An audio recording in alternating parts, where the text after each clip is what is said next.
Hello, and welcome to Jason Cavness Experience. I'm a retired U.S. Army officer and CEO founder of Cavness HR. At Cavness HR, we provide HR companies with 49 or fewer people by combining a tech platform with an HR business partner. Cavness HR is hosting Cavness HR Seattle's Got Tech on July 30th as part of Seattle Tech Week. We're going to have 16 tech startups doing demos of what they built. Think of it as a tech trade show. Cavness HR Seattle Got Tech and the Jason Cavness Experience is sponsored by Century Computing. Keeping the technology essential to your business safe and performing optimally can be challenging. For Century Computing, the IT partner of choice for business, you get thoughtful human interaction and innovative professional IT service, no matter the size of your business. Increase your productivity levels and eliminate financial risks with Century Computing's IT, cybersecurity, AI consulting, cloud consulting, and business automation services. For more info, just click on the QR codes on the screen. Our guest today is actually one of the judges for my tech competition coming up. Sierra, thanks for being here today. I really appreciate it. Thank you for having me. I've been looking forward to this. Yeah, it's been a lot of fun. It might be too much fucking fun. There's no such thing on this show, right? Yeah. So I always start with like a softball question. Tell us like how you take care of yourself, or what you do for fun, or what your hobbies are. Ooh, for fun. I love to cook. I'm a bit of a foodie. Some people ask me how I got into cooking. It's because I like to eat, and I kind of grew up in a family that's like, if you like to cook, you should like to eat, like to cook kind of thing. So I work on different recipes. I actually have an ambition at some point open a restaurant, do some soul food, Japanese fusion kind of thing. Love to read. A couple of my kids have picked that up for me, where I've caught them staying up too late with their lights on in their room, still trying to read. I read fiction and nonfiction. There's just so many different things that interest me. So that's something I still really like to do. So you had a love for cooking since you were a kid, or this recently happened? Since I was a kid, and I like to cook and I like to bake. There's a difference, right? There is a difference, but one thing that I find is sometimes people will say they prefer one or the other. Mm. You're almost considered like a culinary, like ambidextrous, if you like to do both. But the thing about cooking is there's a lot more room for improv, not so much in baking. And what's your to-go dish to make?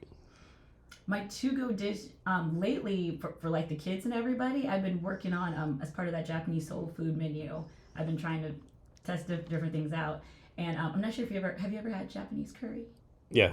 Yeah, so my kids love Japanese curry. They had it with some katsu a while ago and all that, and so I had this idea of like, what if I did like an American style pot roast with a Japanese curry? Is there a dish out there that you haven't done yet? Because like you might, okay, I'm a good cook, but this might be too much for me. Like challenge your cooking skills. So there's a couple dishes that are like that. Paella has proven to be a bit challenging, just to get the rice, broth, seafood, everything just so.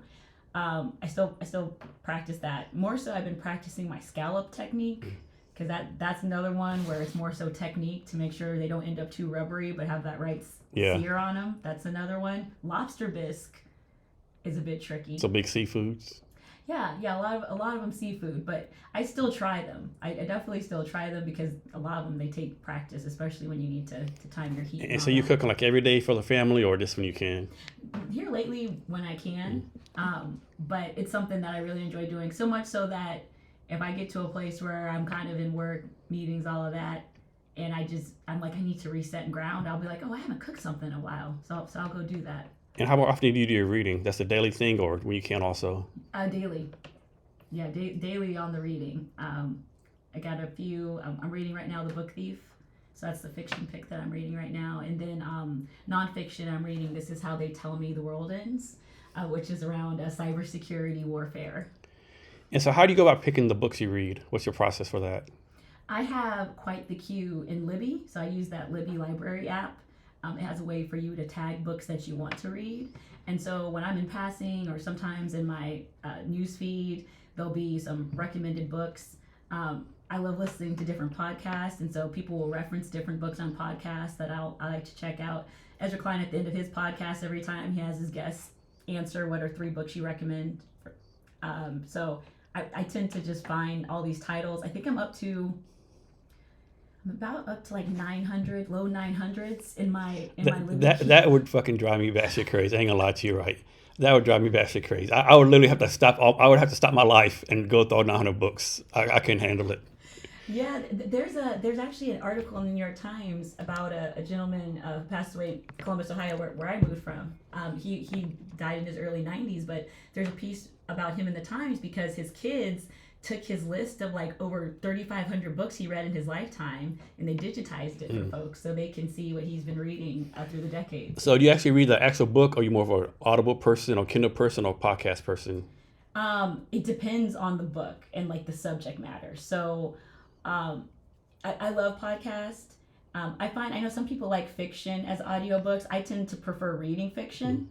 But for example, like the audiobook I've been listening to, because I've had to listen to it, is Radical Acceptance by Tara Brach.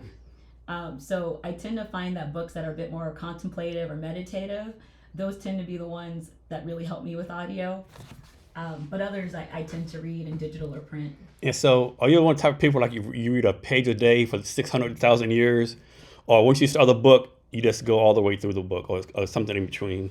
That also depends on what it is. Like for example, this book, This Is How They Tell Me the World Ends. This one I'm having to work through. So it's like I'll get through the chapter, and now I'm at the beginning of the book where they're talking about this cyber attack that happened in Ukraine in 2017 that was called NotPetya, and how they basically used the primary attack service app and platform across the Ukraine to infiltrate everything. And so I'm reading about, the interviews and all of that, and I'm like, well, let me pause and go read about this attack and its aftermath and all of that. So sometimes it's less of a function of I'm going to read this many chapters, and more like let me sure I'm like tracking with you. So do you prefer like reading like current literature, or like going way back in the day, like the medieval days or Renaissance days, or do you have a preference for what time period it is? I don't think I have a preference per se. I will say I love Heart of Darkness from Joseph Conrad. It's one of my favorite books. It blows my mind that English is not his first language. And so that one's considered a classic of sorts. I will say, like, for classic literature, I have not admittedly been able to get into the Jane Austen, the Dickinsons, the Brontes. I read it for school because I had to read it for school. But for leisure, those don't tend to be my preferences. But like I said, my book list has recommendations. There's a lot of historical fiction in the mix for some things. Another one of my favorite books, All the Light We Cannot See. That's historical fiction. The Book Thief I'm reading right now is historical fiction. So I like to stay open, and I like to kind of challenge myself and give books a try that maybe I wouldn't usually. So you just said something kind of funny. Like you said, you're reading for leisure. How many people in the world like reading is not leisure? Reading is like that's like running 20 miles a day, right? Yeah, well, it's interesting because so I remember when I started reading like as a child. It's one of kind of my earliest memories of like, first of all, feeling like I discovered like a superpower that humans have that I feel like they don't use nearly as much as they could be. But when I was a kid, for whatever reason, my dad had his hang-ups about me going to kindergarten, what have you. But my family moved from Ohio to Colorado. My dad had been working for United Airlines, and they were going to close the office in Cleveland. And they said to him, hey, your options are Denver, Charlotte, Honolulu, or Chicago. And if you can believe it, in the early 80s, those all had like the same cost of living.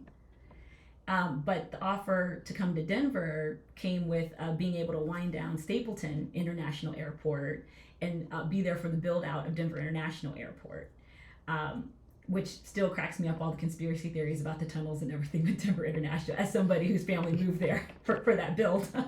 But my dad was on the customer service side, and he decided to go to Denver. And so when we're getting all settled and everything, and we finally get in a good place, get a house, I go to first grade, and I barely knew my alphabet. I didn't know how to read. I didn't know anything. And so I had this angel of a teacher named Miss Justin. Rest in peace. Her name is Debbie Justin. And she saw me when she told everybody to go to the book corner. Everybody go pick out a book. We're going to have reading time. And, it was all like C. Jane Run, little books over there. Nothing crazy.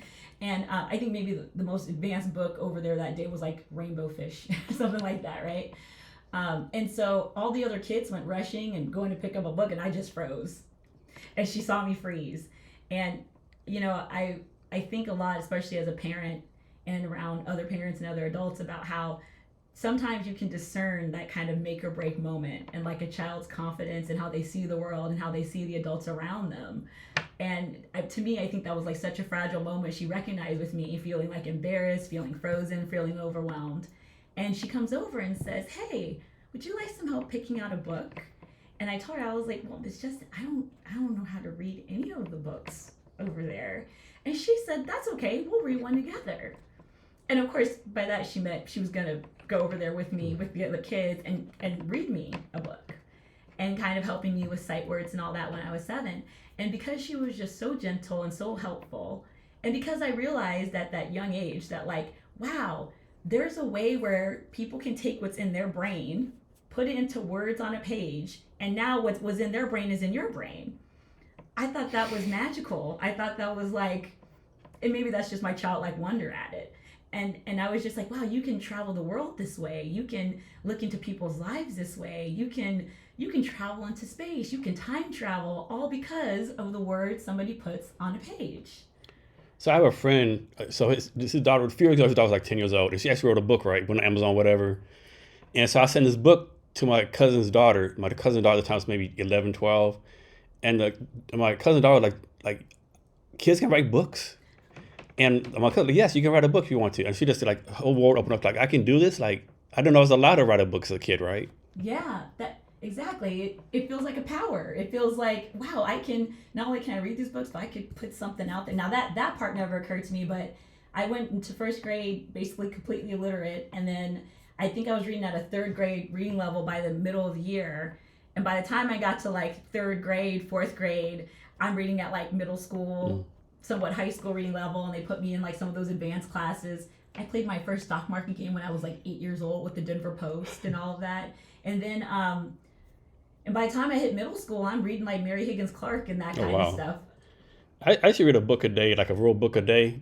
I used to be a real, like, read all the time. Then suddenly, I don't think I ever read a book maybe a year or two, right? Suddenly I just stopped for some reason, right? Yeah. It's like, I was reading, and then some day I just stopped.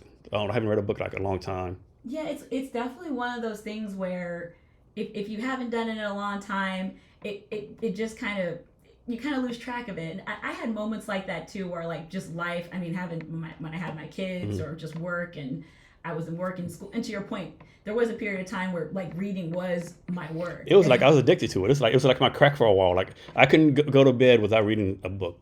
Oh yeah. It can get that way. I used to travel when I had to do a stint in EY as a road warrior, and my client was in Albany and I was in Columbus, Ohio, and so I was on 4 flights a week for pretty much the whole year, just kind of going back and forth to New York. And I just took that time to read. So during that period of time, I was reading 1 to 2 books a week just in transit for my commute to Albany. And you talk about being addicted. After that, and after I stopped traveling, having to travel as much, and relocated here for a role and all that, it was I was like, man, 1 to 2 books a week was really something, right? 1 to 2 books a week. And mostly because I kind of got hooked on all of the different lives and experiences I got to like have through those books. And then those went away, and I was like, man, I'm not sure if I'm ever going to get back to 1 to 2 books a week, but I'm like, and most people don't read 1 or 2 books in high school when they're supposed to read, you know? Yeah, and that's the ironic thing, right? I think I have a greater appreciation now for reading for leisure. I'll be honest with you, it is a trade-off, right? Because in my interest in more so reading an anime, people are asking me about Succession. People asked me a few years ago about Game of Thrones. People ask me about all these different TV shows. I know them in passing. I have heard about them. I even see their memes. I like am a bit of a pop culture black hole when it comes to TV and movies, and I know it's because I chose to read and watch anime. So I'm kind of the same way. Like whenever a show comes on, right? Like for Big Bang Theory, Game of Thrones. Like I'll make the suppose Game of Thrones started 2011, right? I'll start watching like 2017, right? I'll be so fucking far behind, right? Because I'll watch, there's TikTok clips. What's the show? I asked somebody, what's the show going on? Jason, that's like 20,000 years old. Where you been at, dude? Like, okay. Yeah, that's me. Like, I'm going to like tap in on Succession, and everyone's like, you haven't seen Severance? And I'm like, yeah, it's going to go that way. That's definitely me. So I got some quick stories about how cold it is in Denver, Colorado. Yes. So I was in the Army, and I would have to go what is the name of the base there? I can't remember the name of the base right now. The one off Buckley? Yeah. Buckley Air Force Base? No, the Army base. Fort Carson. Oh, Fort Carson. Okay. I have to go on the funnel route. So one time I went there, And you know how you look at the weather reports? It just said sunny. Okay, it's sunny tomorrow. It's like May, June. Okay, it's sunny, right? Yeah. Look out the window, man. It's bright as fuck, right? Went outside, man, like instant frostbite. It's like 25 degrees. Like, what's going on here, right? And the other time, it was so cold, right? They put me like in this like, hotel rooms, right? To stay overnight, or they like do business. The heater was on full blast. I basically had everything, all my layers of clothes on me, right? And I was still freezing. Mm-hmm. And the best or worst story, depending on your point of view, it was like middle of July, and we got stuck there for 4 days because of a blizzard. There's a blizzard like July 10th to 15th, 4 days. We're like, what's going on here, right? Like, what in the world? Yeah, people have no idea how cold it is there. Yeah, and you can't let that sunshine deceive you, right? Because the sunshine is because you're a mile high. Yes. Right. That it's because the whole sky it's is in bright. high definition. Yeah, it's high, bright. Yeah. Yeah, that doesn't mean anything for that temperature and No. that wind change. I mean, I grew up in blizzards, and well, first of all, it's funny kind of going back to Ohio. I mean, I was born in Cleveland on a Friday the 13th in a snowstorm. And so, and with that crazy lake effect snow, but the cold and that powder that gets measured in feet in Colorado is different. It's a totally different. It's different. Hello, like you think you know cold, you might think you know cold. Yeah, cold at a mile high is very different. I remember. Well, here's a back in my day story. When I was in elementary school, growing up in Colorado, back in my day, you could get a ski lift ticket, go on a school trip up to Keystone, up to Breckenridge, have a day of skiing, have lunch, your lift ticket, all that for $50. $50. That was like 1998. Are you a good skier? Do you still ski? No. It was just fun. It was fun to go. I mean, I wanted to just check it out. I remember my mom bundling me up in all the layers and showing me how to put them on and take them off just so I could go to the bathroom. And I remember, if you're the parents, you're into skiing, it's kind of worth it to you to chaperone your kids and everything to go up there because you got the discounted lift ticket, and we had the little charter buses that would take us up there, and we had lunch and cocoa at the fire in the lodge and all that. And I remember being very sore. I remember, when they teach you how to pizza, to wedge, to stop yourself. I wiped out so many times. I only went a few times, but I wiped out so many times every time I went. And I remember feeling so like sore. Because I never like. It's a workout. It's a workout. Yeah, you don't. You think you just rolling down the hill. You're not running the energy, but man, that shit kicks your ass. It really does. I just remember being like 9 years old and feeling beat up like it. Like I was like, is this what getting old feels? I just remember being so sore in places I didn't know you could even be sore, and I was like 9 years old, and I was like, I didn't break anything. Like, why do I feel this way? And the sunburns. Yeah. You're like, it's like 20 degrees. It's wintertime. What am I doing at the sunburns? Yeah, that's snow. And that's I remember a real having the goggles on, right? Because it was bright. And they talked about, that snow blindness. And that was also real. And I remember thinking, like, why do I need these dark goggles? And then I got up there. I was like, I'm so glad I have these dark goggles. And I remember this one kid, last name was Carver. He did the thing of, like, I don't need any sunscreen. And when we got back from the ski trip the next day from school, he had just, like, that band where his goggles were. And the thing is, he did the thing where, like, the glare from the snow got him. But also, he had the windburn from going downhill. Man, that kid was just slathering Eucerin and Vaseline. He had, like, the bottles of it with him in school. Tough lesson learned by that kid. Yeah, because he was on the fairer side, too. And I was like, man, I mean, that kid looked like he had, it honestly kind of looked like eczema. Yeah. And I remember being like, I was like, man, I had no idea the sun off the snow and the wind could do that to somebody's skin just that fast. It's no damn joke for sure. You also involved you just had an event, I think, in Woodinville for the TEDx Women speaking, something like that. Yeah. Can you talk about that? Yeah. So I'm part of an event team. Hi Liz, hi KB, for TEDx Belltown Women. So this is our second year organizing this event, and Liz Galloway is our event chair and licensee. And so TEDx, as an organization, they're affiliated with TED Talks. TEDx are the ones that people can kind of do locally and all that, and you work with the organization to do that. And what's really nice is that they offer these things called salons. And what that basically is that you can have these networking get-togethers outside of like the day of Red Dot event. And that's proven to be a really great opportunity for our community here, because last year when we did the TEDx Belltown Women, it was all the talks, and we had 2 panels, and we had an after party, but it was because people really wanted to be social, like, of course people wanted to see a TEDx talk, but they wanted to process what they heard in the talk, and they wanted to bring their friends, and some people could come for some of the day and not another part of the day. And so we took that as like a lesson. And we really need to maybe not put all the pressure on the runner show for the day for people to connect and network. Let's work with this TEDx framework to allow more of this networking throughout the year. And so we're having 4 of these different salons. Our next one is coming up next month at Fogo de Chao here in downtown Seattle. Our last one was at a winery in Woodinville, and we had a great turnout. Had a bit of a panel there, some really good networking. So yeah, that's just been a really cool thing to be a part of. We sold out the event last year. We applied, and Liz went through all the steps to get approved for a bigger event this year. And we're working on venue, logistics, sponsorships, all that good stuff to make that happen. That's going to be on November 8th. So talk about the process of someone applying to speak. How's that work? Yeah, so that's a great question. That's one we get a lot. So I'm on the speaker selection committee. That's like one of my kind of like working team member roles. And what we do is we open up speaker applications, and we have basically like an application and scoring rubric process. So the thing about TEDx and TED, both of them, is that they've been around for so long that like the cumulative effect of years and years of talks across so many topics and regions is that it's starting to get harder to have an original talk, right? So what we've really been doing is we always select a theme. Every TEDx has a theme. Last year was reimagining reality. This year it's our hero's journey. And so we put the call out for speaker applications. It's ours is simple. It's in a Google form. But what we do is we have folks really talk about kind of that personal element as it relates to the theme, because that tends to be the thing that really connects audiences with the storyteller. Especially when you think about TED Talks, they're about 12 to 15 minutes long. That's a long time to be up there, right?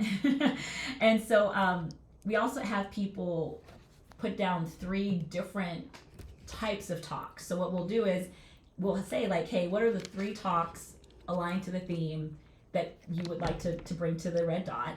And then what do you want your audiences to really connect with and get out of them? And so sometimes what people will do is they'll have like, they have the same life story that they want to speak to, and they just kind of bundle it 3 different ways. Because as you could probably think about some life experiences where there was a lot in there. It's just a matter of what you want to share and how you want to share it, right? Particularly on this hero's journey theme. So that's one thing that we do. And then when we look at all of the 3 proposed talks, we look at the application as a whole. We also ask if people have previous speaking experience.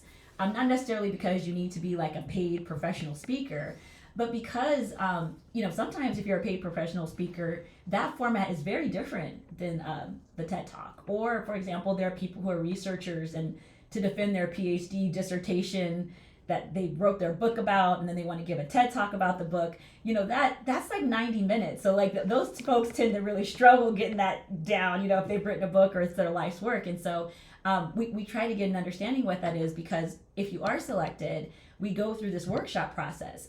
We never expect people to, the thing that they applied with, be the exact same talk that comes out in the red dot. Sometimes it's a mix of the 3 or a couple that you suggested. Sometimes we need to workshop them and kind of bring the thematic elements together. But we have other speaker coaches. We have these rehearsals, and so people can get a lot of that support. We also have previous TEDx speakers who we can bring in and talk to folks, to help them as they really craft and practice their talk. So that's a little bit about the process. Now, that said, Jason, you would be so surprised the amount of people who don't just stop and do a quick Google or GPT or YouTube search to make sure, they don't have the exact same TED Talk title or TEDx Talk title as ones that have gone before. So that would be my one PSA out there, folks, is if you're looking to do a TED Talk or a TEDx Talk, do your homework, do a little bit of diligence around, how you would frame or package the story that you want to bring to the stage. So tell me if I'm wrong. I probably am right. My perception is like when people apply, right, make generalization. Like one person applies, they've done some public speaking before, they're kind of known entity. Like you Google them, stuff comes up. Other person has never spoken before, never done anything before, they apply too. My perception is a person who's never done anything before will never be selected. Well, it depends, right? Because sometimes a person's never been selected before. So this year, what we also had too was an opportunity to list, obviously your previous speaking engagements. Maybe you have something on YouTube. Maybe you host a podcast. We've had podcast host apply, right? So is that the same as being on the red dot? No, but that does show a level of communication skills and presence and all that. What if someone has nothing at all? Nothing at all. Just like, hey, I got this great idea. The world needs to hear my idea, and I'm gonna apply to talk. Yeah, I mean, so this is only our second time doing it, so we have not seen that ourselves. Only because because the other option too is, let's say you don't have anything out there. We also have the option where people can pitch us your talk or give us a part of your talk, and you can record yourself doing that, and we'll check that out. And we did as part of. And how many people? This is a women only, correct? This one is primarily women focused. However, I will say this: we were a bit surprised with this hero's journey theme. How there was definitely a lane for what I would call allyship or gender nonconformity, even that could have been a part of this. And I was so surprised that the lack of applicants that we got around those topics. Yeah, I think a lot of time you put whatever, only a lot of people even though I would presume I could apply, but I think a lot of people just assume they can't. So how many people speak each year? What's the number of people actually talking? So it's up to you. So this year I think we landed on 7. Okay. Some TEDx they'll do 7 to 9. Okay. And someone applies, they get to speak. Let's suppose Mary Jane gives a speech. Mm-hmm. What can she expect? Of course, she's giving back to the community, giving back to value, whatever. But what can she expect in return? Can you expect an increase in viewership on a book, an increase in ROI, or what can the people speaking expect? That's a great question. What I generally, and I don't think this is an overstatement at all, whether it's TED or TEDx, there's kind of a before you stepped on the red dot and then after you stepped on the red dot. And that's primarily because the part of the TEDx governance around the venue, for example, that we select on the logistics side. Part of the reason the venue and the lighting has to be just so is because you got to have those letters up there. You have to have the dot up there. Why? Because we're going to record that. And that's going to go on the global TEDx YouTube channel.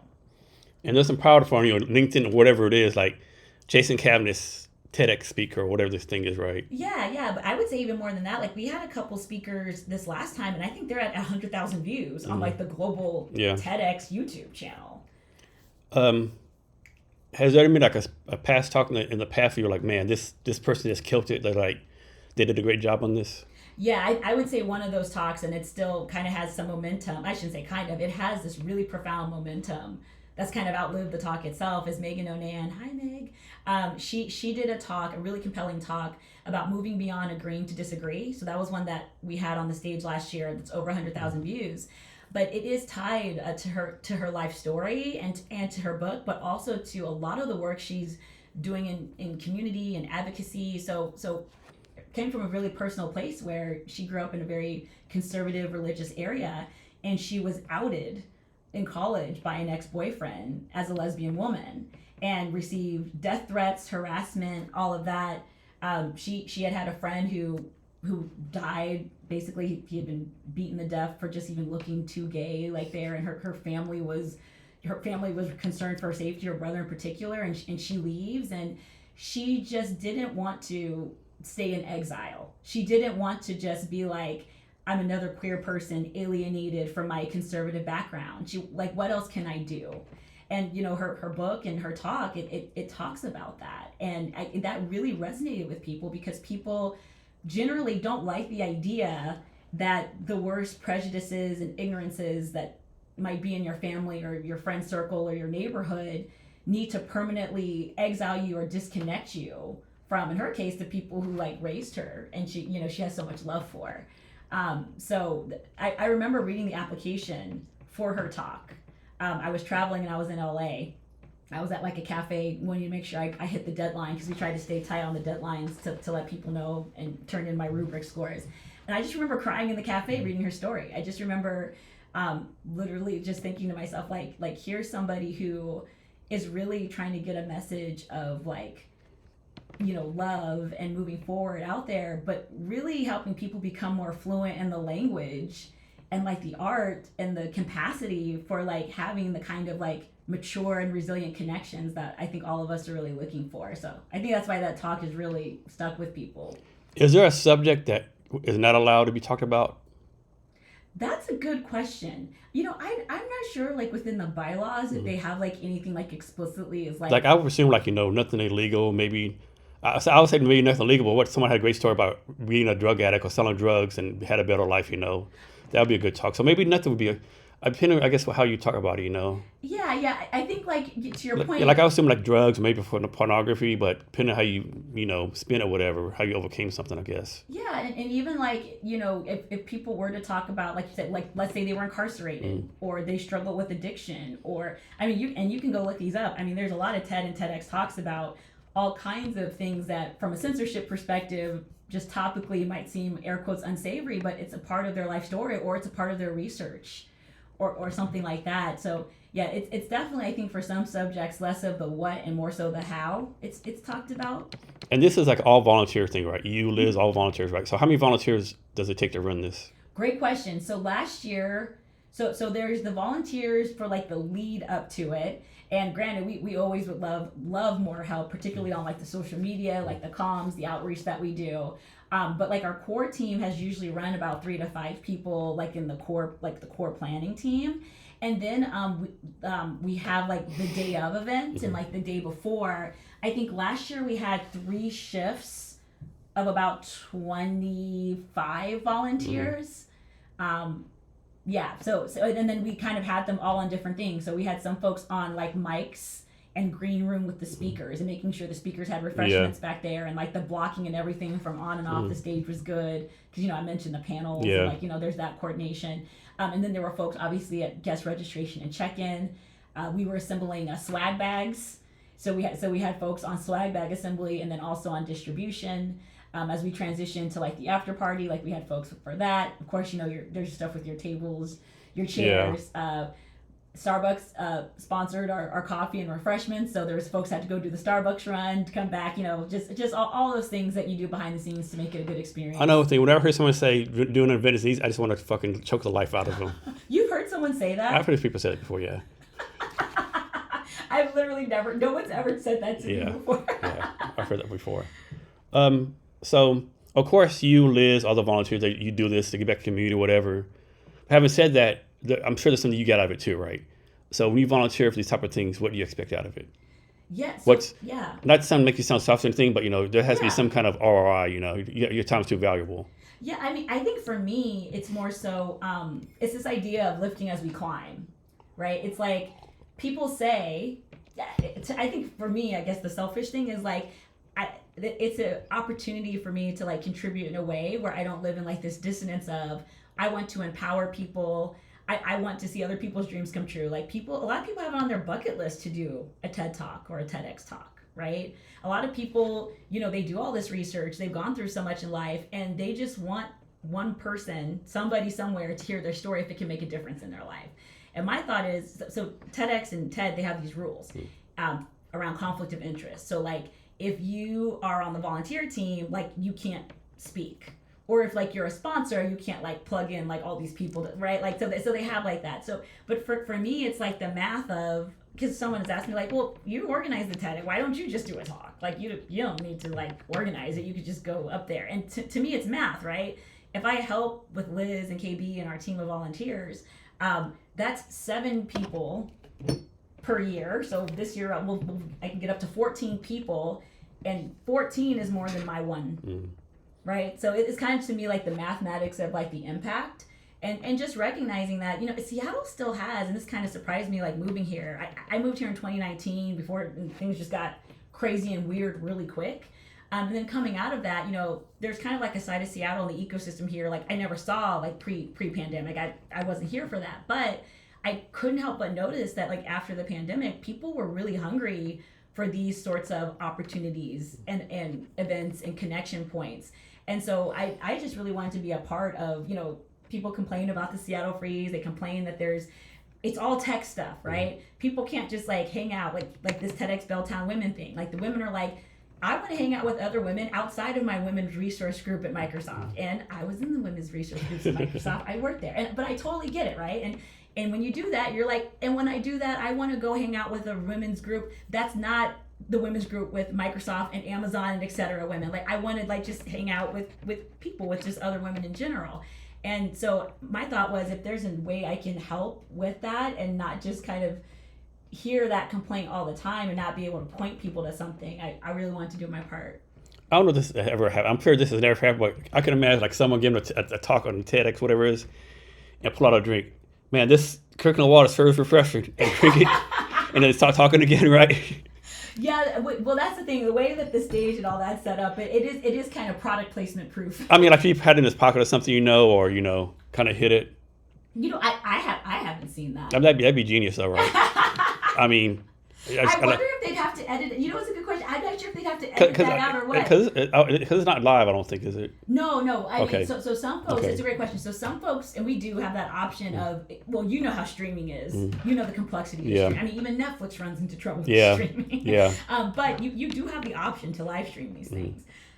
But on the recorded side, like that would be like kind of a weird edit splice moment. I mean, that'd be one of like Dr. Pepper. So, hey, Jason, you know this TEDx talk, right? I see you on social media drinking Dr. Pepper all the time. Just have a Dr. Pepper in your pocket, just pull it out and put it down, right? We'll give you like a whatever amount of money, right? I know that. I'm thinking. I'm like, I'm trying to think to myself. Everyone were like, did Jason just do that? Like, what's going on, right? Yeah, I wasn't feeling well, so I went to the doctor. Yeah. Dr. Pepper. Yes, exactly, just like that. Yeah. Yeah, it's insane. And so something else you belong to, I think it's called Miston Labs. Oh, yeah. When I was in a blockchain startup. Okay. Yeah. Can you talk about that? Yeah, so... Are you still with them, or...? No. Okay. So my first foray into the world of startups, of all things, was a blockchain startup. You like, I'm not going on, I'm going all the way in. That's right. I was like, if I'm going to go in, I'm going to go all I don't know, no bullshit dating app, bike app, logistics. I'm going like the core startup. Yes. And that was really something, because I relocated here for a role at Microsoft. And that was on the modern work and security side with customer success, and then eventually customer success, like global strategy and all that. For Modern Work Security 365. But then I did a stint at Xbox, and I actually had an amazing opportunity. I was working in the Chief of Staff office for Phil Spencer. Hi, Phil. How Chief of Staff team at Xbox. And it was a great experience. It was at that time, though, that I had been interested in like blockchain and crypto and things like on my own, like on the side. And one of my friends, and those little alpha groups and everything, they were like, I think Miston Labs might be one to watch. And for those who don't know, maybe you're not familiar. You remember when Mark Zuckerberg wanted to have his own cryptocurrency, right? Libra? Yeah. Diem? Yeah. And it was supposed to be tied to the metaverse. Yep. And then he pivoted with Meta and was like, we're going to do metaverse without the token, right? So there were two startups that came out of that. One was Miston Labs, and their token's called SWE, and the other one is called Atos. And the thing about it was that by the time Zuckerberg and the leadership team at Meta made that decision to pivot, they had already invented a brand new coding language to address like low latency, high throughput, all these different things, particularly around gaming. Because part of the idea was like, could we, the way that people, remember how, this feels so dated. Remember Farmville? Remember when Farmville was doing really big numbers? Okay. So the idea was that like if you have these things like Farmville, and then later kind of like Animal Crossing, right? If you had games like that were kind of like casual, but people were like regularly in them, if they had like a token or kind of cryptocurrency thing that was like tied to that, and then you expanded that, like there could be a lot there, was the idea. And so so here I am at Xbox, and I see like this amazing opportunity, and they raised their Series B successfully, and so I end up transitioning from Xbox to being one of the Series B hires at Miston Labs.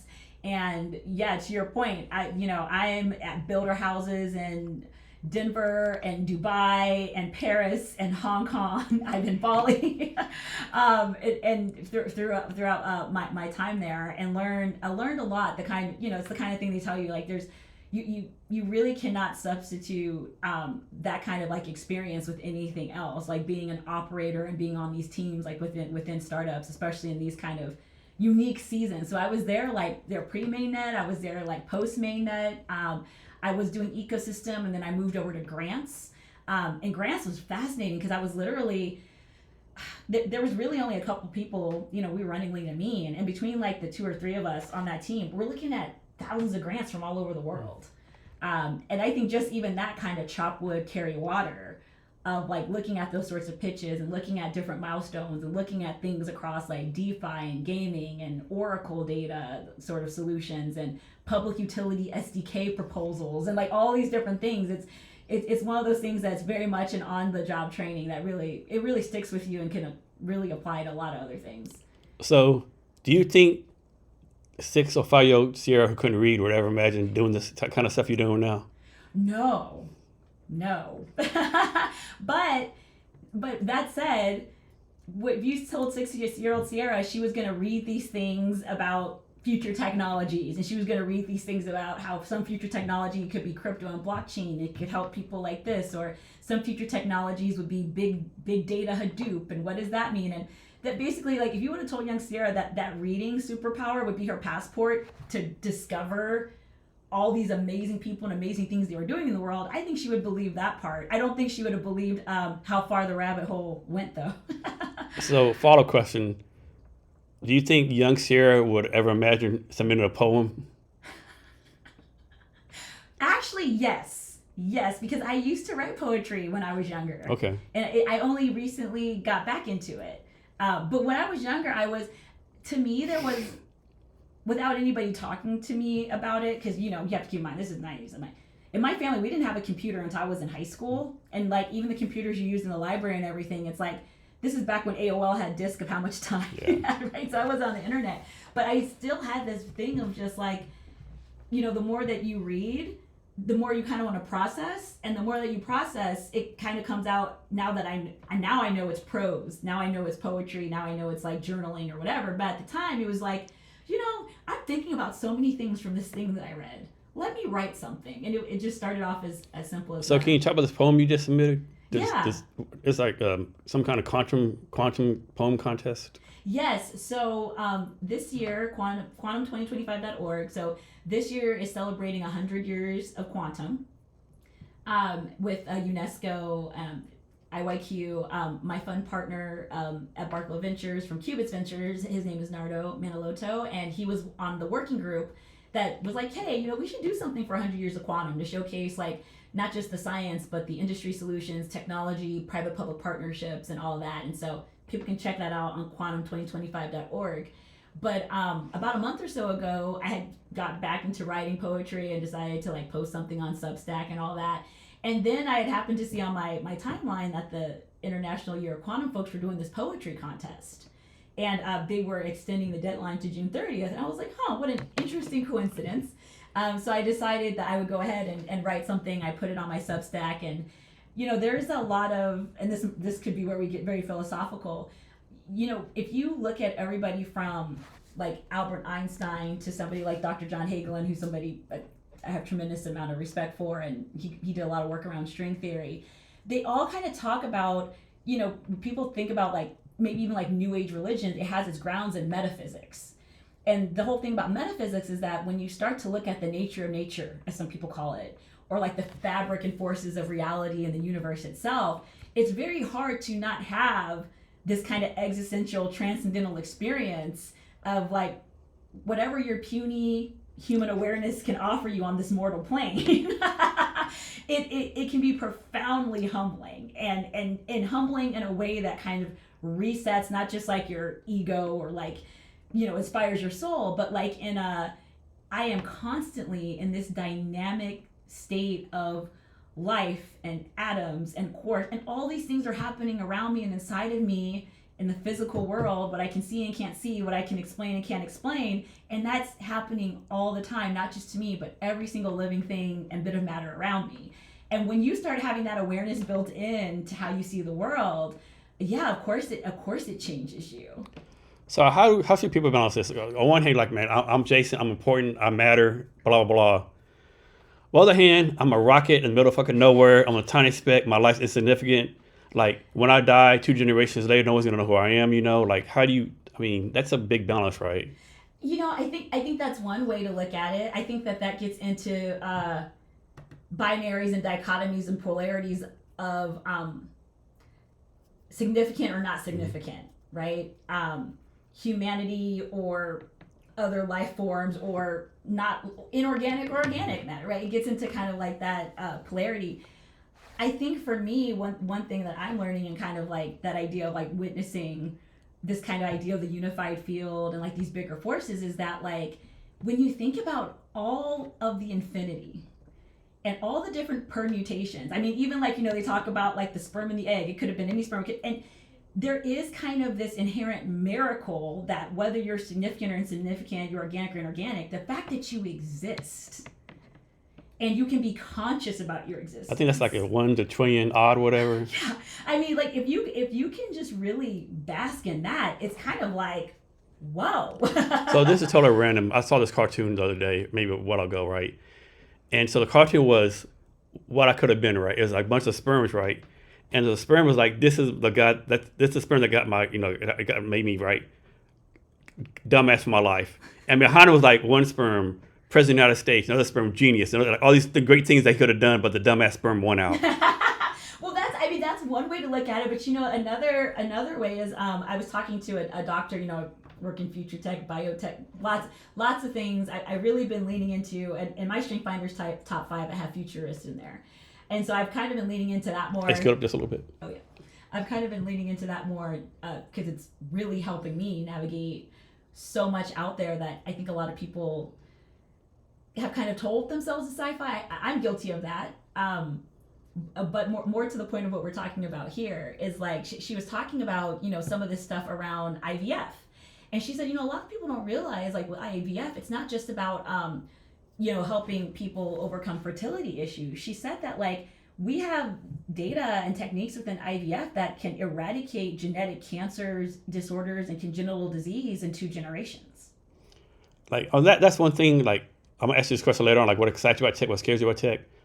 The thing that scares me about tech is that right there, the genetic engineering, right? Like, I think this is a slippery slope, right? Do you have like rich people, oh, make my son 6'5", blue eyes, yeah, they're 250 pounds, and like, like for better term, poor people don't have access to that, this, I don't know, can you imagine like if Hitler had that shit, right?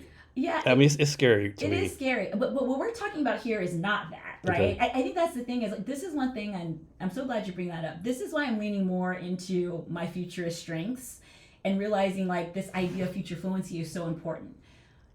In America, and like I said, I'm guilty of this too, there's this idea of like what happens when you prioritize entertainment over education. And what happens is we entertain notions of the future through sci-fi and all that, and it's all dystopia. It's all dystopia. So we're primarily being entertained and letting that kind of be a placeholder for education about the future in the direction of dystopia. And there's been some recent writing on that's very interesting. Because just then you were just like, oh my God, like you went right to the Ubermensch scenario. But what this doctor was talking about was like, if you're Black and you have sickle cell anemia that runs into your family, or like in my case, I have cervical cancers and all that. And we can't do what, the 6'5", all that thing. But what we can see is like, hey, this is the allele, this is the genetic sort of RNA, DNA where that disease lives that causes like these cancers. But if you don't do that for everyone, doesn't it give that one person like an advantage?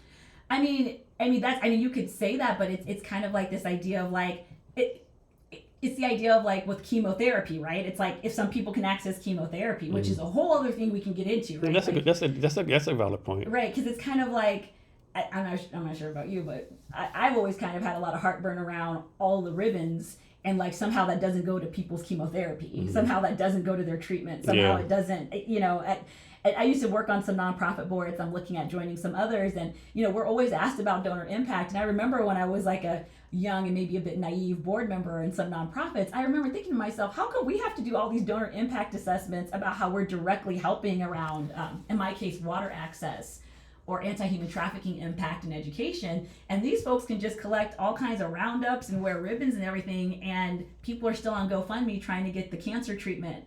Yeah. Did you hear about this? I'm presuming it's true because I heard on Joe Rogan's podcast, right?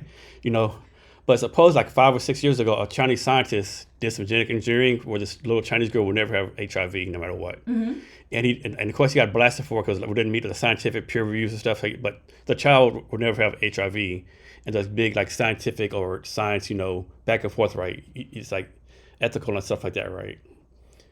So like, is that ethical? Like, here's someone from disease forever, right? Like, how is that not a good thing, Yeah, and I think I that, bet their little girl's gonna be happy. well, yeah, and I think too that ethics is one of those things that kind of reminds me of, like, how there's like classical economics and behavioral economics. Yeah.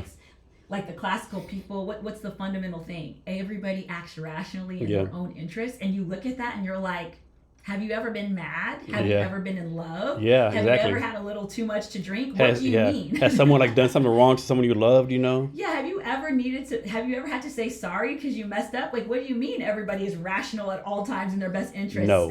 And so you have a whole kind of thing like based off that, and then here comes behavioral economics that says, or humans kind of have fallacies around what is in their best interest. Yep. And also the nature of best interest changes over a person's lifetime. Yeah, because short-term interest is way different from your long-term interest sometimes. Exactly. So like there's like kind of this 5D element to even rationally coming to a best interest conclusion. Like there's time, there's context, there's your role in society, right? There's all these dynamics at play, and like this idea of rationality just tries to flatten it. And behavioral economics had this radical idea, right? That like, there are other dynamics at play. And I think that's the same thing with ethics, right? Is that you can say that people are going to be this way. They could be consequentialists, where they're just like the morality is determined, the ends justify the means. Yeah. Morality is determined by the outcome, like that little girl who's never going to get HIV. Then other people say like, no, like there are certain things that are the right thing to do, even if there are positive, yeah, or what outcomes, right? Yeah. And so, but the thing about bring back this behavioral piece, is that people don't often sit in philosophical debates with themselves. No, not usually. No, not usually. No. So we're gonna go back in a minute. So somewhere in your bio on LinkedIn it says that you work hands-on with technical founders. What does that even mean, working hands-on with technical founders? Yeah, that's a great question. So within, some people call it like deep tech, frontier tech, etc. Actually, let me back up a little bit. I want to level set on this statement, and this is something that we're working on and doing a lot of communication and events and education on at Barclo around future fluency. If people were to close their eyes and think about kind of like what we were just talking about, all these challenges in the world, and if we could bring our most brilliant minds to come up with the best kind of solutions to like species level problems, and people can, I won't even lead the witness. Like people, I think, have an idea of what that is to them, right? And if I let them sit with that for a minute, then I ask them, how much of that would be solved by enterprise SaaS? Mm-hmm. And the answer is like none of it, right? And yet, here in the US in particular, we have this hyper fixation on software as a service and enterprise solutions. But so much of future technology, frontier technology, deep tech, whatever you want to call it, the things that's going to address these species level problems are not going to be that. And so when we talk about technical founders, once upon a time, for some people, that's like, oh yeah, you're at, if you're thinking with the Y Combinator A16Z hat, it's like, it's the Stanford grads, right? It's the computer software engineers who are like trying to take the thing that they vibe coded and make it more enterprise grade or whatever, right? But for us, we're talking about people who might be researchers. They might be inventors. These folks have like patents. Some of these folks are published. Some of these folks are peer reviewed. It's a different kind of founder profile. Those people who are really trying to make sure that their life's work contributes to society in the forms of products, goods, and services, and not just peer-reviewed papers or patents. And so when we talk about technical founders, I think there's one, you could say at Miston Labs, when I was working in grants and ecosystem, I was working with technical founders. But that technical founder was learning the Move programming language, and they were building things for the Move ecosystem with SWE. That's a different technical founder than, for example, a founder that we're talking to who has an AI satellite imagery processing. Because telecommunications and satellites and any knowledge of what I'm learning now are called orbital solutions versus terrestrial solutions. That is a different kind of technical founder than a high potential software engineer that I think our current startup mindset is more used to working with. From your point of view, what's the number one problem we need to solve? With which part? Just in general, like number one problem we need to solve. I think we've become accidentally anti-innovation in America. Okay. So we need to the problem is make us more innovative. Well, it's the problem is we're not innovative enough. Well, and it's less that, and it's more like I'll just share with you some of the things I've heard, like since our launch in Barclo and working with people from all over the board. When I say accidentally anti-innovation, what I mean is that people will kind of take on positions about future technology or whatever, that when you play it out, it's a mismatch for what they say they want to see in the world, right? So I'll give you an example. People will say things like, oh, that quantum computing stuff, right? I heard that the chips aren't ready, that the qubits aren't stable, right? And, we're years away from that. But if you play that out, there's a few issues with that, even if you're right. One, what am I supposed to do with that? Like, it's hard.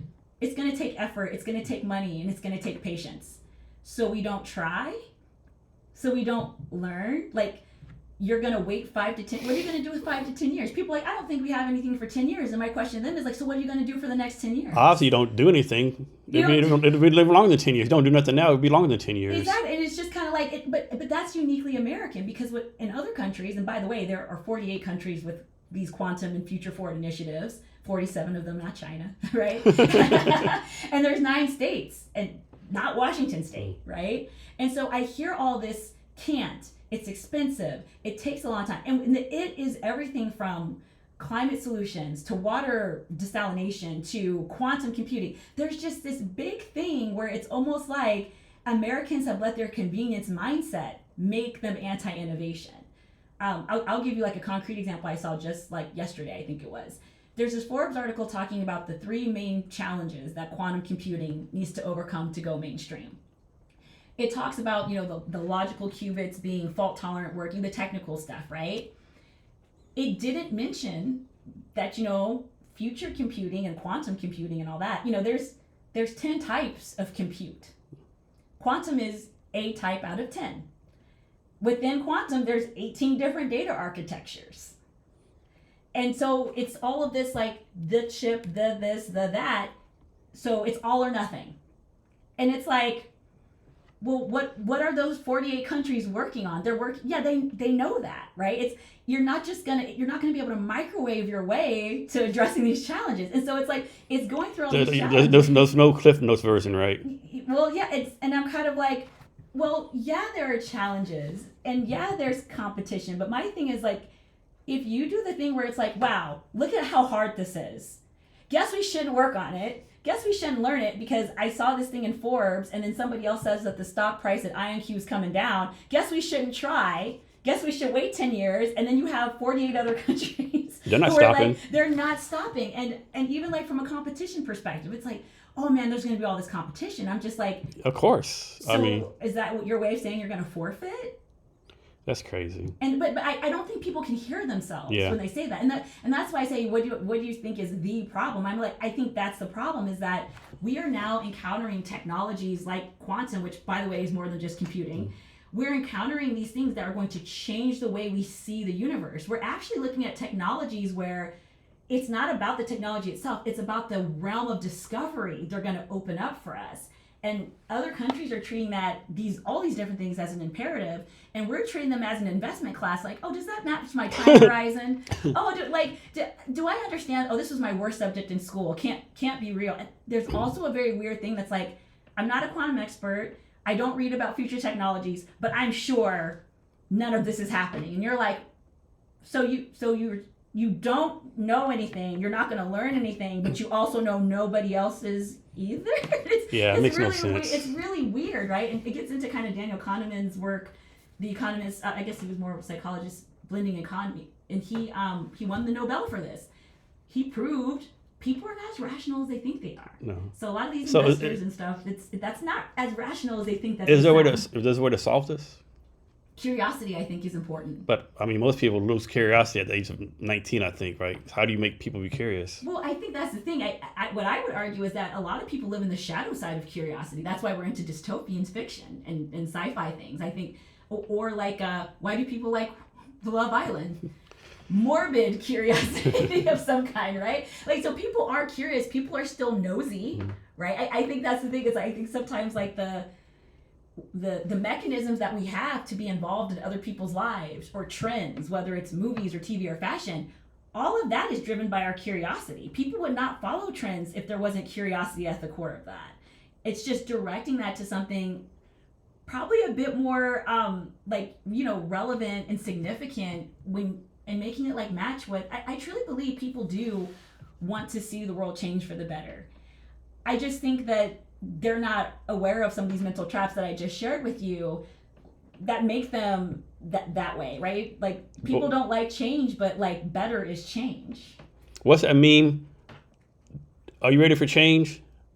Yes. Are you ready for change? Oh no, not me. Yeah. Not me. These other people. That goes change, to the these other people, not me. I'm good. Yeah. I don't need to change. Well, that gets into the convenience thing, right? Because really, like the only difference between innovation and disruption is your awareness and your role.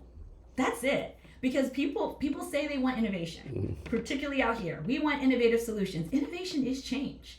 But the thing is that if you don't tackle change with that awareness and clarity, to whatever extent it is that you're going to participate in innovation, we're living in a time where to not participate in innovation is to sign up to be disrupted. Yeah. Is there such thing as a problem that cannot be solved? Or all problems inherently solvable in some kind of way? What people would say is probabilistically in theory, there is always a solution when you run the numbers. Just kind of like there will eventually be a Powerball winner when you statistically, probabilistically run the numbers. Now, can you, I don't know, it's kind of, I think this to me is just kind of like theory and practice is kind of like science and engineering. Quantum is like this with quantum physics, right? There's all the theory, there's all like the science, but like all this stuff around computing, the qubits and the chips, that's the engineering, that's the applying it part, right? And I think it's very similar where like, while there may be answers, solutions, whatever in theory, being able to operationalize them or put them in practice or even find what I call a coalition of the willing to even try, you know, that could be a completely separate issue. Here's one for you. So throughout time, there's always been like a group of smart people, right? And they knew everything was, back in the day, the smartest people knew the Earth was the center of the universe. Back in the day, so every generation, the smartest people know, like back in the day, people knew leeches cured your disease, right? But now we know that they're incorrect, right? So the people were smart at the time, and now we think they're not so smart, right? Mm-hmm. So what do we know now today that in the future, people are like, what were they doing in the year 2025? Like something we think is like completely true right now that you think is going to be like become a falsehood in the future? I think it's less of a scientific one and more like a what were they thinking one is going to be like people are going to inherit whatever planet we give them and whatever kind of like epigenetics and stuff we hand off to them from what we put in our bodies and how we operate today in some ways, right? And I think the one thing they're going to look back on and say, wow, like people like basically volunteered for all these destructive things to their health and our resource health and the planet's health for money. Yeah. I think that's going to be... That's a good one. I think that's going to be the one. It's just like, there's just going to be a huge shock at like, in some ways, how much we've sold out. Like, there's going to be a desire to be like, oh, but they didn't know any better. Yeah, like 92% of the food they ate was processed. Like, all the vegetables or the fruit had like pesticides on it, you know? Yeah, I think that there's going to be a future where somebody's going to say, let me get this straight. People were fundraising, like I said, for ribbons and cancer. Yeah. And, you know, American life expectancy was collapsing. And people were getting cancer younger and younger. And they were having all these stomach problems and, you know, all of that. And they were eating things like Oreos and Pop-Tarts where you need a chemistry lab to even make them. Yeah. And then they wondered why something was wrong. Yeah, I think that's a good one. You're the first one to answer like that. I think that's the best one so far. That's very good, yeah. I'm cheating a little bit because I think my kids are the ones who kind of push me on this kind of stuff. Because I think that kids, especially my kids are they're 15, 13, and 12. And, you know, their questions about why get more sophisticated as they get older. And I think especially for my daughter and my middle son, I'll give you a basic example. You know the grandparents' questions when you're this age? Oh, you know, how's school, right? How's school? You know, you're in high school. What are you thinking about college? Or what do you think you want to study? And my daughter laughs and she's just like, I mean, are you grown-ups going to make sure we have an education department? And, you know, she's not being a smart aleck. She's genuinely like, do you know if we're going to have that here? Because it's like, young people are asked a Like, lot. I can't vote yet. You Yeah, can. exactly. She's just like, I mean, she goes, I'm hearing stuff about college. You know, she's an objective observer, right? She's 15. You know, she's hearing stuff about, you know, it's on YouTube. It's everywhere. Where it's like, to my daughter's mind, it's like most American can't go to college without signing up to be in a debtor's prison. Yeah. She's like, what? I mean, what? Like, What do you it makes no economic sense to go to college now. Yeah, and so it's like my daughter in real time, and this kind of ties to that future thing, is like my daughter in real time is like, why do you grown-ups keep asking me questions about like me doing things the way that you did them when it didn't even work out for you? Yeah. Like, that's weird. Like, why are you asking me about college and like this thing is going on with my cousin, my friend, my this older sister, and you guys are asking me if I want to sign up for that? Yeah. So that's, to me, it's just kind of a microcosm I think is going to happen in the future, where people are going to look back and be like, wow, so much of this was self-inflicted. Yeah. So change the subject a little bit, something kind of personal, right? So you're a parent with 3 kids. Talk about balancing the importance of being a parent with like all the other stuff you're doing. Like, how do you get that balance going on? I don't believe in balance. I believe in harmony. And I say that because I don't say that as like a cop out. I mean, like, I noticed that the balance question does primarily come from kind of like men in the workplace. Because like, to be a mother is to know there's no such thing as balance. Like, you know, your introduction to motherhood is 9 months. I mean, imagine somebody's like, how do you balance growing a human inside you? It's like, you don't. You have morning sickness. Your feet swell up. Like, there's no balance, there's life. And if life is healthy and vibrant and all of that, then it's like, I'm on the right track, right? But, you know, I think about that sometimes, about how like motherhood, not parenting, motherhood, it trains you differently than I think what people talk about with parenting and work-life balance. And maybe I'm super biased on this because I actually had all 3 of my kids at home with midwives, unmedicated. And so, you know, all my labors were like over 12 hours. So, you know, when you're in the throes of that labor pain, and then you fast forward and somebody's like, how do you balance your children? And you're just like, you know, like it's just kind of like it lives on a different planet from maybe your experience of how you even brought your kids into the world. So let me ask you this. Do you think what you do, like being an entrepreneur or VC, all the kind of stuff you do, is making yourself an even better role model for your kids? I would say it's less being a role model and more like being integrated into the world that hopefully I'm trying to shape a path and somewhat of a world for them, right? And, you know, like you asked me about this TEDx thing. It's like TEDx Belltown Women. I want my daughter to be able to go. I want her friends to be able to go, right? So it's like I want to be an active participant. So when my kids ask those hard questions about like what have you grown-ups done to the world, I want to be able to have a good answer for them. So there's role model, but then there's also being integrated and also staying relevant, right? There was always like a tension with particularly those teenage years. You know, there's trends and like, you know, now it's screens and all that.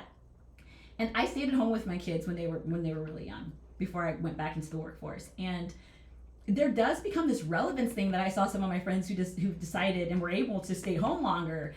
And it was tough, right? Because when you are the parent that decides to stay at home, and typically that's a mom, and it's like now the kids are like, hey, and now once again you're doing the mom dad thing of like, where are your grades? What are you doing for work? Are you gonna get your learner's permit? You're gonna get all this. There does come a point, if you've stayed home long enough, where it's like your kids are going to start venturing into a world that you've been out of touch with for potentially 15 to 18 years staying at home. So your kids so people talk about workforce readiness, and now you have to kind of outsource workforce readiness because like, and I had friends like this who were like, hey Sierra, or, you know, these different programs, can you help my kid with their resume? Why?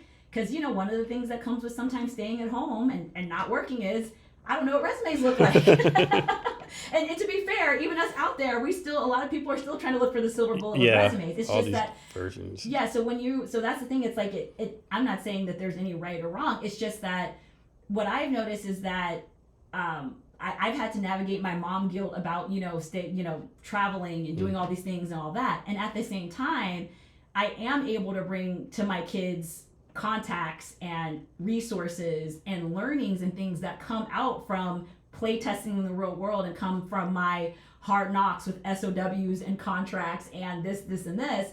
And I'm able to talk to them about conflict. I'm able to parent them in a way that's a bit more like grounded in that, and that's all that any of us can do, right? Because it takes a village. Like my kids still have people around them from all kinds of walks of life to help them with that. But I just say all that to say that role model is one thing, being accountable for the world you're making for your kids is another, and then there's a whole separate one of like staying sharp on like the kind of world you're sending your kids into, and it's very hard to do that if you've been far removed from it yourself. So how much do you share with your kids? Like, do you share everything with them, or like something's really had a really bad day, you keep it from them? Like, how do you go about sharing stuff with your kids? It depends. You know, one of the things I try to do with the kids is I do try to just show them that, you know, just because you do everything right, I think there's a thing, and I was raised with this, and it's a thing where you're hey, if you behave yourself, right? If you're a good girl or boy, everything will go the way you want it to, right? And that's just not true. And like that's kind of like not the form of leverage myself or my co-parent use with my kids, right? And that's the thing. It's like the whole idea of, you know, people kind of parent from that place, and then when something doesn't turn out the way their kids want, they say life's unfair, deal with it. But it's like there is something I think important about, like you said, like when you have a bad day, if you can or whatever, if your kids are interested, you know, your kids, at least mine, they can read me like a book. So it's like there are times where I give them a window into life wasn't fair, you know. So what is deep tech? What is deep tech? Yeah. Yes. So people have different definitions of deep tech. Some people would tell you that deep tech is, remember I told you earlier about enterprise SaaS, about like, you know, what are you going to run it on? How are you going to power it? How are you going to secure it? How are you going to, right, all that stuff. So there's one definition of deep tech that says deep tech is all of the hardware intensive, manufacturing intensive, raw materials, resource sorts of things that require a lot of capital, expertise, and infrastructure to be able to bring to market or to be usable. So that's one working definition of deep tech. I gotta tell you, in a world, particularly in our region where people are obsessed with enterprise SaaS, it actually doesn't have to go that deep for some people to kind of be out of lockstep with it. AI is a very good example of that, with what's going on with data centers right now. So how do you say the name of your VC? It's Barclo? Yes. So you're investing in the future, correct? Yes. Can something be too far in the future? Yes and no. There's a few ways to kind of think of the future. Let me level set this kind of like on the where you can merge practicality and philosophy when it comes to future and futurism. It's either the future or death. Okay, so let me start there. Either to live is to future. Okay. I think sometimes we forget that, right? Yeah. To live is to future. Yeah. So it always behooves you, particularly when you're surrounded by huge amounts of change happening very rapidly around topics and things you admittedly don't understand. I'm in that camp, just like with the rest of humanity. It's very important to be future present. What does that mean? So at Barclo, our kind of philosophy is there's future today, future tomorrow, and future day after. This window of future today, future tomorrow, that's where a lot of this very rapid change is happening, and there's like a lot of dynamics around that. So for some people, they'll say, how far out in the future is the future? One thing that I'm learning being a part of Barclo and educating people about quantum and deep tech and all that is that the whole investment thesis thing, right? The time horizon thing. We are in what I call a time horizon traffic jam right now, meaning that the folks who say, hey, tell me about quantum, Google says 3 to 5 years. What do you think? And I'm like, man, it's hard to crystal ball that, but I'm not going to disagree with Google. I'm not going to disagree with the Project Willow folks, and I'm under NDA for some things. I'm like, yeah, I think that's probably smart that you anchor on that. And it's not that people are skeptical, and it's not even necessarily like they don't want to like invest or understand it better. It's just like, don't I need all of my AI investments to pay off in 3 to 5 years? Don't wait a second. I invested in AI and it's not hedged on data centers and compute and energy and water use. Better throw in a bunch of money into data centers. Oh wait, rare earth minerals, we need stuff for the chips. We need stuff to go in the data centers. I didn't hedge on that either. How long is it going to take to get all this stuff? 3 to 5 years. uh-oh. And I think that could kind of be the Yeah. rub, is like, because the thing is that all this stuff is cumulative, Yeah. right? So you could say like something's too far in the future, but you're still having to make sure things shook out on your past investments. That's how portfolios work. So, you know, from an investment lens, something's too far in the future. From a research lens, that's a different type of future perspective. So and I think that's why I come back to saying, like, we're treating the future like this investment class instead of an imperative. Okay. Yeah, that's where you're going to get the rub with like the time horizons. So next one, so a guy named Michael Baldwin did a post that you reposted, and basically he was shitting on people who said fail fast, right? And like me, that's my pet peeve too. Like whenever someone's fail fast, they talk to me. You're talking to Stanford engineers, the people that have privilege, whatever. Like most people can't like take 90 days and do that, right? So give us your take on that. Yeah, so part of the reason I shared that is, do you remember I told you about like the world we want to create is not SaaS? Mm-hmm. You can fail fast in Scrum. Yeah. You can fail fast in the SDLC. You can fail fast in rapid prototyping. But in that world we talked about, do you want doctors failing fast? Like I have a good friend, he was on podcast with Brandon Doyle, so he basically has like a machine that cleans air, right? Like if you would have stopped at 90 days, he wouldn't have a multi-million-dollar company, right? Like some things you need more time, right? Yeah, well, sometimes it's a function, sometimes it's time, sometimes it's cycles, but it's like, think about what we mean when we say fail fast, right? Mm-hmm. Once again, we're back into investment class. We're back into Y Combinator, A16Z. The startup weekend thing. Yeah, we're like that. But once you get outside of that, right? Like before joining Barclo, I was working in cybersecurity implementations. Mm-hmm. You do not want cybersecurity people failing fast.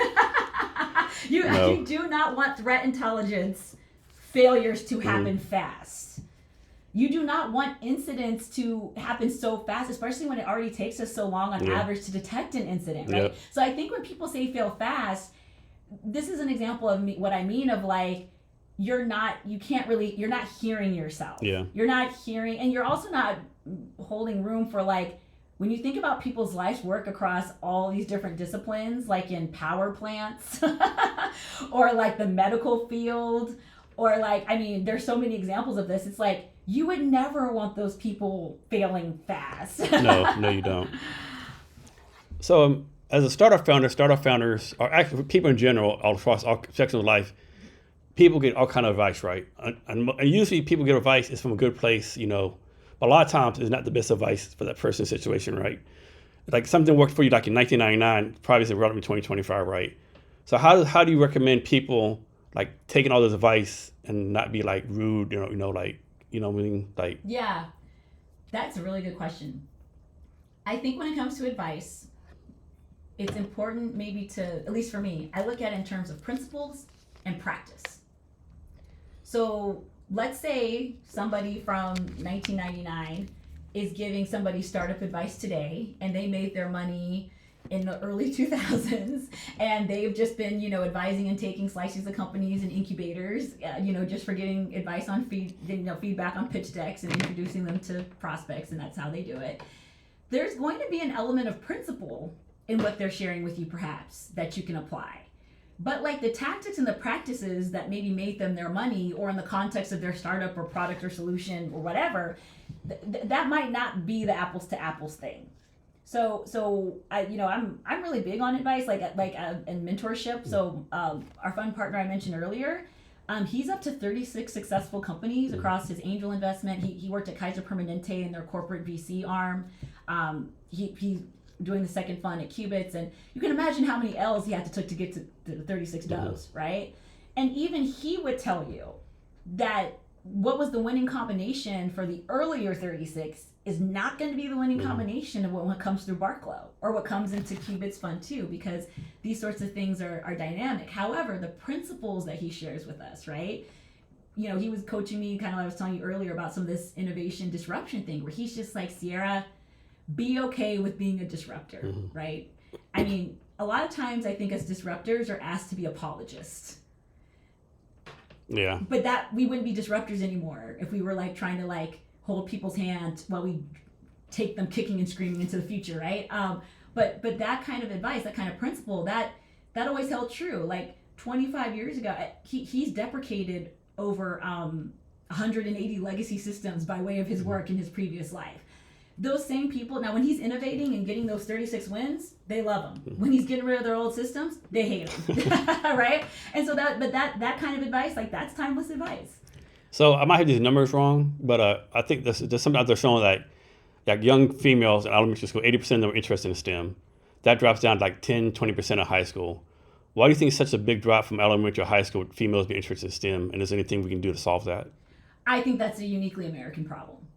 And I'm really grateful for my time like at Miston and all that, where I got to travel the world and see how technology is adopted. And when I say uniquely American problem, I'm not saying the isms, I call them the isms, the sexisms, the racism, the isms. I'm not saying the isms are an American problem. I'm saying STEM as a concept is a uniquely American problem.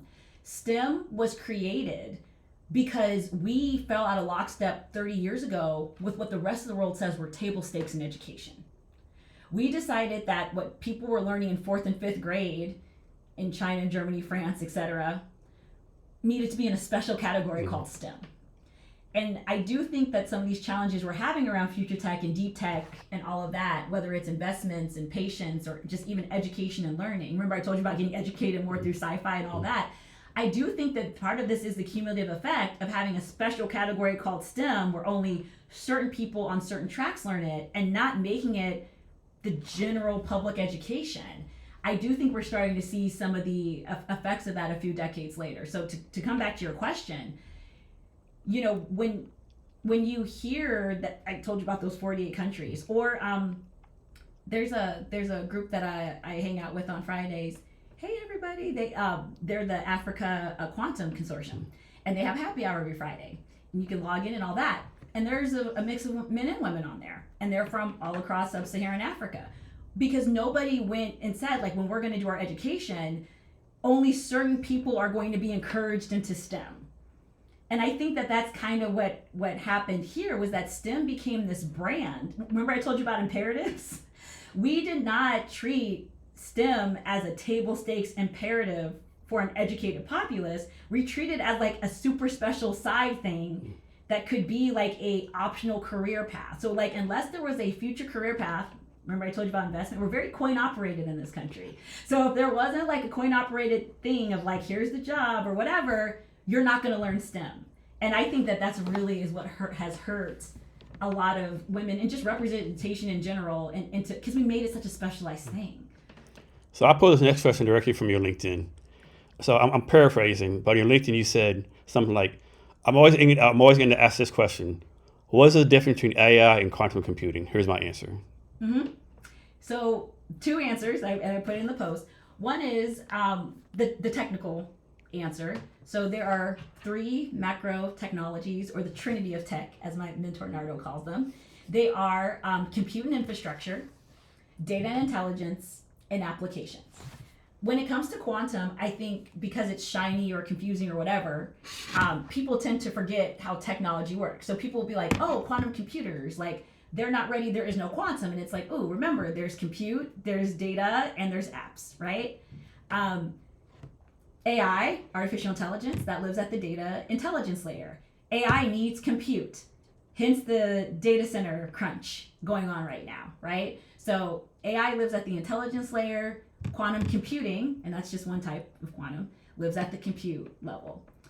The other answer, and this is kind of the more philosophical one, is that AI, in my opinion, and I think there's a lot of evidence to suggest this is man trying to make machines in his own image.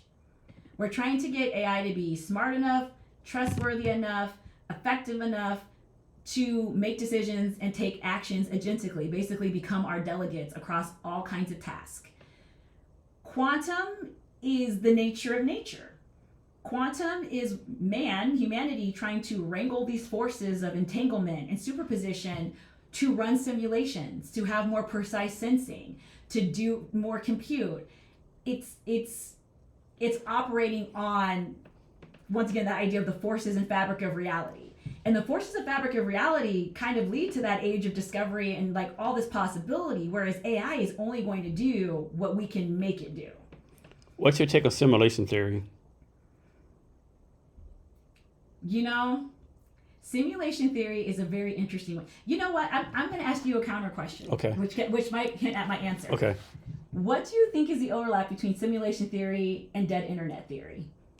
I'm not smart enough to answer that question. Okay. I'm not going to fucking attempt to try. Okay, so for folks who don't know, there's this theory called, well, how about you explain simulation theory? And So simulation theory is like, it's a crazy theory, but I know like 4 or 5 people who like 100% believe in it, right? Mm-hmm. And these ain't stupid people, right? These people like, like your level of smartness, right? Well, thank you, but yeah, they're smart, right? So basically the theory is like, we're based in a game, like right now we keep treating AI, we treating all these AI games or whatever. And the theory is like, we can do this, maybe somebody else always done it to us, right? Like, you ever watched the show Rick and Morty? Mm-hmm. Remember one show, like one of the first episodes were like him, Morty, and the other young lady's name, I can't remember the name. I can't remember her name, but the car battery goes dead. And so Morty said, we gotta jump. No, we don't. I have to go to the battery and have them fix it, right? And so he had to create a civilization in his battery to do the battery, right? But then he went there and learned they had done the same thing. So like 6 generations down, all these people live in simulation theories, right? Yeah, and then dead internet theory suggests that we crossed the threshold, debatable how long ago.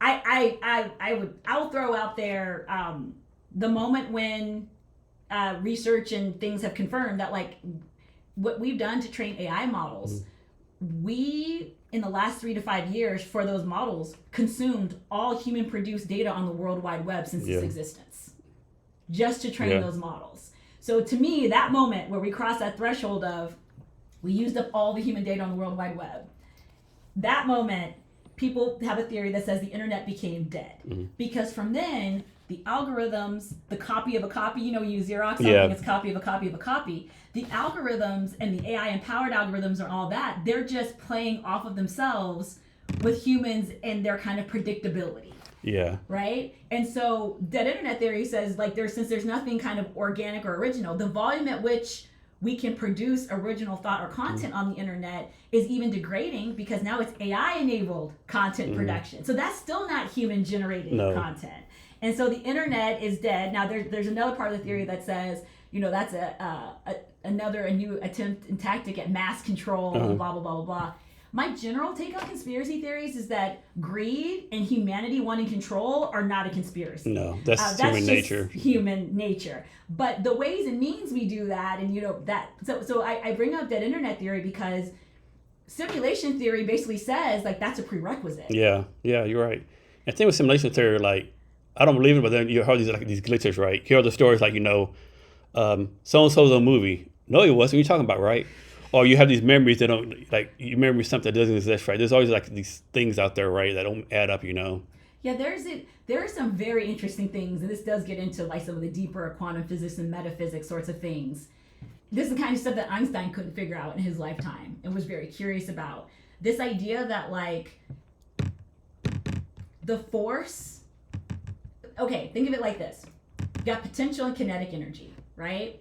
So within our thoughts, emotions, and opinions, there's all these potentials of our awareness and all that, of how that can become kinetic.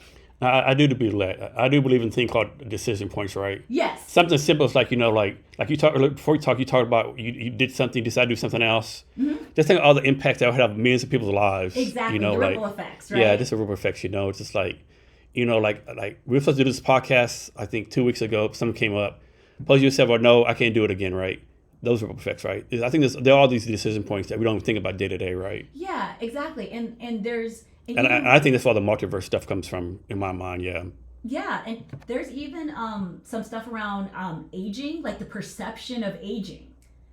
Like that they've studied about how, like, the more experiences, right? So the more kinetic a person is in their experiences, that's what makes it feel like their life is going by so fast. Mm-hmm. There's this sense of increased velocity because the way you experience time is a function of experiences and kinetic things, and not a function of you like just sitting on the couch. Here's something crazy. Do you watch the show The Golden Girls way back in the day? Oh yes, I love Golden Girls. Do you know how old those ladies were? Much younger than they were in the show. Like in the 40s and 50s, right? Yes.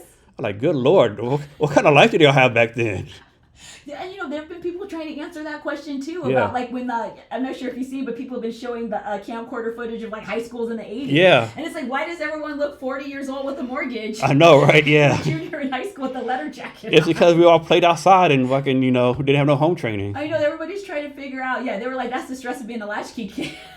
We're trying to figure out how we're gonna cook dinner tonight. But that's the thing. The perception of how time elapses in our lives. Yeah. There are things that between like this kind of metacognition theory and metaphysics theory, all these dynamics of like decisions and time and even like place, like where you go when, and who you interact with, and then how, for example, you and I are gonna have this conversation, or you asked me earlier about the books, and when I get to that book, or maybe you're going to pick up a book, I share it with you, that's going to splinter off into another timeline separate from the one where you didn't read the book, right? There's some really interesting things in those dynamics. Yeah, it's insanity.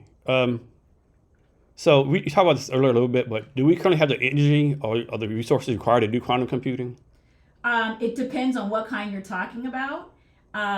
So for example, remember earlier I was talking about future today, future tomorrow, future day after. So particularly with quantum, there's like you're asked about quantum today. So quantum today, that's what we call a lot of things that are quantum inspired or maybe quantum adjacent. So for example, like there's a component of DocuSign that uses quantum enabled random number generation. I'm still learning about the mechanics of this, but like your flash drives, that operates with kind of the side effect of like this thing called quantum tunneling that makes like flash memory possible. Nobody has to be a quantum expert to use DocuSign or to use a flash drive, right? So you kind of have that. You also have this thing called quantum annealing. And that's when you don't have any quantum hardware and you're able to run quantum simulations, et cetera, like on your MacBook. So like that's the kind of stuff that we have today. And the reason I think this is important to talk about is because there's this thing around quantum supremacy or quantum advantage. And that's when you have enough qubits, and I can talk a little bit about, like, in layman's terms, I've learned those to basically get to this level of compute power, right? There's this concept of Q-Day. This is where quantum computers become strong enough to run everything that they need to break Shor's algorithm and therefore break all the primary encryption of the entire internet. So that's called Q-Day. It's very interesting because remember I told you earlier there's this camp of people that are like, we don't have the chip, the computer, we don't have to worry about it. I got 5 years, I got 10 years. Next week, as part of Tech Week, we're having a Barclo event, and one of our speakers is from JP Chase and the Quantum Q-Day Readiness team. And so it's very interesting because another person we had from American Binary, he was on our Quantum Curio call, and that's something we do monthly for Barclo where we have people demo, the things everybody says is sci-fi or doesn't exist, and he has this working quantum VPN. He's partnered with Oracle, dual use with DARPA and intelligence, right? That kind of stuff, that's today, like that's right now. The military is not waiting 5 to 10 years or 3 to 5 years. JP Morgan smartly is not waiting and has not ever waited for this kind of stuff. And I'm excited to learn more from Neha and everything she shares on that panel. But these sorts of things that are available today that really point towards where we're going, like there are a lot of people working very hard and very smartly on those things. Now, quantum tomorrow is some of this kind of hybrid integration stuff where you're starting to see things like quantum simulations being able to tune AI parameters. Because if you can run all of these simulations, you can kind of game out and play out where AI parameters need to tighten up within a large language model. I was in the Army for 25 years, and it always amazed me when people say the military is not innovative, right? Like, have you seen the B-1 bomber? Have you seen the things that we can do? Now, the military is bureaucratic. It has to be because it's such a big organization, right? It's government, but like, have you seen the things we do in the battlefield? Like we can like pinpoint a bomb like within meters or something, right? That doesn't come by, being resistant to change. Oh yeah, I saw an open call for DARPA submissions and also some upcoming deadlines around protein engineering, around radiovolatics. Yeah, we do some crazy shit in the military.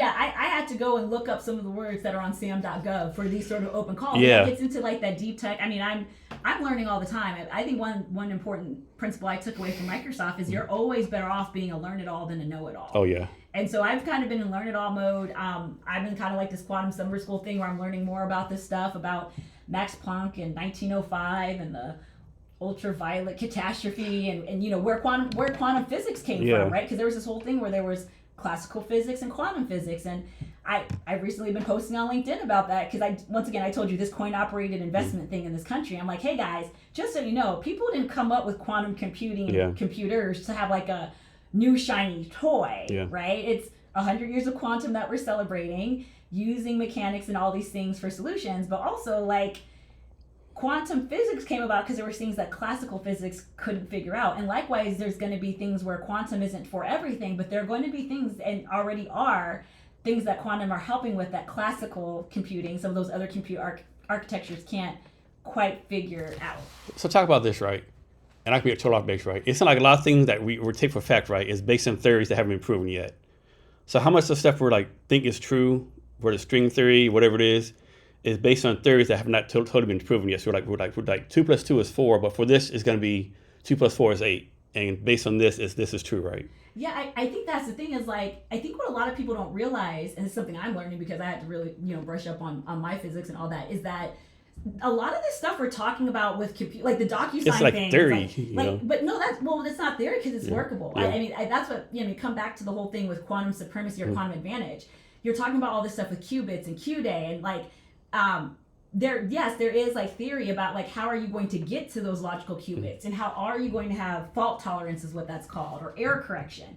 Yeah, there's like theory that like there's like and the thing about theory, and let's not forget the scientific method, you have a hypothesis and theory and then you try it. Yeah. And so remember I mentioned those 48 other countries. That's what a lot of this money and effort and these brilliant minds are going to, is taking those theory and figuring out practice. Because the truth are these 40 countries sharing lessons learned, or is it all like 40 countries doing it on their own? Some of them are. So like the EU is a great example. Yeah, right. I mean, hopefully they're sharing it with us and they're with us with them. Oh, you mean with us? Yeah. Oh, I mean, where would they share it? I mean, I think that's the tricky thing I'm learning about from like a transatlantic ecosystem. Yeah. That is something we're trying to figure out. I mean, it's not to say that like the states who are pursuing quantum initiatives like Maryland and Colorado, it's not to say that there's not a corridor for that collaboration. I mean, I've been talking to folks in the UK and Africa, as I mentioned, but what I meant was that like within the EU, you have all these different EU countries like France and Belgium and all of that.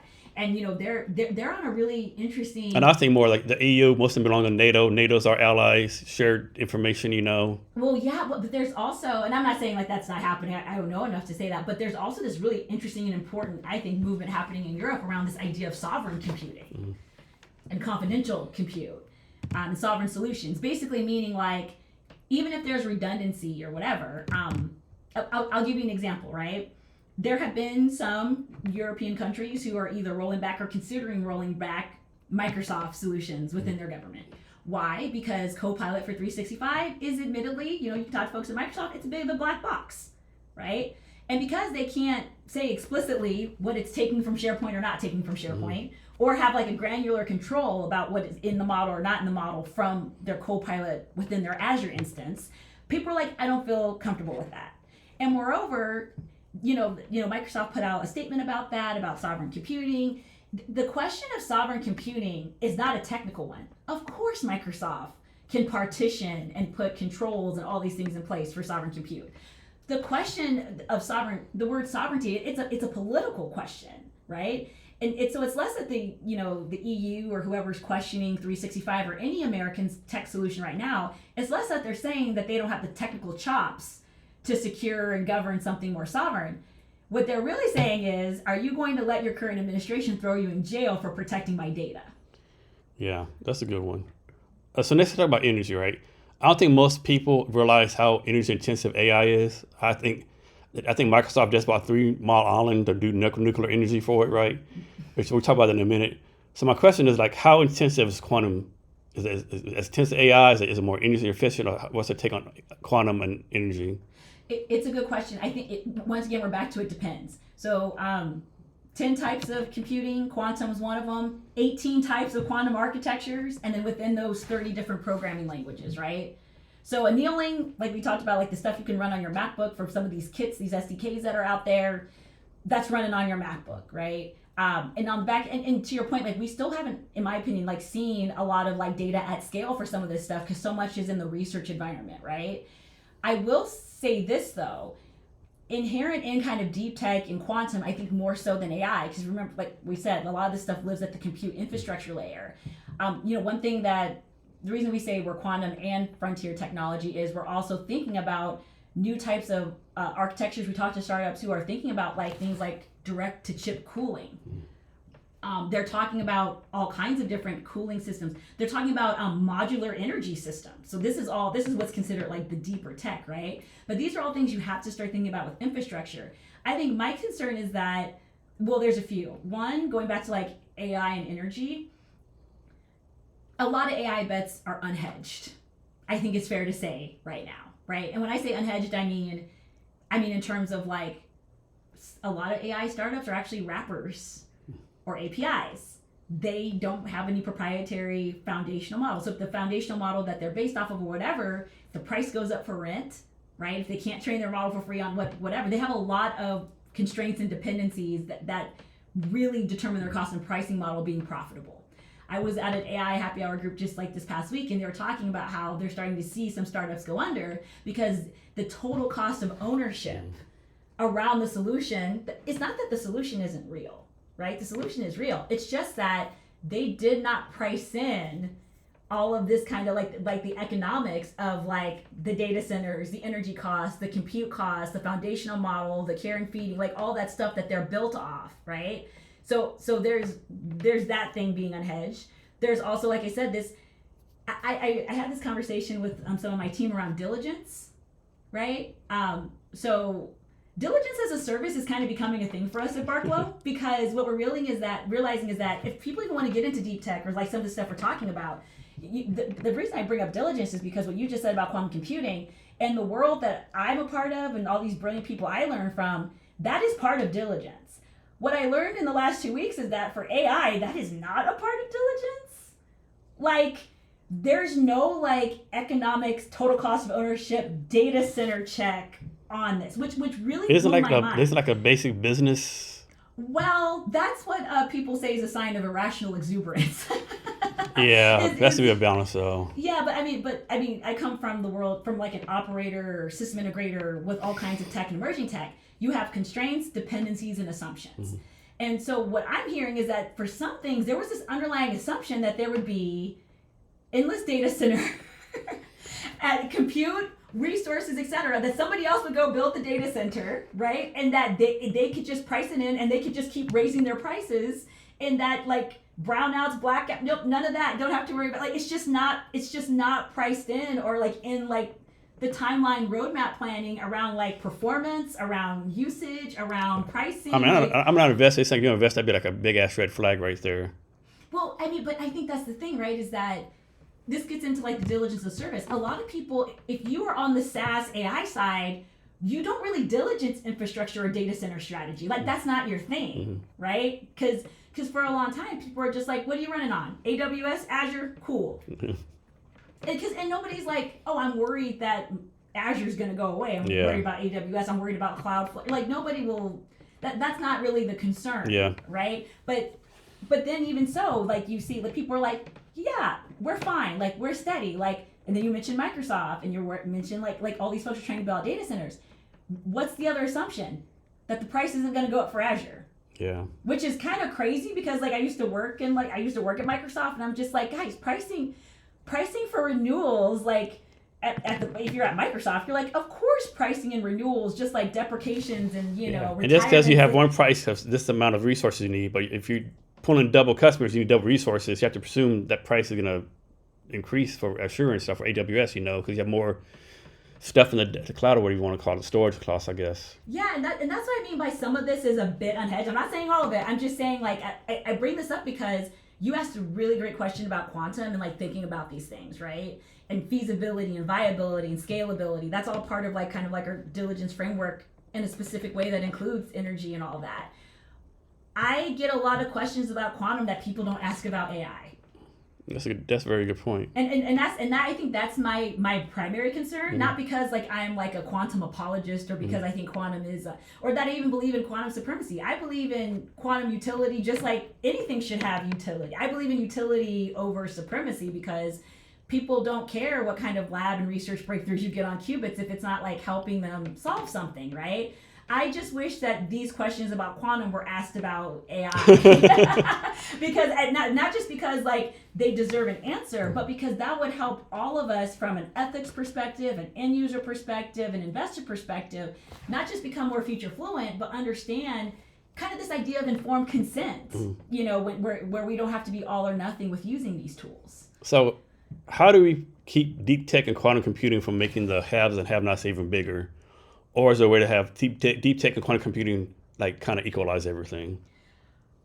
Ooh, the haves and have-nots question is something I've been thinking about a lot. The thing about deep tech and innovation writ large is that we're moving into a time where the haves and have-nots, especially with so many like tools and things becoming democratized and accessible. For example, IBM Qiskit. They're doing IBM Qiskit summer school. The quantum class I signed up for was free. I signed up for a neuromorphic computing class through Coursera. That's free. So there's not like a have and have-nots in the sense of like those things are price prohibitive with people, or even GPT. Like you can go to GPT and say, make me a quantum learning path, make me a data center architecture learning path. Like that's, you know, and give me the YouTubes, give me the podcasts. Like you can do that. What I'm finding is like some of these haves and have-nots, and this gets back into being accidentally anti-innovation, is kind of shaking out around like participants and non-participants. Because if you're that person I told you who's just like, I read a thing that said the chip isn't ready, call me in 5 years, you kind of signed up to be a have-not if anything changes before 5 years. That's a very good point. Yeah. Like you opted out. And so I think my concern is that like, and you know, that's why I was attracted to blockchain, is because this idea of like democratizing information, being able to democratize tools and resources, you know, the idea, the ethos of that, right? And so what I'm seeing is there's more and more knowledge and information and resources getting democratized, and people even having like this kind of introductory offer and like wanting to put it out there. But a lot of people are just kind of either opting out or tuning out or like doing the kick the can down the road thing. And I think that actually, and that's why I say like have nots in terms of like not economics, but in terms of like awareness and participation. So let's suppose like today someone opted out, like I'm not doing this right.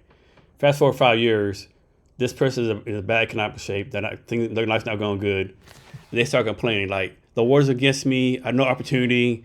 Well, what do you tell that person then? Like, hey, you know, you made a choice. You have to rid of the decision, or you're like more like, okay, like you made a bad choice. Let me try to fix it some kind of way. Well, what I would say to that person is, and I think we saw a little bit of that. My undergrad is in logistics and supply chain, and so even when I was learning about logistics and supply chain, I was still learning 20 years ago when the shakeout was still happening with outsourcing, right? The American thing, manufacturing's too hard, it's too expensive, it's, you know, the convenience thing, I'm gonna let another country do it. And now we see the pendulum swinging the other way, like, oh my God, I can't believe it, you know. But that person in like 5 years, just like those people now who are kind of like trying to unring the bell for manufacturing, it's like, there will be new and other opportunities. But my question to them is like, so that thing that you did with cloud computing, where you were like, that's not a thing or whatever, or that thing you did with digitized files, everything's going to be on paper, or the internet's not going to, you know, those people, right? Those tend to be kind of those people, right?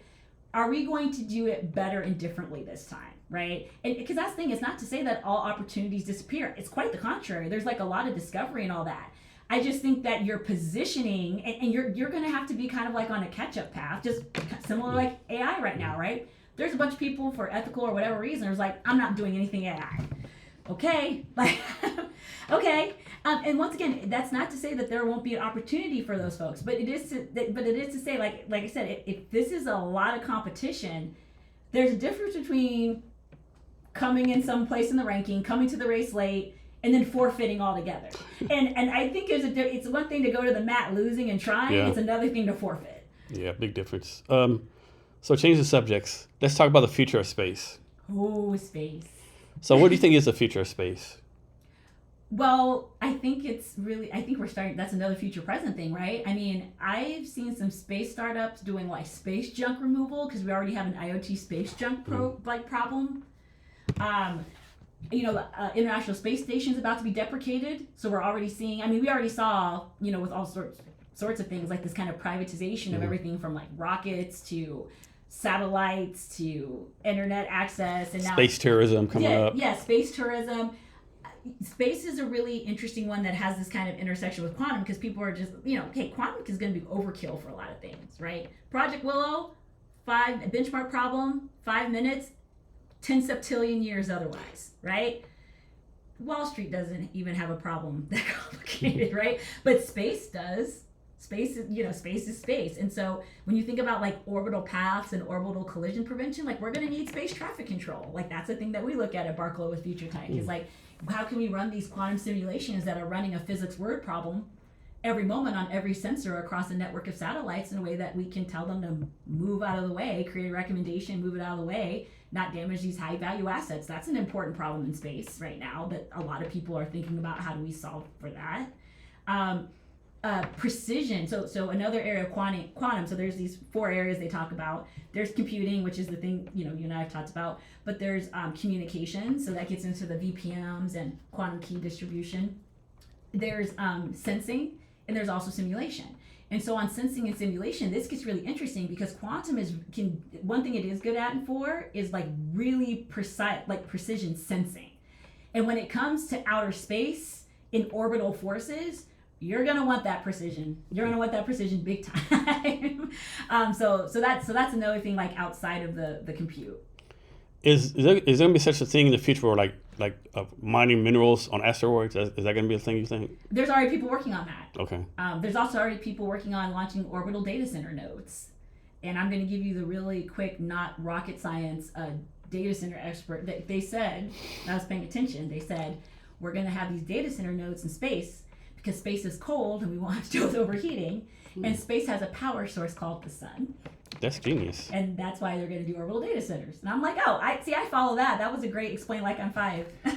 Have y'all invested in or looking to invest in any space tech thing at Barclo? Yeah, that's definitely something that's on the table. Like I said, just because of that sensing, simulation, and even like edge computing. Remember I mentioned there's like the 10 types of, there's edge computing where it's like we are going to have to figure out like stuff on device, which is, there's a lot of satellite stuff that runs on edge compute. And then when it comes to useful quantum computing, you kind of need to have high performance compute right there. You're going to need a whole lot of horsepower to wrangle what you get from those sensors and to run these kind of simulations. So do we actually have quantum chips right now?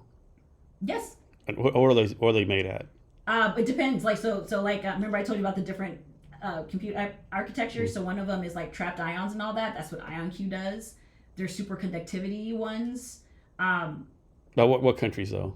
So IonQ is an American company. Okay, you always said like all the chips are made in Taiwan, right? Oh, so yeah, so you're thinking about GPUs and like that kind of thing. Well, that's the interesting thing about quantum is like that's part of why the race is on, because one of the I think kind of gold rush sort of prizes when you think about like commercializing quantum and you're just focused on chips and compute is people, that is kind of what they think about is like, how can I be the NVIDIA? Yeah. How can I be the QPU? That's what I was thinking. Yeah. Yeah. So we have. It's not that we don't have brilliant people here. Like Chad Rigetti is somebody that like my fund partner knows, and there's Rigetti, and there was a economic resource development conference here this past week, and Nardo was on a panel with folks from IonQ, Photonics Inc. in Canada. So those things like definitely exist. Like those folks are out there.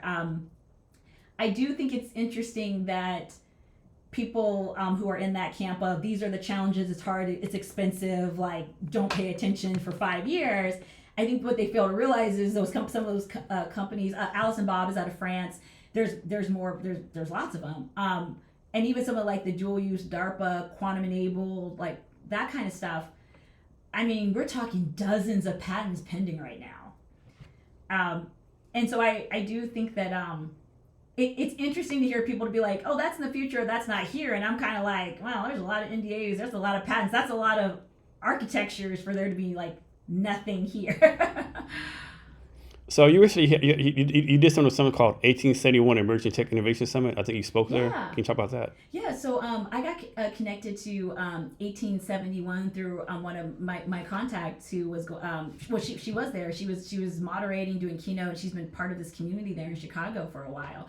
And she had asked me if I'd be available to come out and do one of the keynotes, because they had these different tracks on blockchain and AI. And so I did a talk around innovation, around like the myth of the next big thing. And it's basically just like one kind of like what I was sharing with you is that like this idea of like the S curve of innovation, it fails to realize that there's multiple S curves happening all at once.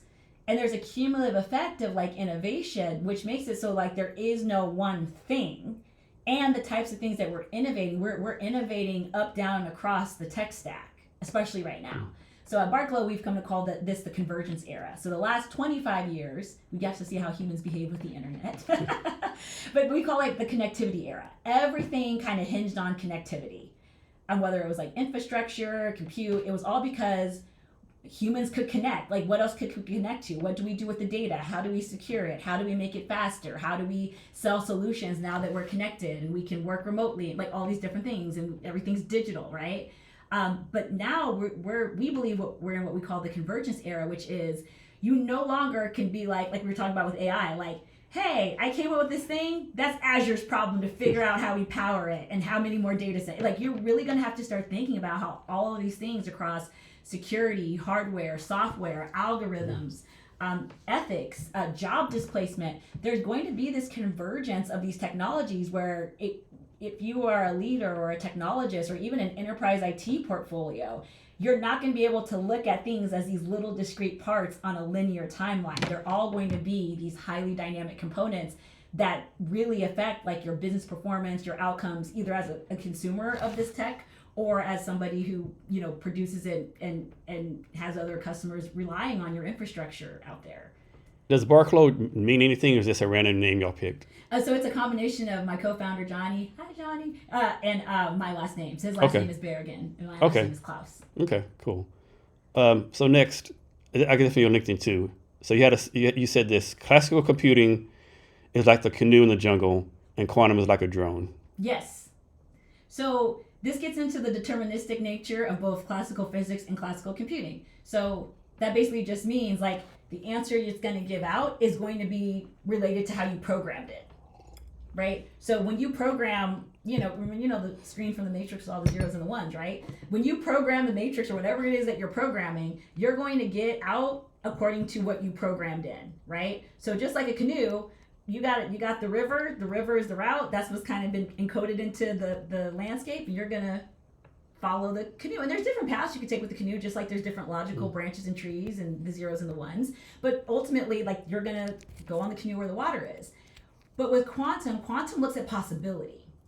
So the drone view is going to be the aerial view of the whole jungle, river, trees, like all of it, because quantum is operating in a way, that's why it's so good at simulation. It's operating on this realm of possibilities that you could never program yourself. I love how my fund partner puts it. He talks about how like, if you think about qubits are this really cool thing where you're trying to harness superposition. Superposition in quantum physics and mechanics is when something is 0 and 1 at the same time. So in classical compute, it's 0 or 1, and the zeros or the ones come together and they do the thing. But when something can be 0 and 1 at the same time, what's between 0 and 1? Infinity.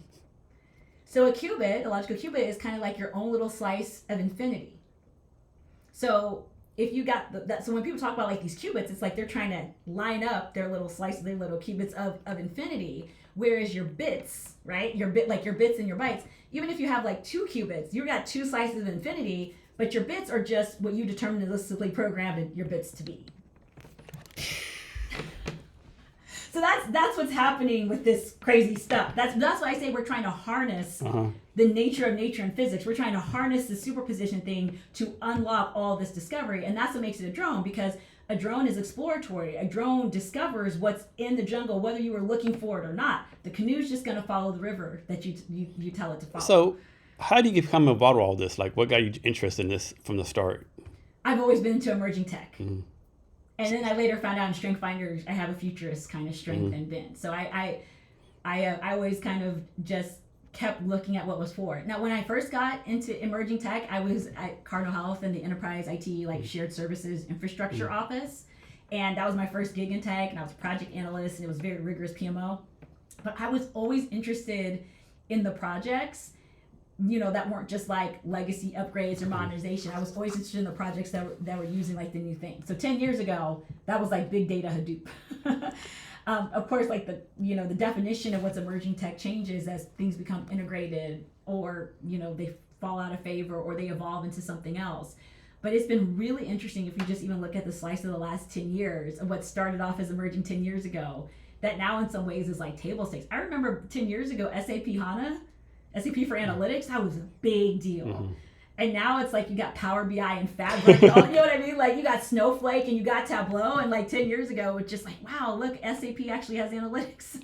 I know. It's crazy how much we've advanced in such when you think about it, such a short amount of time. Yeah. We've come a really long way from dashboards and IoT sensors. And playing Pong games. Yeah, it's or even like broadband, right? Like that's something I brought up in my talk in Chicago, was like, you guys remember how there was no broadband day?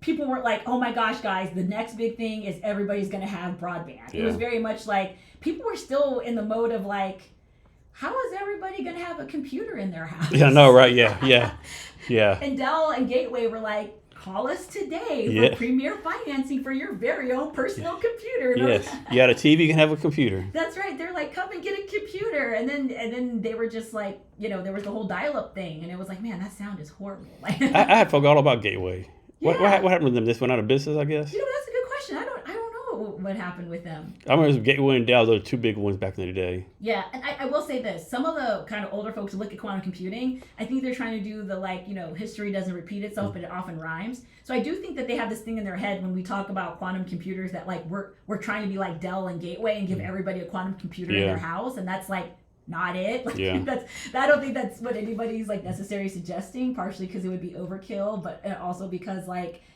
it also makes a lot more sense to put QPUs, so to speak, next to GPUs in a data center. And we haven't even gotten into like how we need to completely rethink devices so they're not like burning up. So next, I was going to ask this two separate questions. I think I'm going to combine them, right? So talk about building a VC fund while also building an ecosystem. Oh, that's a great question. So the model that we're working with at Barclo and with Qubits, it's admittedly like a new one and somewhat novel. And what I mean by that is people know like about like an A16Z, a Y Combinator, an incubator, an accelerator, right? And what we're doing with Qubits from like the fund side is like we are going to fund those folks, right? But there's a few different things that we're changing just because what we see the market and the moment needing. One is I saw an article today about like these are the best accelerator programs. Two things about accelerators that we're looking to differentiate and change just for better traction, scale, etc. One, they really center on getting investor money, and not customers. Yeah, I think that's totally wrong. Yeah, if I was to run one, I would be focused strictly on customer discovery, getting customers. Yeah, and so much so like I had a founder once say to me, Sierra, I was so excited. I was and of course she was excited. She was a female founder and she's a woman of color and she got in this accelerator. And she did send the feedback to the program of just like, if I would have spent half the time that I spent in your accelerator trying to pitch investors to give away more of my company, if I would have just spent half of that time going to get customers and revenue, I wouldn't have needed the accelerator at all. Yeah. And I think that's very telling is that it's, if you're telling people how to get more investors, you are showing them how to give up more of their company and not how to go get revenue. And also what investors want, what customers want are different, very different. And another thing too is it's very educational. So I was looking through, we do benchmark, we look at all this stuff, and I remember I was seeing all these modules. They're like bragging about like we got this on pitch and this on finance and this on hiring and this and this. And I remember being like, okay, well, like, does anybody, like, I was looking through some of these stuff. It's like, okay, well, are there any ones that show people how to like run a pilot or run a rapid prototype or to win a bake-off with a competitor if you have a shot at enterprise with procurement? And it was like, oh, here's a class on pilots. Here's a module on prototypes. If you're like, not all accelerators even have that. And I'm kind of like, okay, but that doesn't get them a pilot. That doesn't get them a prototype. That just puts them in a class track in the accelerator incubator about it, right? So there's still kind of this element of theory and practice. So that's one thing that we're going to be changing a bit is like it's going to very much be more customer focused.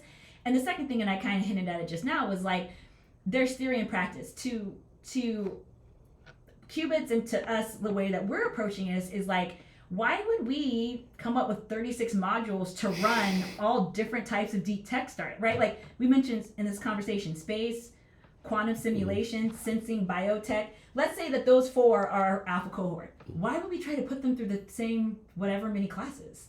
When we could be kind of like an internal McKinsey to each of them. We can call up the right experts at Qubits, we can call people from across the ecosystem, and we can really work with them to develop their pipeline and convert that pipeline into customers, and then use that revenue.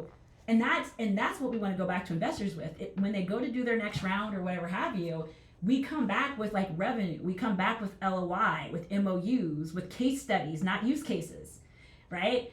And that's going to have a path to traction way more than just kind of working along these modules and hoping we can pitch more and more investors to move from A to B to C to IPO.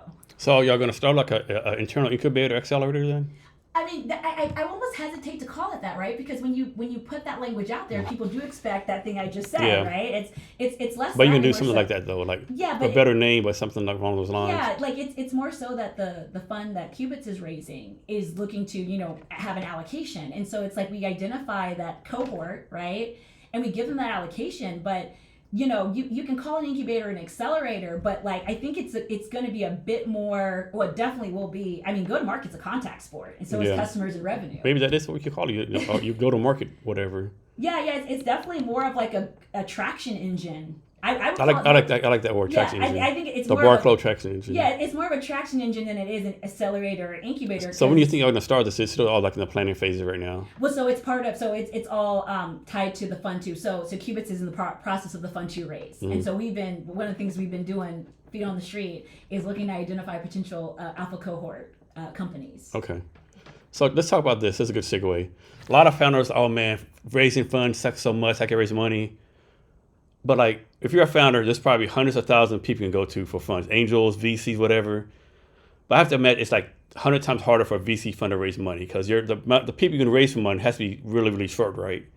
So talk about the pains and process like a VC funds have to go through to raise funds. Yeah, and this is me just kind of observing, but what I've kind of observed, like learning from Nardo and everything with this fund, is that, well, I should preface this by saying that Qubits is a global fund, right? Global funds are different because, for example, Nardo and the board of Qubits Ventures, remember I mentioned those 40 some countries that have quantum initiatives? A lot of folks like Nardo and the board of Qubits, they've advised in some capacity on some of those initiatives, and they've worked with some of those folks in the labs and scientists, and the world of quantum is ironically very small.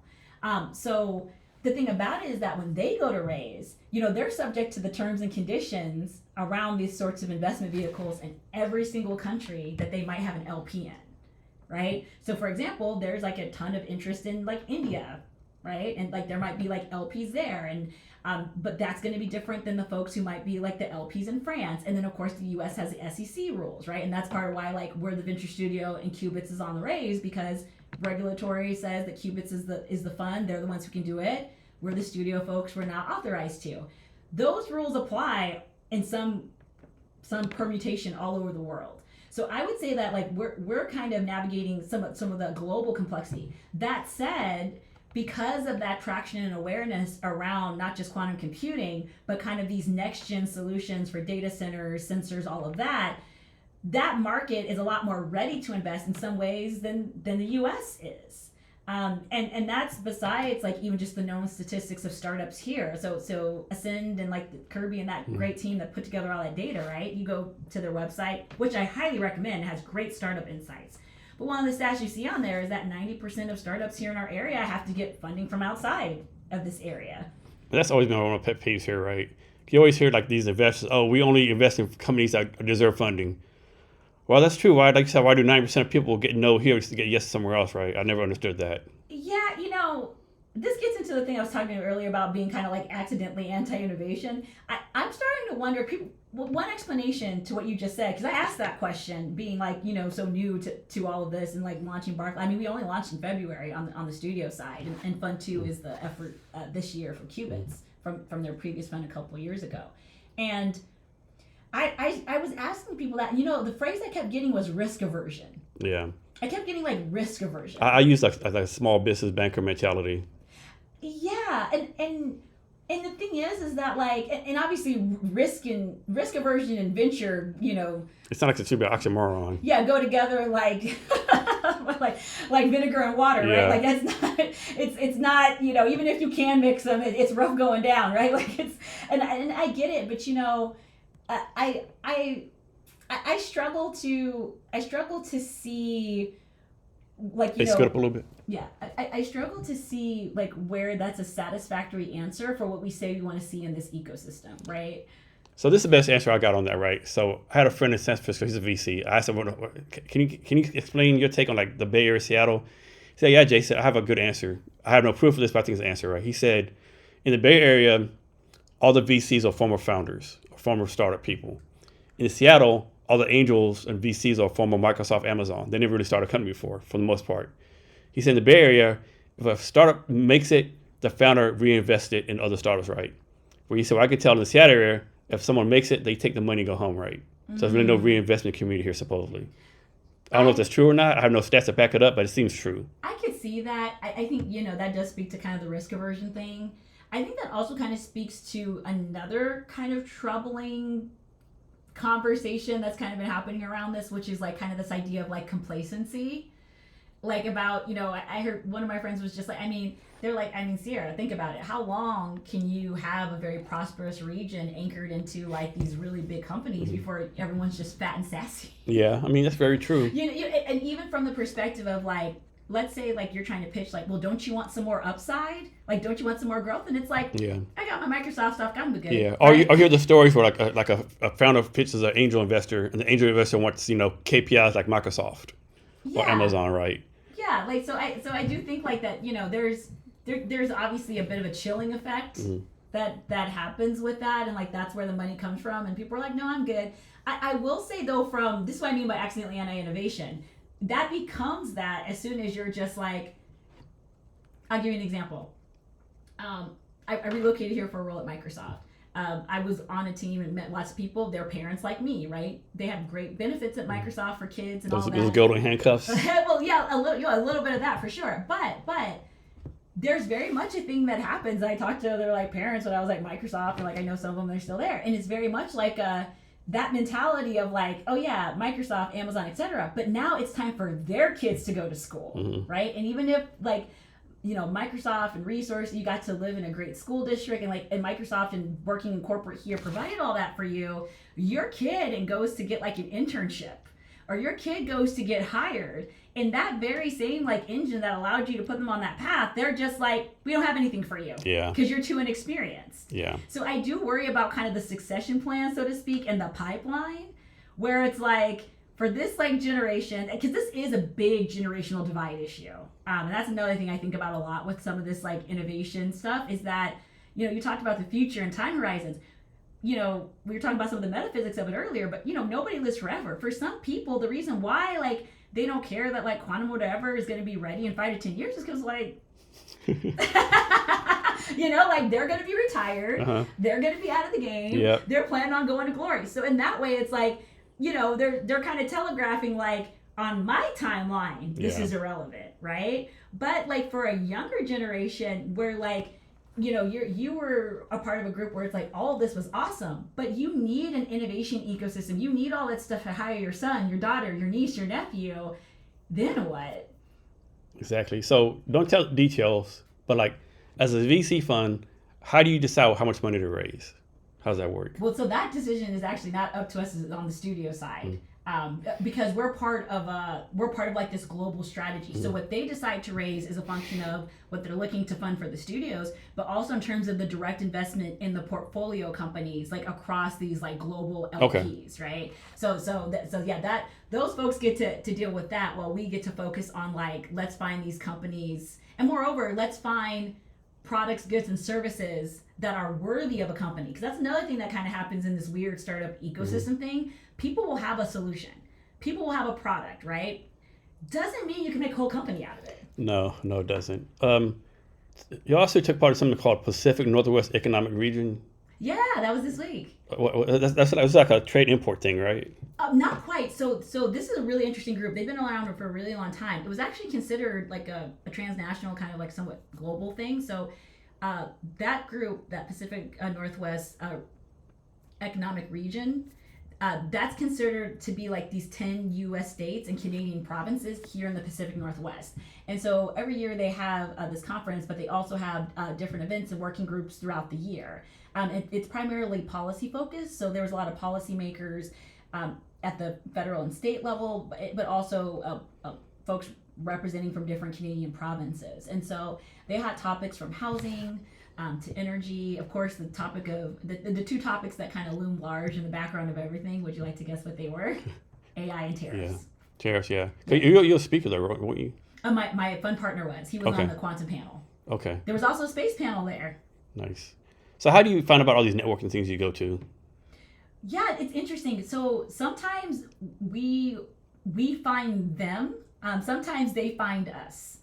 I was speaking with a recruiter who's worked in quantum and deep tech for like the last 5 or 6 years, and he was telling me that there's like only like 10,000 quantum people like in the whole wide world. I don't know if I would believe that though. It seems like it's way more. I'm not saying like millions and millions, but man, 10,000, that seems like pretty small. Trust me, in his line of work, he has been looking high and low for more. Yeah. I used to be an IT recruiter myself, so I know what he means about the database and all of that. And then once again, this is like 10,000 people across like all these different disciplines, so it actually gets fragmented even further because some are in research and some are in clean rooms and some are actually more aligned to photonics, and like it gets into like these really kind of like that long tail of things. And so when it comes to these events and all that, if people are looking for quantum people, we've been so surprised how people can find us. Yeah. Meanwhile, Nardo, I jokingly say Nardo is like the Kevin Bacon of quantum. Like I've talked to people from probably like a dozen different countries, and they'll be like, "Oh yeah, I know your fun partner." So how did you and your fun partner like come about doing business with each other? So that was actually primarily through my co-founder. So Johnny had been looking at building his own privacy startup and solution. And he had looked at a quantum-enabled confidentiality and privacy tool.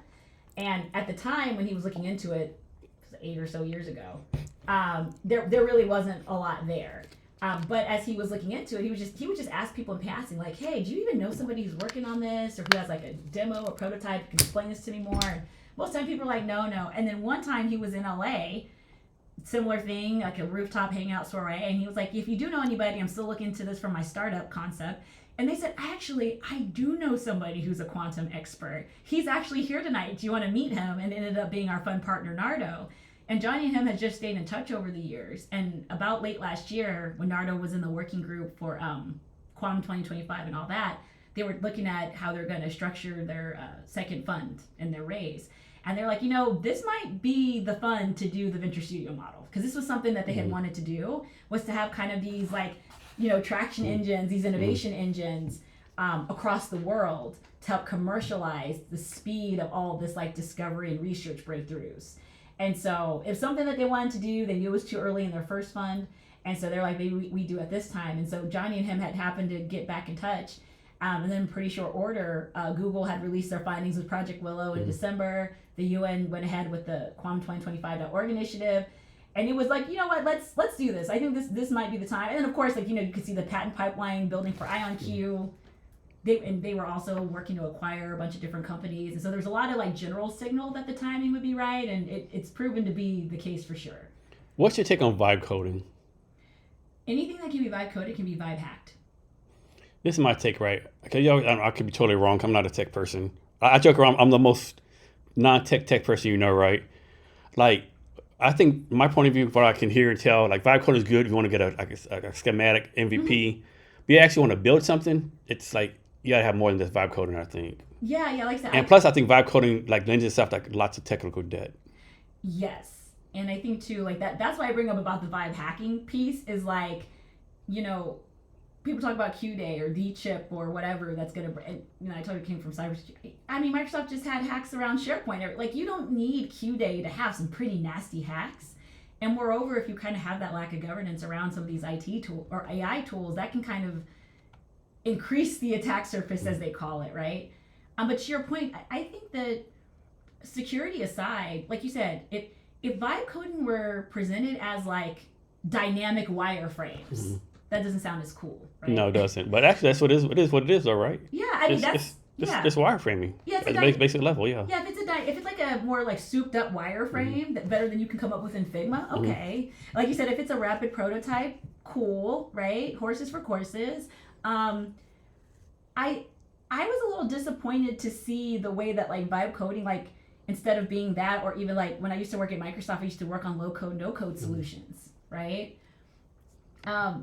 AI enabled low code, no code templates, like that's also very cool. But this whole thing of like, I vibe coded this thing, somebody invest millions of dollars in my startup, or I vibe coded this thing, let me go get customers and hope it doesn't break. Yeah. Or get hacked. I think we're on the same page on that. Yeah. Yeah. But like you said, horses for courses. If it was like, if you just like managed expectations and you had the plan to evolve it, mature it, put it against a proper roadmap, stress test it, you know, have some proper user acceptance testing, that, you know, I think it could going back to being like democratized solutions. I think that. So could be a good when do you think the hype of vibe code is going to die down, if ever?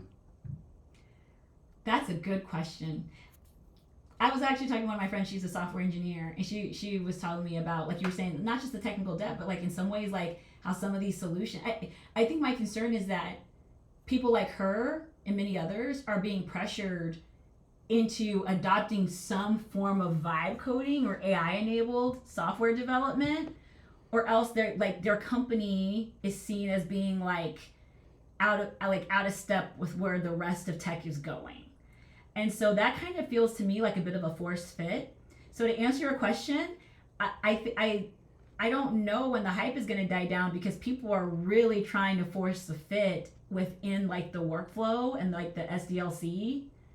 And until that stops, I'm not sure you're going to see the hype die down, because people are really trying to make this work. I mean, I think this gets back to what I said about the time horizon traffic jam. When people invest in these things, when I say invest, I don't just mean like startup. I mean like when companies buy these tools, like not even just from startups, like just in general, it's like they gotta make that work. I mean, Gartner, some people were shocked to see like this report, I think from Gartner for a few weeks ago, that said like a majority of these AI pilots that are out there right now are gonna just like not make it to enterprise production, including some of this like software engineering enabled tools.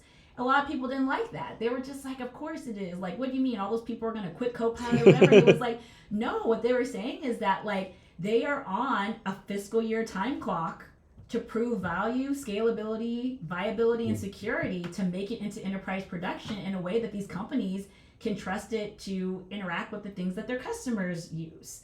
And if they can't prove that in the next 6 to 9 months, then it's out, you know? Talk about this, right? So like 4, 5, 6, 7 years ago, there was all these software developer jobs not being filled, right? And all these kids were told, hey, go get a software development job, get a computer science degree, guaranteed job. 2025, if you're a junior developer out of college, life is sucking for you, right? I mean, it's not good for you. And what makes it worse, I don't talk about this. So all these big companies, they're having AI do junior developer jobs right now. But fast forward 5 years, when this company, we say Microsoft, needs to hire an actual real person develop with 5 years experience, no one has 5 years experience. Because AI did all of it, right? I don't think anyone's thinking through that. Yeah, and I think this gets into, and somebody asked me about this around like future of work. And I think the thing is that when you think about future of work, you have to think about the role of work in people's lives and their identities and in communities and society, right? And to your point, that there's something really interesting going on. I had a conversation recently with somebody where, going back to like the whole, like, I'll call it the era of invincibility that I can kind of sense sometimes in this region, of just like, there'll be no recessions, everything will be peaceful and calm, all of the dynamics of healthcare and aging and job displacement from AI, they're just not going to touch us. We're the land of Boeing, Amazon, Microsoft, exactly. Expedia. Yes. I always am cautious of the era of invincibility whenever I sense it in any kind of like dynamic, because every unsinkable ship eventually meets its iceberg. So this is totally random, right?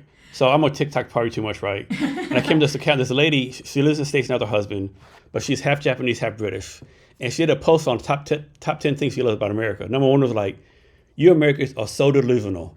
Like, you believe he's like, you believe I can fly. You fuckers really believe you can fly, right? There's no, I can't do it. None of this, there's no shaming. Like, if you have in your mind you're gonna do it, you can do it, right? And this, like, and she said, this is such an American concept. We don't think like that in Japan. Don't think like in Europe. Like, it's so American, right? And that's a good point, right? We are delusional sometimes here. Well, and I think that's what's so interesting. There's a paradox there in some ways, kind of like I was saying about innovation.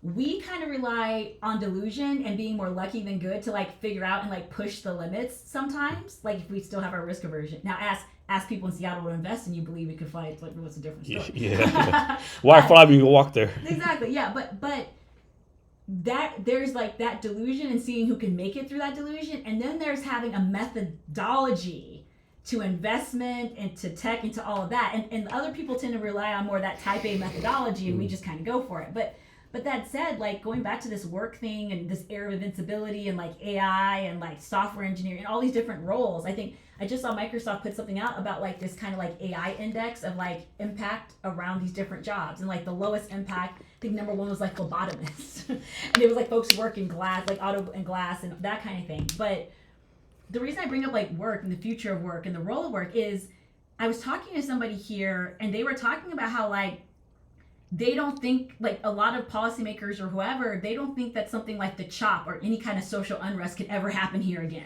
But it happens here every like 10, 15 years though. I know, but once again, it's that, right? It's, yeah, like that'll never happen again. And even if it did, like that was only a few days and like whatever. And then I realized that like a lot of people are not aware, and I only know this because of, our kind of global ecosystem that I'm a part of, that going back to that whole thing with sovereign computing and confidential, all that, in Europe, where they have a stronger social safety net, they have more food stability, they have healthcare, they're actually preparing for social unrest due to job displacement and AI. So I'm kind of like, why is it that like, and I live in Kirkland, right? They're like people in Kirkland or Bothell or whoever, they think that they're going to get a pass on social unrest, and Belgium doesn't think that. And yeah. and more specifically, just to put a finer point on it, and you can look this up yourself. Those folks in Europe, they're still not 100 years past what happens when you have a whole bunch of people radicalized when they feel like they were losers. Yep. On the other end. 100 years in the line of history, that's like yesterday. Yeah, and that's not. It hasn't been 100 years yet since that time of what happened with World War II.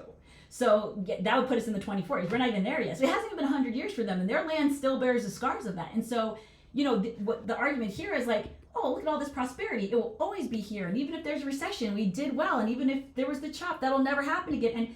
And then these folks are just like, hey, remember when we had a pandemic and people got like radicalized from like some podcasts and some TikToks? Instantly, yeah. What happens if all those people have way more time on their hands after going into debt to get a degree or go on a vocational track or get a certification, and they are displaced by AI? You owe $300,000 in debt. There's no job for you, but we'll give you $2,000 a month to live off of, or something like that. They're trying to figure. And now, mind you, they have university there figured out as well, right? So my thing is like, if they don't feel invincible, right? If they feel like there's a narrative where their citizens can be radicalized of man versus the machines. I mean, did you watch the Animatrix? Do you remember that scene with the UN of the future? Yeah. Right, where everybody's literally raging against machines, talking about the robots and their rights and the ethics and all of that, and that's literally a scene from the Animatrix, right? It is. But even before you get to that, I was listening to the podcast Plain English by Derek Thompson, and he was talking about, this was related to like food and health and all that in America, but he said that he's finding in all things science, the future, etc., the question we should always ask ourselves is, how do we know what we know? Yeah. How do we know what we know? How is it that these countries with way more social safety nets, higher life expectancy as doing better in a lot of parameters than us, how is it that they are preparing for something that we think that we're exempt from? How do we know that we're exempt and they don't think that they are? I mean, I think that that's a very fair thing to like ask yourself. Because we're the United States of America. Because America. We're America. We're America. And once again, that's not to scare people or whatever, but it is to say like, it kind of reminds me like in school, how there's that student who's like, you say to them, you always get good grades, right? Why are you studying? They're like, well, That's how I get the good Exactly, grades. yeah. I study, yeah. And we're kind of like the kids that are like, it'll get graded on a curve. Yeah, we had a good curve. Yeah, we're on the curve. The teacher likes me. Yeah. No, my big brother got all A's. I'm good. There'll be extra credit. My grandparents got all A's. I'm good. Yeah, there'll be extra credit. They grade on the last name, not the actual work. Yeah, and that's what I'm saying. Like that mentality, that's another version of that like anti-innovation thing. Because like if you're just phoning it in and like thinking like it's all going to be fine, like the flip side of that is like, why innovate? Why invest? Yeah. Like. So this is an interesting post. So this lawyer, he's a lawyer at one of the big law firms in New York City, right? He did a post like, it was like, say, I'm not doing this, I'm anti-AI, pro-AI, but people like tell me like, AI's not gonna affect me. Well, I'll tell you my personal story. At our law firm, we're a pretty known law firm in New York City. We have like, I think he said 200 junior lawyers, right? 200 junior lawyers. We probably hire 50 every year, right? So we hire them and we know about 150 of them probably leave in like 4 years, right? 50 stay on, right? Well, we did an experiment last month where we did some case with junior lawyers so that they do all the research for the cases, right? We had the junior lawyers research the cases, and then we had ChatGPT research the cases. In every instance, ChatGPT and AI did way better. He said, so we're not gonna fire everyone now. When the lawyer leaves, we're not gonna replace them. Yeah. So he said in 5 years, we would have no more, that's gonna be 200 junior lawyers jobs gone. Mm-hmm. And he think about the ripple effect across all industries, right? Yeah, and that was actually one of the questions that came up at the regional conference at one of the sessions I was in. Somebody had asked the question of, how do you get it? Okay, it was related to this, like the entry level roles being automated, and it's like, okay, how do you get mid and senior level people if there are no entry level people? Exactly. How do they get experience? Yeah, they spend time on YouTube for 5 years. Yeah, like what happens to the pipeline? Or are you like trying to grow the models and everything to then come for the mid level and the senior level, or That's like probably what they're doing. You know, and there is another interesting part of this that I had a conversation about, similar like the AI working groups, that there's so many smart people around here. I think that's one of the things I love that about this place. Is like there's so many really smart people around here. And I learned so much from them. And one of them, and we were talking about within legal and just all these things with job displacement. And what they were talking about was like, there are these use cases like that one where AI performs better, but then there are ones where it performs worse, like way worse, right? And, you know, that's not to say that this is a fixed point in time and it's always going to be bad and there will be quality improvements. But he was saying, like, you know, people said that the cotton gin was going to do this and this, and the steam engine was going to do this and this to horse and buggy and this and that. And the thing is that, like, yeah, we don't primarily travel by horse and carriage anymore, like, and all that. But there were other means of transportation was the point, right? And so it's this whole thing of, like, even if the thing goes away because of this big, large-scale innovation, that doesn't, you know, we had steam engines, and now, well, not us, but Japan has the bullet train, right? So it's this idea that, like, things will get better and they will evolve, and then there will be an entry point, an opportunity for people there, even building the infrastructure, whatever. So you still can be a train conductor today, right? You bring a point, like, I don't think most Americans realize how advanced the rest of the world is, right? Well, that's a whole other thing. You know, there's I tend to notice that the ratio of thoughts and opinions and passport stamps in this country, they tend to be a little bit skewed sometimes. So I was in Vietnam in January when the TikTok got banned for a day, right? And so a lot of Americans went to a tiny social media app called Reddit, right? And all the Americans like just amazed, like, China's doing what? They have this, they have that. A lot of Americans like, we're a third world country. Like, I wonder what, like, you know, keep this, you know, this is a communist country. They only show you what they can show you, right? But China, Vietnam, South Korea, Singapore, like, it's crazy how advanced they are ahead of us, right? It's insanity. You land in that Tokyo airport and you see how clean that public restroom is, and you use that bidet. Yeah. And you feel like you've been living like a savage. Yes, you do, yeah. just the Japanese bidet will have you feeling like, yeah, what am I, like a caveman? Yeah. But I mean, but this now I will say this, going back to this innovation thing and displacement thing, right? You know, he made a great point. Another thing I talk to people about is like telephone operators. Okay, once upon a time, the ladies, you know, it was mostly women. Telephone operators. Ma Bell. Yeah, that's right. Ma Bell, and they pushing and plugging. Please hold, your little operator voice, right? And then after you get away from the telephone operators, you have these assistants, you know. And they are like taking phone calls, and they got the little appointment book, and they got the Rolodex, right? And they're doing all that. Well, then there's this thing called voicemail. And now you just listen to the voicemails and you still, and now there's these things called computers where you can put your calendar and your emails and now you still have your voicemail. It's like, okay. But then that assistant role, you go from telephone operator to secretary and assistant. And now what do we have today? We have executive assistants, right? And now they're kind of organizing and orchestrating across like all these AI tools. Like that's still like kind of like that's kind of an example of innovation evolution. But still what happened was the market for those folks contracted. Because now I can't afford to, I'm not Don Draper. I can't hire exactly a pretty little assistant Yeah. from my office, right? And I have all these tools. So the market, so those solutions get democratized for people who can afford more of this administrative assistant support in their tooling. Some of it's built right in. We all get calendar reminders. That used to be a secretary for everybody, right? That's great. At the same time, what I am more concerned about is less what happens previously in innovation curves and AI being able to do everything for everybody and replacing people, and more like AI being used as plausible deniability and cover to cut the roles and the rates and the responsibilities in a way that you can kind of refinance the entire workforce and just blame it all on AI. Yeah. I know. Here's one for you. Like I see this happening, right? So in the future, you're gonna have this AI robot do everything for you, cooking dinner for you or whatever. And so you get home from work and you tell the robot, hey, I feel like, some fried chicken and, macaroni and cheese. Jason, your current blood cholesterol is 2.1, blah, blah, blah. You will have a salad. AI robot, I want fried chicken. According to your health stats, you will have a salad and you will like it, right? And so what you do, you'll turn the robot off, you make it yourself, but then you forgot how to make a salad because it does it for all your time, Well, who programmed your robot? Primera? Probably so. Probably so. Because that's all those parameters and thresholds. It's like kind of like, and I think that's the thing. Is like the question is like, who has the remote control? Oh no, who made it? The Kraft Ranch salad dressing programmed it.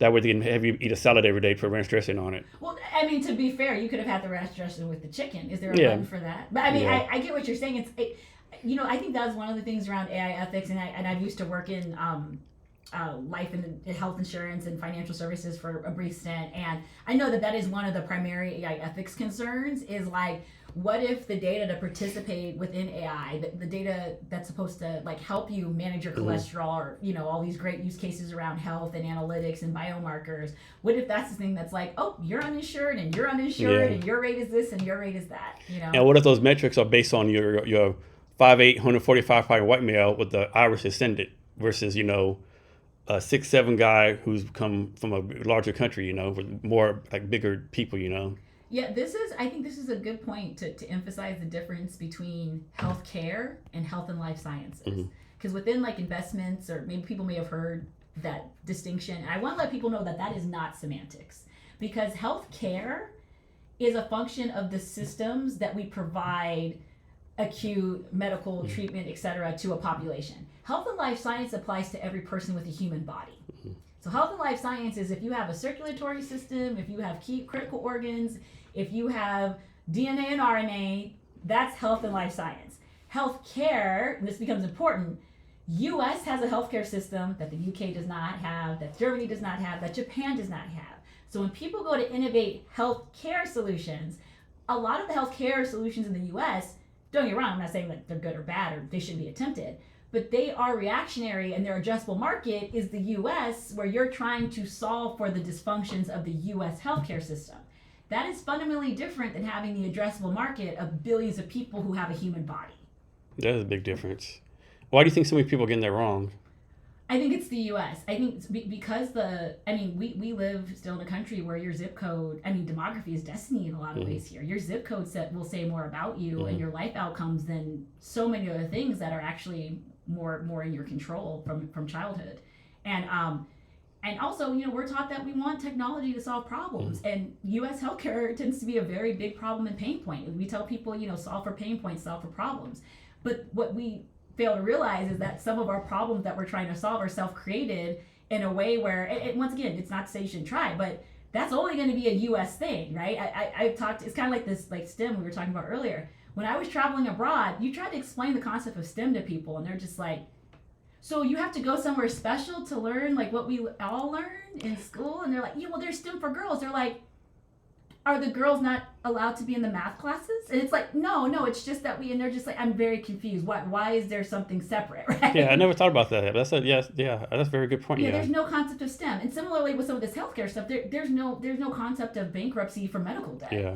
There's none. People are very confused. And like, so, aren't you America? Yeah. Aren't you America? Yeah, and it's just very confusing. It's like, so if you were to say like, oh, I have a U.S. healthcare startup and it's to use AI to process electronic medical records, and they're like, well, what's wrong with your medical records? It's like, all of them have a different billing code, and they're like, what's a billing code? Mm-hmm. Yeah. And they're like, oh, well, each of the insurance, and they adjust it for this, and then some people are insured, and some people come through emergency rooms, and, hospitals are losing money, and they're just like, and then, here, this was a problem when I was in Ohio, and sadly, sounds it's going to be a bigger problem.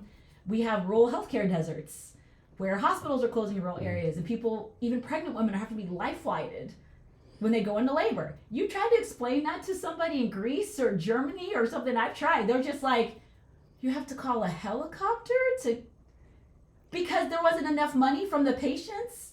So those people just don't get help. They're like, what if someone has a heart attack in the ambulance and you're just like...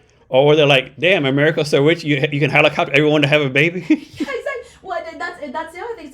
So that's why I make that distinction, because like within the VC addressable market, right? Addressable market for U.S. healthcare is who is subject to the U.S. healthcare system. Addressable market for health and life sciences is people with a human body and whatever condition or medicate, whatever you're trying to solve for. All right, so I'm asking you the next question, but I have to go to the bathroom. So I think it's a good question. So talk about what type of founders y'all are looking for. Oh, good question. So kind of founders we're looking for.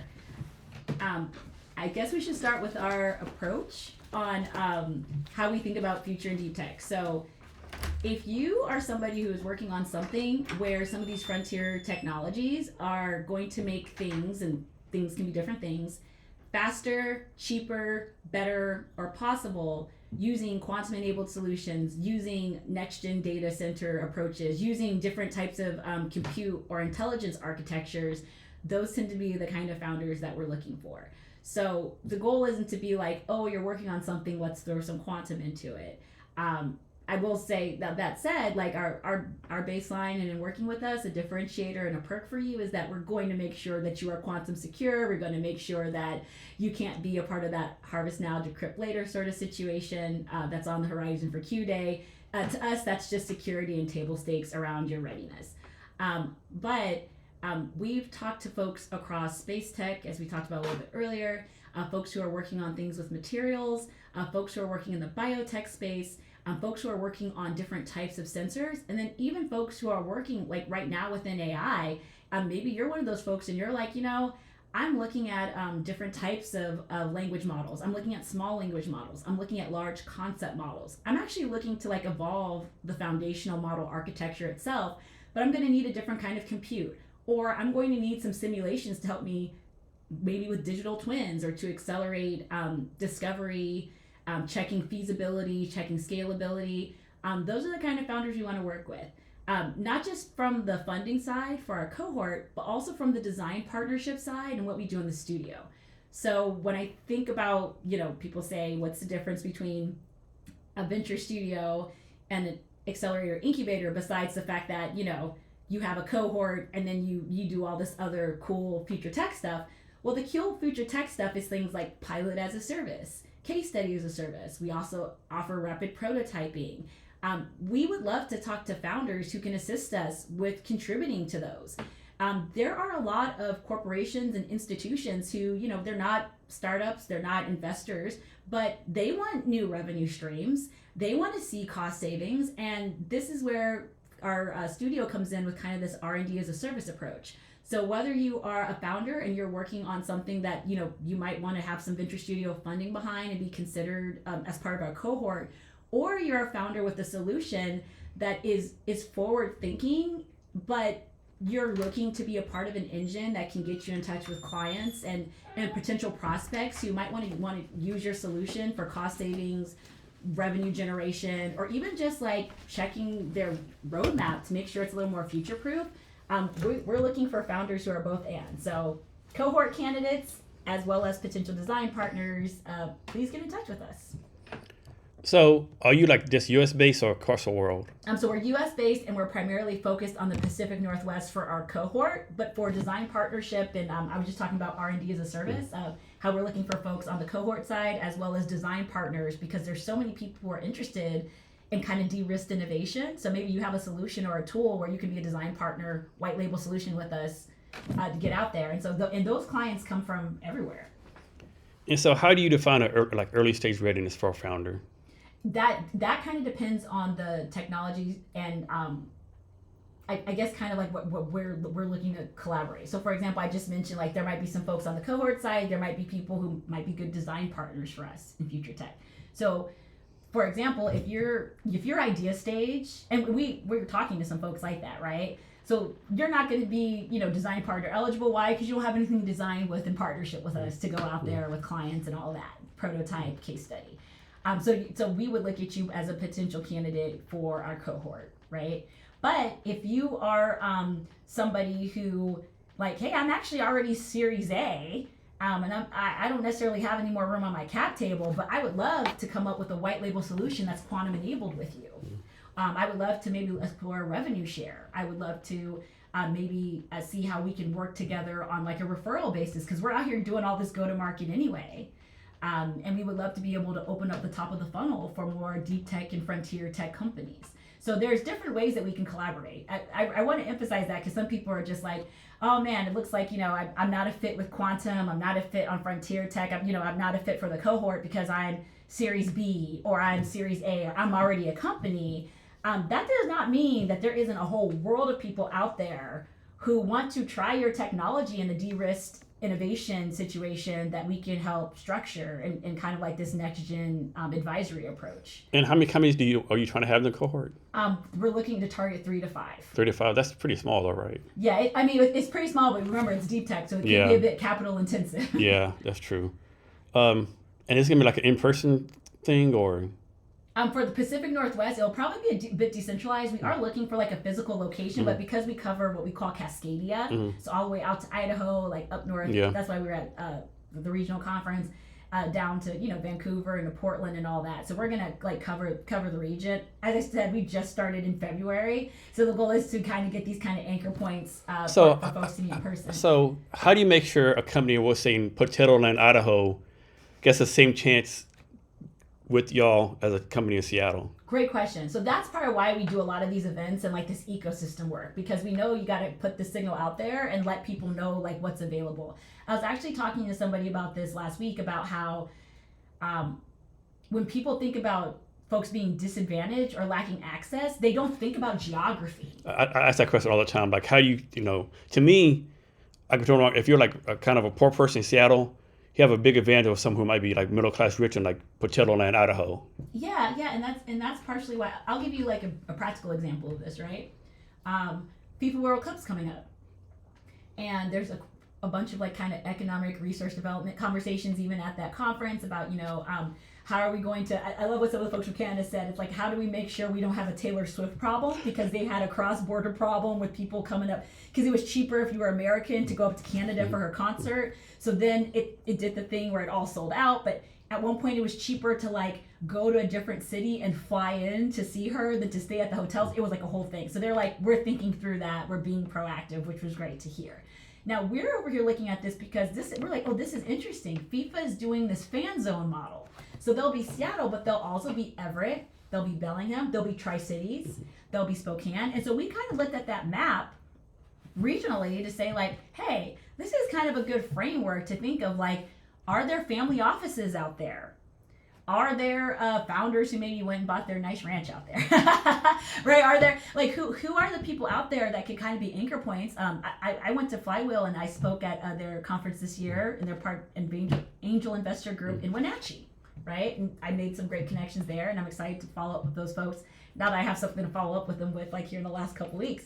But that's kind of how we're looking to, because it's hard to participate in something you doesn't know exists. So some people are like, why are you like me? I'm on here with you. I'm doing these keynotes. I'm in Chicago, right? I'm on with the folks in Africa Friday. Like, why? Because it's very important to us that people have a chance at a chance. It's very important to us that we get caught trying. especially knowing that the Pacific Northwest currently does not have a quantum initiative the way other states do, and knowing that like the qubits folks, like I think they were right to bet on us. And Johnny and I are working very hard to prove them right, and we're trying to like connect with all the builders and believers and backers who are going to do that. Because like you said, sometimes people outside of this area believe in us more than we believe in ourselves. Are y'all doing anything like the Washington State Department of Commerce or Washington State government in general? So that's a great question. So there's been a bit of a shakeup, as you may have heard, at the Commerce Office, where they're doing like a bit of restructuring and all that. That said, there is a Quantum Nexus group that looks like it's going to get rebooted. That's going to focus on some of this private, public, and academic institution partnership. And we got that announcement this past week at the Quantum panel.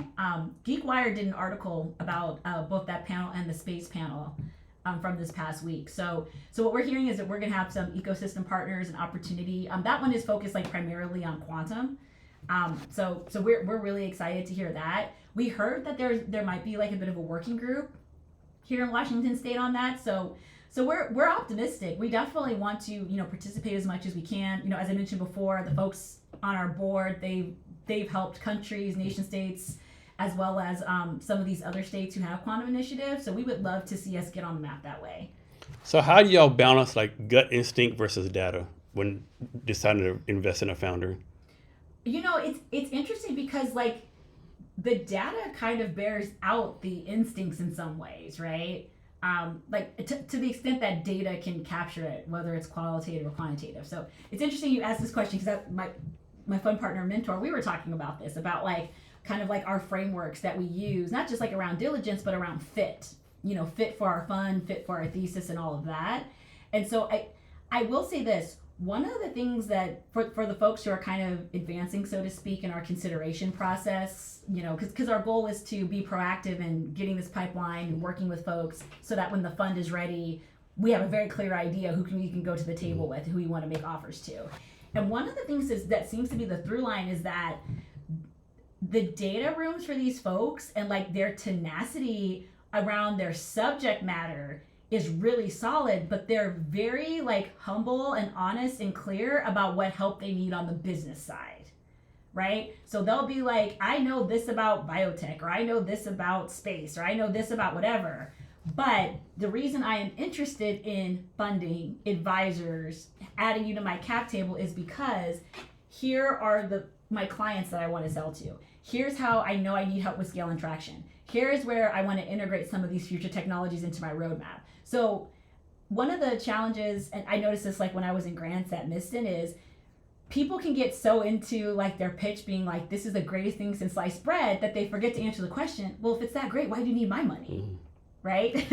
But what I've noticed is that the folks who we've been working with and evaluating is, they're like, hey, this is what we've done. This is the potential. This is what I need, and this is what I'm looking for to help realize that potential in market. So let me ask you this, right? So you're a pretty new firm, like just started in February. So how do you convince a startup to use you, right? Suppose a startup has like 3 or 4 options. How do you convince a startup, no, come use us. We're brand new, but we can add this value to you. What's your pitch on that? Well, is it a startup looking for us on the design partnership side or on the cap table side? We'll say cap table. On the cap table. Well, I think one different, let's say they've passed all of our checks and like we're really interested and they're like, give me your pitch. I think the short pitch would be, if you want pipeline and revenue, we're not here to put you in an accelerator or incubator. We're here to put you into a monetized ecosystem of innovation, traction, and scale. I think that would be our primary message, is like, hey, we're here for your traction, right? If you have us on your cap table, not only do we have the whole family of Qubits Ventures and the portfolio companies and cross-sell, upsell opportunities, but we also have this advisory side. We also have this design partner side where, I'll give you an example. There was a interesting sort of thing that's kind of emerged where I was talking to somebody like you who was asking me about this. And they work at a large consulting firm. And I told him about one of the prospects I was really excited about. And he said, hey, can I talk to him? Because I actually might have a contract and a pilot for him right now with a state customer. And I introduced them and he was like, hey, can you be under NDA, et cetera, right? So the thing about it was, even in the early stages of us talking, it's like, I'm bringing him business and doing like this business development. just by considering them, for our cohort. And I do think that that's a very big differentiator because, I'll leave it to Nardo and the Qubits folks to connect you with more investors. But in terms of like connecting you with revenue and customers, which we tend to find, you get a lot more money, longer time from customers for things they want from you than from investors in perpetuity, right? I think that tends to be like our biggest differentiator, even this early in. Okay. Can you tell me what something called complexity theory is? Complexity theory? Is that related to the deep tech? I think so, yeah. Okay, so, well, is this the complexity theory that has like what's related to like total readiness levels? Yeah, I believe so, yeah. Okay, so if I'm correct on what you're referring to, so complexity level kind of, you're supposed to crosswalk complexity and kind of like what's called total readiness levels to portfolio thesis and time horizon, right? So the complexity theory says the more complex something is, the more time and money it's going to take. And so from a deep tech perspective, you want to be very clear, both from managing the expectations of like your founder and all that, but also like, Nardo calls it patient capital, right? You have to have a plan around patient capital if you want to get in with some things that kind of operate around the complexity theory. Another part of the complexity theory says the more complex the tool or solution is, the harder it is to sell it. Not just to get investors in on it, but it's also can be harder to sell. We encounter that a lot in deep tech. I mean, I encountered that. I've literally, so much of my career in emerging tech, Jason, has been trying to be like an interlocutor between like experts who understand the complexity of the thing that they're trying to do and end users who like, you lost me. I call that the expert end user gap, because the thing is, whether it's an expert in quantum, data center, software engineering, AI, the more that an expert establishes credibility through their expertise, leaning into that expertise is going to be the thing that makes you lose your end users along the way. And so that can be another way complexity theory plays out, is because even if you're like, can somebody come explain this complexity to me? Then you're right back. Now, I'll give people some tidbits here. 3 things I'll tell people, I don't care what form of tech you're in, deep tech, whatever. Check with procurement, check with cybersecurity, and check with a salesperson. Procurement, why? Because let's say you get to yes with the VP at whatever enterprise or this department, whatever. People still have to go through budget and approval processes. They still have to go through procurement. They still have to go through fiscal year stuff and all of that. A lot of startups out there have this addressable market sort of thing, and they know they have to like go through the enterprise gauntlet, but they actually have done very little work to understand the procurement and purchasing cycles of the companies they're trying to sell to. So definitely do your homework on that part too. The second part would be around cybersecurity, CISOs. So many things with AI right now. Remember I told you that Gartner study? They're getting killed on this right now. They are not getting proof of production because like they're not SOC this, they're not ISO this. Because in startup land, everybody's like, you don't need to get ISO certified until you're Series B. I literally heard somebody say that a few years ago, and I was just like, well, it depends on who you're selling to and what you're selling, right? And so there's some of this AI stuff that's kind of like trying to use that approach. It's like, oh, you definitely needed to be a lot more CISO security ready before you try to include those folks in your kind of like pipeline, right? So that's another one, is ask those people like, what would it take to get this approved into production? And the third one, a salesperson. Go talk to somebody who sells for Microsoft, who sells for Amazon, who sells for EY, Deloitte, who's a Microsoft partner, whoever, in the ecosystem for AWS, and ask them, how could a Salesforce sell the thing that your startup has made?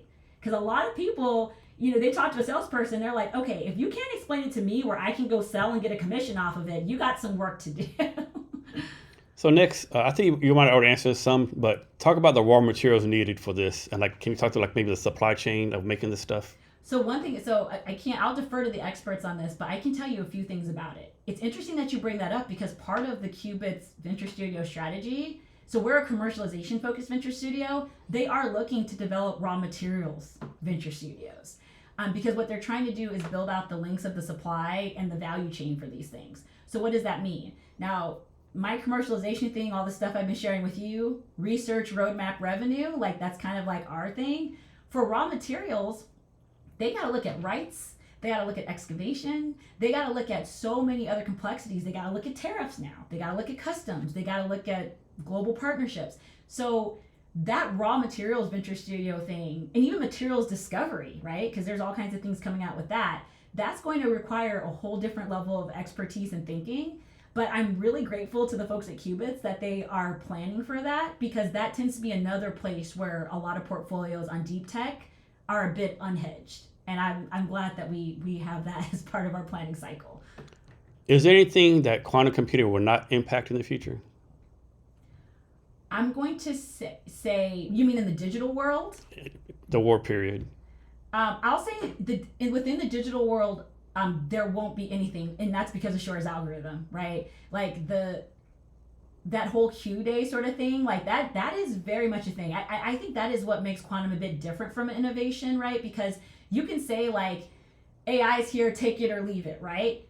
In quantum, there is no leaving it, because every bad actor, and I'm going to be very clear, the bad actors who are trying to pull off this Q day sort of hack, this whole harvest now, decrypt later, which is like this whole thing where folks are using vulnerabilities right now to take encrypted data. They can't encrypt it yet, but they're storing it, they're harvesting it now because they anticipate being able to crack it open later. There's a lot of that going on right now. That's part of why that quantum VPN company is working with DARPA and all these other folks, because they're trying to secure communications, they're trying to secure things so they can't be harvested for later decryption.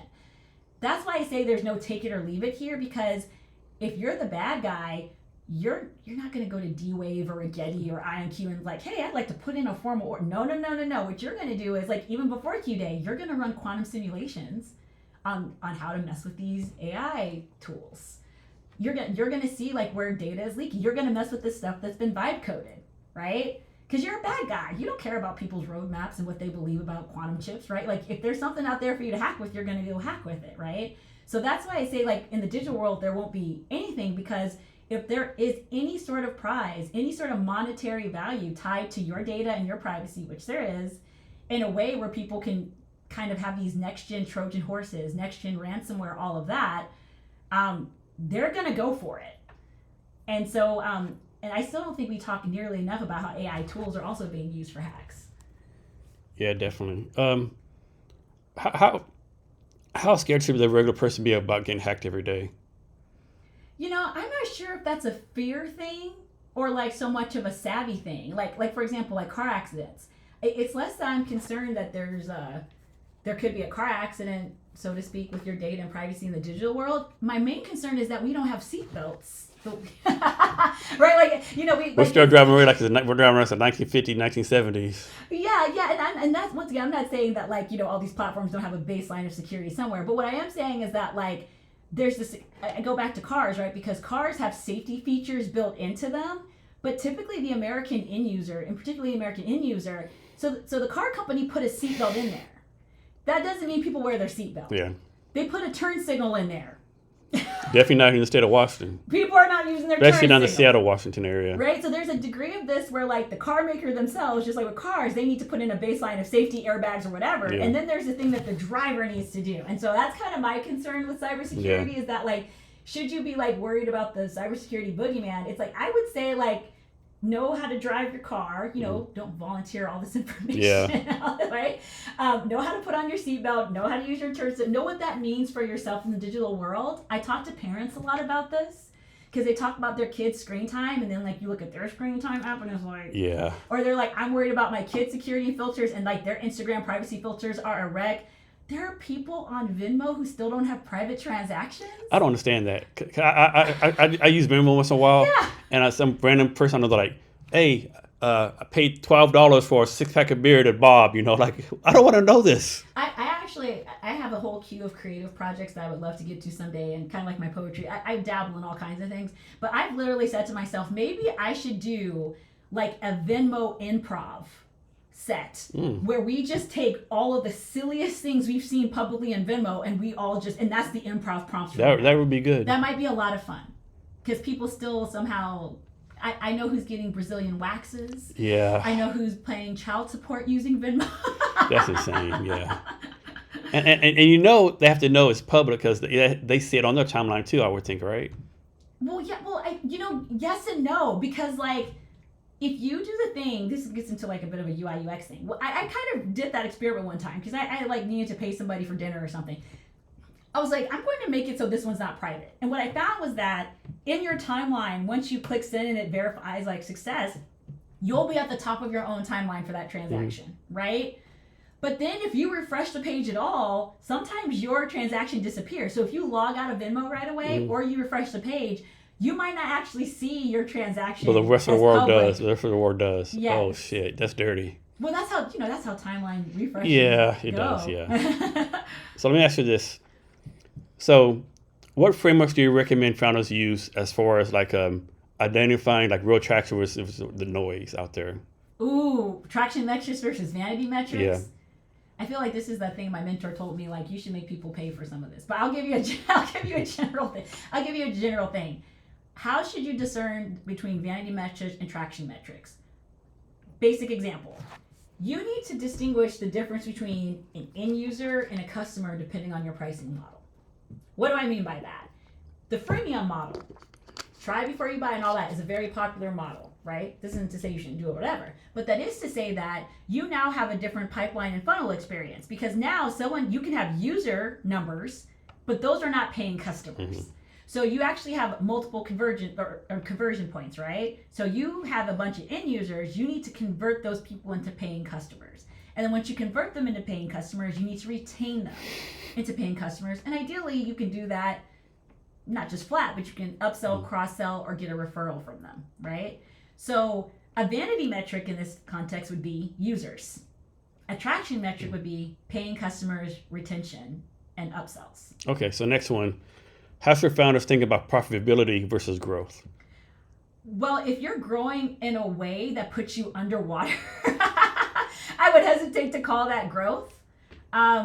There are some very kind of weird models in monetization where you can do that. You can kind of be on borrowed time, so to speak, with either your investor runway or maybe you do have loans or other like forms of like people and companies, they find a way to stay alive in the name of growth.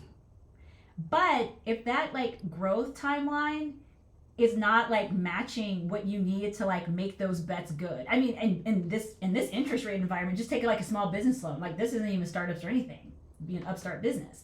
If you take out a loan, in some ways with the interest rates now, you're betting on being able to turn that loan into what you need in your business to drive growth to outrun that interest rate and the principal, right? If mathematically that's not making sense for you or what you're betting growth on, because sometimes people make bets on growth on things that are kind of like not in their control, So those are all certain things. If I were folks thinking about profitability and growth, I would really think about your growth levers and like your essentials for profitability. So for example, a growth lever, this is something I saw on blockchain a lot. A growth lever is not, we're going to go have more events. We're going to Token 2049. We're going to ETH Denver. We're going to ETH Paris. That is not a profitability growth lever per se, right? You can spend a whole lot of money on those events and not be able to really map it back to how people are going to get into your ecosystem pipeline to drive your token price, drive a partnership deal, etc. So now once again, if you are going to do those events and it's very clear that there's a path to that, that's one thing. But there's a lot of things that people have a theory of growth and they haven't really mapped how it goes to profitability at all. So from your experience working with founders and startups, what are some common characteristics you see in founders who are like, okay, I don't know this person at all, but based on what I can see his values, he might make it. Like a high potential. Yeah. Kind of high potential signals. I think one, I'll say maybe a more intuitive, qualitative one is like that kind of intellectual humility. I've met some startup founders who have attracted a certain kind of cap table that likes a lot of bravado. And that bravado that plays well, high conviction, some people will call that bravado, right? That kind of thing that plays well with that investors is terrible with customers. Because customers need convincing. And I find that type of founder really struggles with being persuasive because they have this chip on their shoulder like, of course it's going to save you money. Why aren't you buying it? Like something is wrong with the market and something's wrong with customers. And like, it's like they kind of act like their thing is like a no duh, right? The people that I've noticed have really high potential is they're really good listeners. And they're listeners in terms of like not just letting anybody talk their ear off, but they're listeners in terms of they know that they don't know everything. They know what kind of help that they're looking for. They know what kind of customer that they're looking for. They know like the second, third, and fourth steps on the path to like where they want to go. But they also know that like they kind of have this like kind of situational awareness to know like how to adjust their approach, whether it's with a client in a pitch or it's with do I hire a contractor or somebody full time? Like these folks have this way of kind of listening as a way of taking in the context of where they're trying to succeed. That's the best way I can describe it. And that takes a lot of intellectual humility because that means you're not operating off of assumptions that the more hands that you shake and the more people you pitch, it's all going to work out okay. Part of being delusional, right? You do have to be a little, I mean, you do have to be a little, like, I hate to use the word delusional. I feel like we need a better word for that. Kind of like certainty. Like there's a book, this will happen. Yeah, there's a book in my queue called The Certainty Illusion. Really excited to read it because like right now with tariffs, like I heard last week and all that, people talk about, well, businesses don't have certainty. Nobody has certainty. What they mean is predictability. Yeah, that's a big difference. Right? Yeah. They mean predictability. And I feel like delusion is a similar thing where it's like, it's not that people necessarily need to be delusional. I think the word I would more prefer to see is being tenacious. Yeah. So we both disagree with the fail fast thing, right? But on the other hand, like, you know, if you do this for 20 years, it might be an indicator you need to find something else to do, right? So how do you balance, how do you reckon some balance like between failing fast and then not taking too long, right? Well, you don't have to fail fast to have this thing called success criteria or a confidence interval.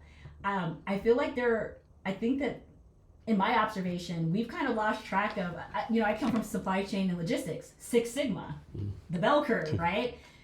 I come from a world of systems thinking that's like there is a probabilistic, mathematical bell curve way to assess results qualitatively and quantitatively. And so when I hear people say data driven and I find out it's like vanity metrics, I'm like, whoa, what about like criteria? Did you set up exit criteria? For example, like you said, how do you know when to go? How do you know when's enough? Those are called exit criteria. A lot of people don't know what those are or how to shape those. Success criteria. How do I know by quarter it's working or it's not working? Where are my levers? Where is risk? What are my risks? What are my known risks? And how do I know those have flagged into issues? How do I mitigate my risk? How do I budget and price or plan in around contingency? These are all things you learn in like program management and like project management institute type stuff. They work. But I noticed that a lot of like folks who kind of might come more from the tech side, investor side, whatever, in startup land and do not kind of have those frameworks. They you know, or they're kind of like, yay, I'm out of corporate. I don't need those frameworks anymore. That's when you start kind of trying to run off of vibes. And that's when stuff starts kind of becoming all or nothing, when it could have a methodology around it. Yeah, so like I said earlier, you're one of the judges at my event I'm doing on Wednesday, right? Mm-hmm. And so it's part of Seattle Tech Week. It's called Cavness HR, Seattle's Got Tech. So we have like 16 tech startups like doing the demos, right? Basically like tech trade show, right? And so I think it's like you and four are the judge or five of the judges. Like I didn't give you any rules, right? I just said like it's tech, but that's decide the best tech, right? So how do you personally like plan on judging these people in case they was listening, right? Like what are you gonna do? Well, I'm going to judge them like a customer. I'm going to judge them like when I was in enterprise IT at Cardinal Health and they said, hey, go find us something that will whatever for our company. And, you know, and see who kind of gets who gets a call back. Okay. Is how I'm thinking of it. Okay, cool. Because I ultimately, like, I'm very customer centric and obsessed. It might be because they started me at 19 at Victoria's Secret headquarters in Bath and Body Works. And, you know, if you're an old guy named Les Wexner, you have to be customer obsessed to you know, sell bras and panties and lip gloss. But I come back to that because it's like, to me, a lot of this is for naught if there's not somebody who's going to pay you for the thing that you made. Yeah, exactly. So what's your plan? What's your master plan, right, for yourself? Do you want to be known as like the number one quantum person in the world? Do you want to like start your own VC company? Like, what's your master plan? You know, I think that's the thing. My master plan doesn't have any point solution like quantum or AI or, you know, a tech stack. It very much is. It's very a future forward plan. We are about to inherit a world that demands us to deliver on the promises we made about technology innovation. It will demand it. The climate will demand it. Our aging populations will demand it. Our education systems will demand it. it's kind of going to be like put up or shut up time for a lot of these things that we said we would change the world with. Looking at you too, blockchain. So will y'all being future focused, have you already started thinking about what's after quantum? Oh yeah, that's what we call it, the convergence era. There's no linear before after. It's the convergence, right? Like cooling systems, next gen data centers, modular energy production, water resource management. One of my favorite things I like to look into is this idea of fluidics, programmable water, fluids, and substrates. What if you don't need to waste water in a data center? What if the water itself had the data? Oh shit. That's insane. So that's what I'm saying, like neuromorphic computing, like all these, like the 10 types of computing, the architecture, like it's all happening concurrently. It's not going to be like let me catch my breath on AI and then quantum. Let me catch my breath on, like what would you call them? I guess more fixed. Well, that's the other thing. There's fixed data centers. There's mobile data centers now. There's terrestrial. There's orbital. There are aquatic data center nodes. It's all happening at once. So I think it's safe to say you're pretty bullish, pretty positive about tech, right? But is there anything about tech that scares you?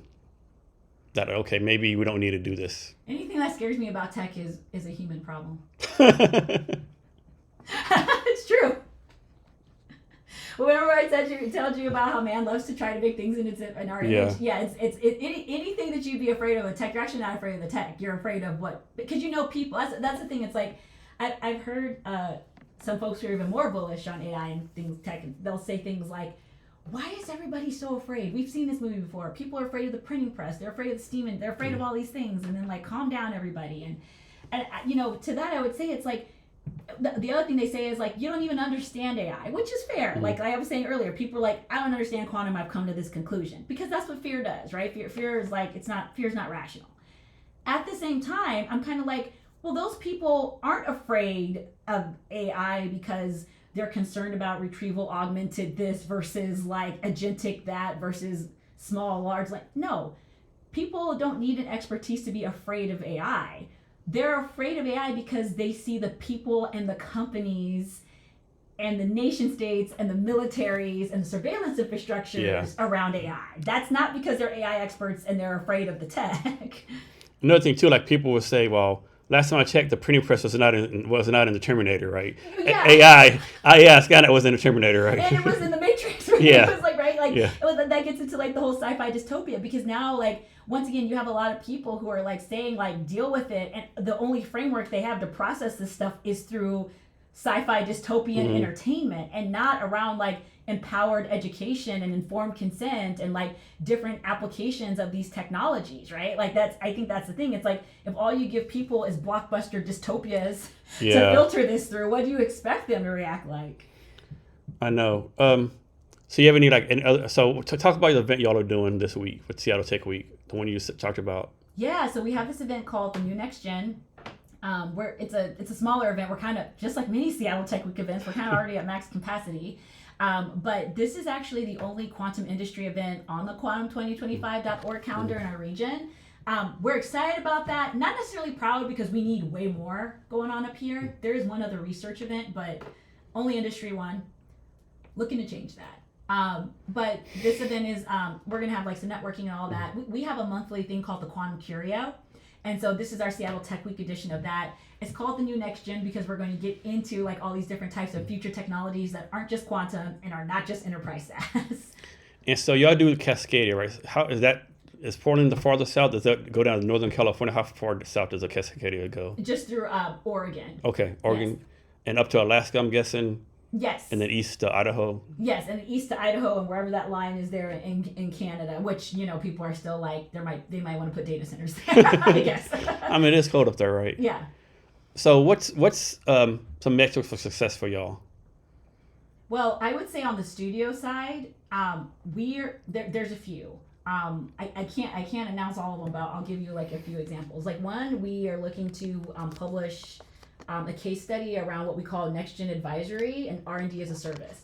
We firmly believe that the era of like McKinsey and Bain and even EY, where I used to work, giving you a $50,000 slide deck that gives you like advice, and then you hire them back for however many hours and at this rate, like that model has to change. We're already seeing pressure on that model from DOGE cutting a lot of government contracts.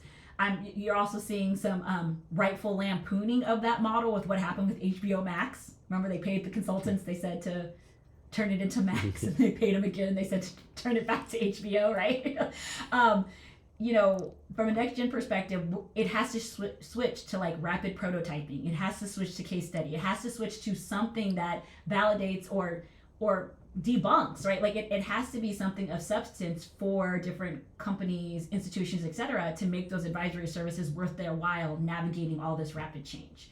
So that's going to be one success metric, is us rolling out that framework, that case study around next gen advisory. Another one is, of course, going to be when we're able to close, announce the fund close on the Qubit side and be able to announce like our alpha cohort of folks. That's obviously going to be a pretty big win.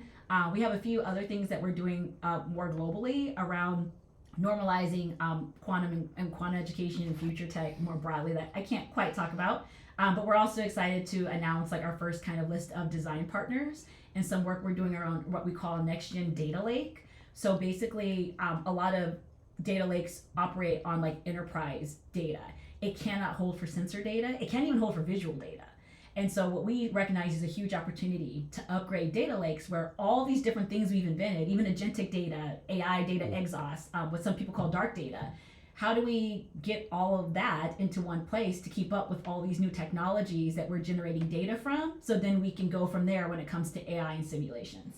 For the announcement of the fund and the cohort, do you have like a timeline when those announcements will be made? Yeah, and we're thinking it's looking like it's going to be like official announcements. It looks like it's going to be early 2026. Okay. And then so you say you're going to have 3 to 5 companies in the cohort, right? Yes, that's what we're targeting. Okay, so let's say we'll pick 5 to make it easy, right? Mm-hmm. So those 5 companies that are get accepted, are you like looking at 20, 30 of them right now? Or like talk about the timeline, like the process, like picking like 50 to look at and breaking it down to the 5 you actually pick? Well, since we're going by region, we don't have 50 prospects yet. Okay. That's another thing we're looking to change, right? It's like we are, that's one thing that we're learning from this, is that we are such a software city. Mm-hmm. We are such a software region. And where you do start getting outside of software, you really are fully in the world of biotech. Like you're in the world. SN just did a really great piece about like all these different like types of like startups and things coming up around like materials and energy and like all these different things, right? But not all of them are ready to be like quantum enabled, and not all of them are necessarily a fit for that, and not all of them necessarily want to like address the kind of like markets that we're looking to, going back to like the advisory and R&D as a service, because our goal is to like work with design partners and have a cohort where these larger institutions and also larger corporations, they have a path to using this stuff beyond like, let's wait to see if Microsoft integrates their quantum stuff into 365, right? So I'm presuming this would be pretty easy for y'all to do, but like, what's the process? Because I think it's happening AI all the time, like we talked about before. AI, like, are you really an AI company, or just like API with ChatGPT, right? So I'm pretty sure it's pretty quick to figure out how do y'all figure out like, okay, Cavness HR Quantum is not a fucking quantum company. It's just a bullshit company, right? A company that uses quantum. Yeah. Right? So what's the process for that? So it's kind of like I mentioned about the cohort versus design partner, right? So we need people using quantum. We need people securing their stuff. Like we need that ahead of Q Day, right? So the path is going to be like, so one of the things that I was sharing with earlier was just like, basic questions. What can quantum and future tech make faster, cheaper, better, possible? It's the simplest way to describe it, right? Now, if it can make things faster, cheaper, better, possible as a revenue stream in a company, that's cohort. But if it's faster, cheaper, better, possible for an existing company, that's design partner R&D as a service. So that's why I love having the studio, because we have these different entry points and tracks. Not everybody's going to want to put a whole company around, nor does it make sense to put a whole company around these things. But this is where white label solutioning and IP that could go help a whole lot of people on the advisory side, it can live there and do very well there. Doesn't make it a company, but it sure does help out a whole lot of people in a monetized way. So you said that quantum is like pretty capital intensive, right? It can be, yeah, depending on what you're trying to do with it and how you're trying to integrate it. So like, example, 2 founders come to you, right? Mm-hmm. And like one founder pitches this thing and he says he needs $500,000. Other guy comes, he needs like 10 million, right? Or you're like, okay, quantum needs $10 million. I'm going to fund this guy. This guy with $500,000. He's like, I don't know what he's doing, right? He's not asking for enough money, right? Yeah, well, I wouldn't think of it that way, because remember, we go by utility, right? So if this guy's asking $500,000 because the thing he's doing is quantum annealing, and he doesn't need the big old chip, and he doesn't need like all of that, and he has a path to make this stuff super simple, integrate to the data lake, whatever, it's like, we wouldn't blanch at his small ask if he has like that path to utility. Remember I said research, roadmap, revenue, right? We're not doing this for the cap table like numbers to like be a certain size. We're here to see that like that make sense against like the revenue and the market so we can get to traction. So what's your advice on this? Right? I think a lot of founders struggle with this. I struggle with it too. Like, so a lot of founders, like, they're trying to figure out how much to ask for, right? They're like, okay, I want to be like cash sensitive. I don't want to be like big baller, so I'll ask like $500,000, right? But what they really want is like $4 million, right? So how do you, as a founder, you balance like asking for the amount, right? That makes any sense? I think. I know it depends. Like you gotta research. Obviously you don't ask for $4 million for a company only invest $25,000. All the kind of stuff. You got to do that stuff. But well, I mean, this kind of gets into kind of like that Shark Tank. What do they say in Shark Tank? Right? It's like, well, like, what are you valuing the company at if you're asking for $4 million? Right? Is it worth like $12-15 million? Probably not. Yeah. So I think there's kind of like that that inherent valuation algebra that comes with your ask. Yeah, and I think a lot of founders are scared to give a number because they're like, okay, if I ask for too much, they're not going to fund me. If I ask too little, they're not going to fund me, right? They're trying to find that sweet spot. Yeah, but I mean, like, let's say you want to ask for $40 million and like you can't even do the math on how many customers and things you need to sell for that, right? Yeah. I think that's some of the thing, right? Is like obviously like some of this stuff needs some like upstart cost, whatever. What I tend to find is that people start talking about valuation and ask divorced from their revenue plan and their pricing model. Yeah. Because because at that point, and once again, I'm not trying to oversimplify this, but a very quick viability check on that valuation is just the napkin math of how many customers would I need to get. Yeah. Or how much would my IP need to be valued at? Or how much is the assets that I'm going to purchase with this money, right? Now we're back into business school, right? And if you're back in the napkin math, it's just like has this huge gap. I mean, that can kind of tell you a lot right there. Yeah. So next question. Tell us something about yourself that you're proud of, but no one knows about it, right? It's not on LinkedIn, not on your resume. Maybe you're like your close friends, your parents, like your close inner circle know, but pretty much like 99% of the people that know you don't know this about you, but you're very proud of this. I think I may have mentioned it earlier about how I had all my kids at home with midwives. Okay, that's it. Yeah, that would be the one. And mainly because, not because I'm like She-Ra, like I'm so tough, but because in 2008, 2009, when my then husband and I were expecting my daughter, I had just graduated from Ohio State. He graduated from Ohio State, top of his class in mechanical engineering, and we had both had internships, and we were like, we're the everything right people, but it's 2008, 2009. So he gets laid off twice our first year of marriage. And the second time he got laid off, I was expecting our daughter, and a lot of people forget that before Obamacare and the Affordable Care Act, pregnancy was a pre-existing condition. So he had made too much money. I had just graduated, but he had made too much money for us to qualify for any sort of aid, help, anything. And so the way I ended up having having my kids with midwives, it was really kind of a failure of our system. And the reason I'm proud of what ended up happening after that, not just because like the divine providence of finding my amazing midwife, I found her on YouTube on accident. I didn't know she was local, and she was amazing. She had been a delivery nurse in the military for 17 years, mentored these other midwives and doulas. And of course, everybody called me crazy. I was like, well, I don't really. She had an out-of-pocket sliding fee scale. Then I watched the documentary, The Business of Being Born. And I was just like, ooh, yikes. And then first time it had to be that way, but I chose to do it the second and third time that way too, because it was just such a powerful and transformative and like to me like a truly spiritual experience.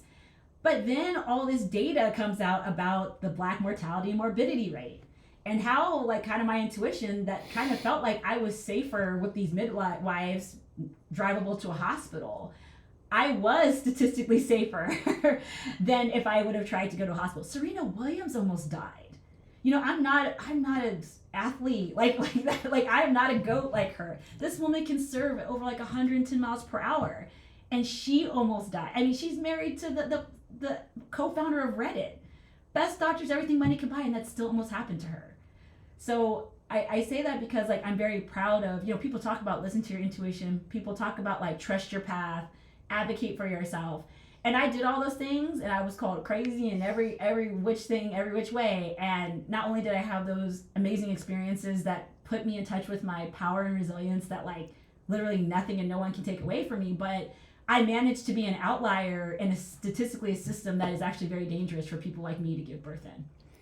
So I have to imagine you have a lot of people reaching out to you about different things, pitching, quantum, blah, blah, blah. And like, how do you like decipher like, okay, this person's batshit crazy, this person I need to talk to, like, how do you do that? Well, I'm still, remember I told you my new friend in talent, that's actually how I got in touch with him. He reached out, his database of 10,000, I'm still working through meeting the 10,000 folks out there. So, because it's quantum and deep tech, that part's pretty easy. A lot of these folks who have a background in this stuff, they're doing, like, I know some people have reached out, they're like IBM Kiskian ambassadors, and then some people are researchers, and some people are published, and some people are peer reviewed, and some people have been speakers at a lot of different things. There are some quantum podcasts out there people have been featured in, so it's not that big of a world. And surprisingly, I've actually not had a lot of like the crazies. No scammers, anything like that yet? Oh no, that was no. I'm still getting those on Telegram from my blockchain days. Oh, okay, yeah. I've noticed that. I think it's the general rule. If someone reaches out to you on LinkedIn and said, let's go to WhatsApp and Telegram. That's, to me, it's a red flag. Yeah. Yeah. I was gonna say, there's a lot more. And I still advise on some things with blockchain and crypto. So I would say I'm still getting a lot more of that from that world than I have from what I do with Barclo and deep tech. Okay. So the University of Washington it's a pretty good product design school, pretty good computer science business. Is there a college out there that's going to be known as like a good quantum college?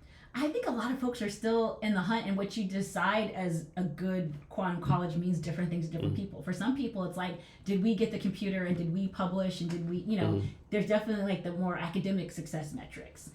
And that's one thing I try to point out to people about, like, when the next wave of innovation is going to come from researchers and harder science, those folks' incentives are different than us business people and different than the Stanford computer science grad, right? Because they want to work for CERN. They want to like work with the particle accelerator. They want to be published in peer review. They want tenure. They want grants and funding for their labs work to continue. They want a Nobel, right?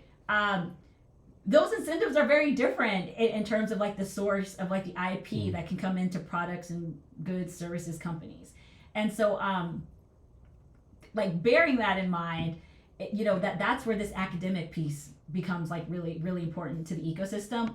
But once again, we might have a metric that says we would love to see founders or a volume of commercialized IP, but their goal might be like, we want to be able to boost the department, or we want to be able to like drive enough like revenue, investments, grants, etc., to get a new lab or a new clean room or to afford another electron spectrometer, right? Like you don't spectrometer. Like there's the academic goals and like the commercial goals around this space. That's one thing that I've been talking to some folks about, like, how do you navigate that? So, how to ask this question? So, like, in order to do quantum, all this kind of stuff, I assume you have to be kind of smart, some intelligent, right? But can someone like the average intelligence being in quantum and being in physics and being all this kind of stuff, or do you have to have some kind of like, super intelligence? You mean like as an end user or as what part? As like actually putting it together. Well, it depends. So for example, like think about laboratories, right? So there were folks who are absolute geniuses working on CRISPR and genetic editing and sequencing the human genome. Then there was a bunch of lab technicians that were working in the clean room that were handling the samples. You have to have a baseline of intelligence to handle the samples and follow the lab instructions, but did you need to be the CRISPR people who sequence the human genome? No. Yeah, okay. It's kind of like that within the supply chain, if that makes sense. It makes a lot of sense, yeah. And so the vertical course is going to have 3 to 5 companies. Is the plan to keep it at 3 to 5 forever, or are you going to like kind of ramp it up after you like validate the model? Yeah, I think the goal is to ramp it up. The goal is to be able to have a playbook to use at other venture studios. The goal is to be able to have other venture studios in other places. And the goal is to really, like I said, normalize innovation in these areas here, like in our region and in the U.S. more broadly. Not for nothing, a lot of those 9 states who have a quantum initiative, that's because some of them got federal funding, they're getting state funding. And, there's kind of a bit of a federal and state budget crunch where, I've had people express very real concern to me that Washington State and our region has maybe missed the gravy train, so to speak, on that funding. But that said, like our model, proving it out, testing it out, making adjustments, we want to be way makers and way showers to have monetized innovation. and traction engines where, you know, it's really a function of the problems that we're solving with these technologies and these companies that are driving things forward, and not whether or not the right people are in office to write you checks. Yeah. So we talked some about government contracts, SAM.gov. Are y'all going to do anything with SBI contracts or anything like that?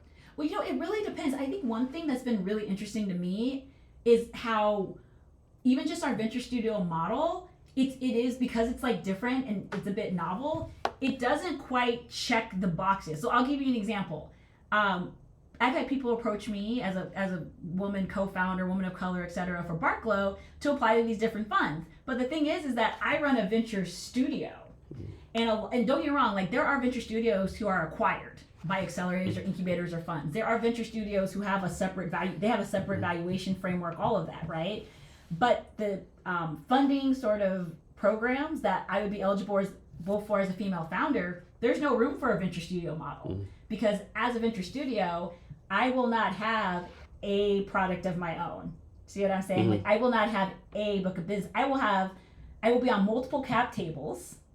I will have an operating budget for a studio, and then I will have an advisory that kind of like EY and Deloitte and all that. I will own a portion of the practice, and then we will have revenue. Like so I'm saying, like the model is just so different that it's like if I were to have a consulting firm, let's say I was just going with the advisory studio side of it, I wouldn't be eligible for that startup funding. Yeah. I wouldn't even be considered a tech company. Yeah. Is there a startup in quantum that you're like, man, I can't wait for someone to do this? Oh man, that one's tough. You know, there's so many things that kind of need that next gen kind of security treatment and quantum readiness and like Q-Day readiness that it's hard to pick one. I'm going to talk more generally at with the tech stack like we were talking about earlier. I'm really excited for when we start getting to the app studio part.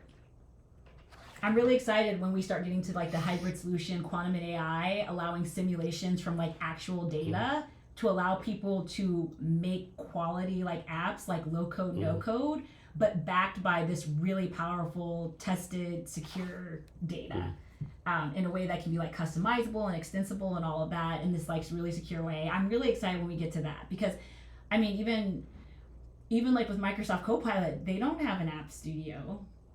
You know, I'm just noticing across like a lot of emerging tech because like we're still figuring out like some of the back end, the model, the outputs, the quality, the data centers. We haven't got to the app part. I mean, even like the GPT moment is great, but like the part where people can make, you know, you can make your own kind of like agents. But like, I know there's some folks working on some cool stuff with digital twins, but I still think that this is even separate from that. I'm talking about like the simplicity of a like, hey, I want to make this sort of, here's an example. I'm an Android girly, and I have friends on iPhone, and there's all kinds of things in the Play Store, right, that I can use, and they're like, oh, that's not in the iOS store. You know, there have been many technologies that have promised that someday people can have something like that on their own. I would love to see us using some of the stuff like around quantum and all that, particularly the simulation side, to get us to where we can do that. So let's talk about how you do your personal schedule, right? Are you the type of person who like work 100 hours a week? Do you work only 9 to 5, take weekends off, or that just depends week per week? It depends week per week. I am a dynamic planner. I definitely have to be a dynamic planner. And then like how do you do this, right? Let's say you have 100 things on your list, right? How do you make sure on Monday morning you do things, excuse me, 1, 2, and 3 versus 96 and 97? Well, typically the 1, 2, and 3 on the list are the things that like, how do I put this? Like my to-do list kind of have like these dynamics around them where it's like if it's not done like this, if I don't get this done, how am I going to show up to the podcast episode? If I don't get these steps done, how are we going to have an event next week, right? So like it's very there's kind of like a tactical element to it and kind of like an order of operations to a lot of what needs to get done.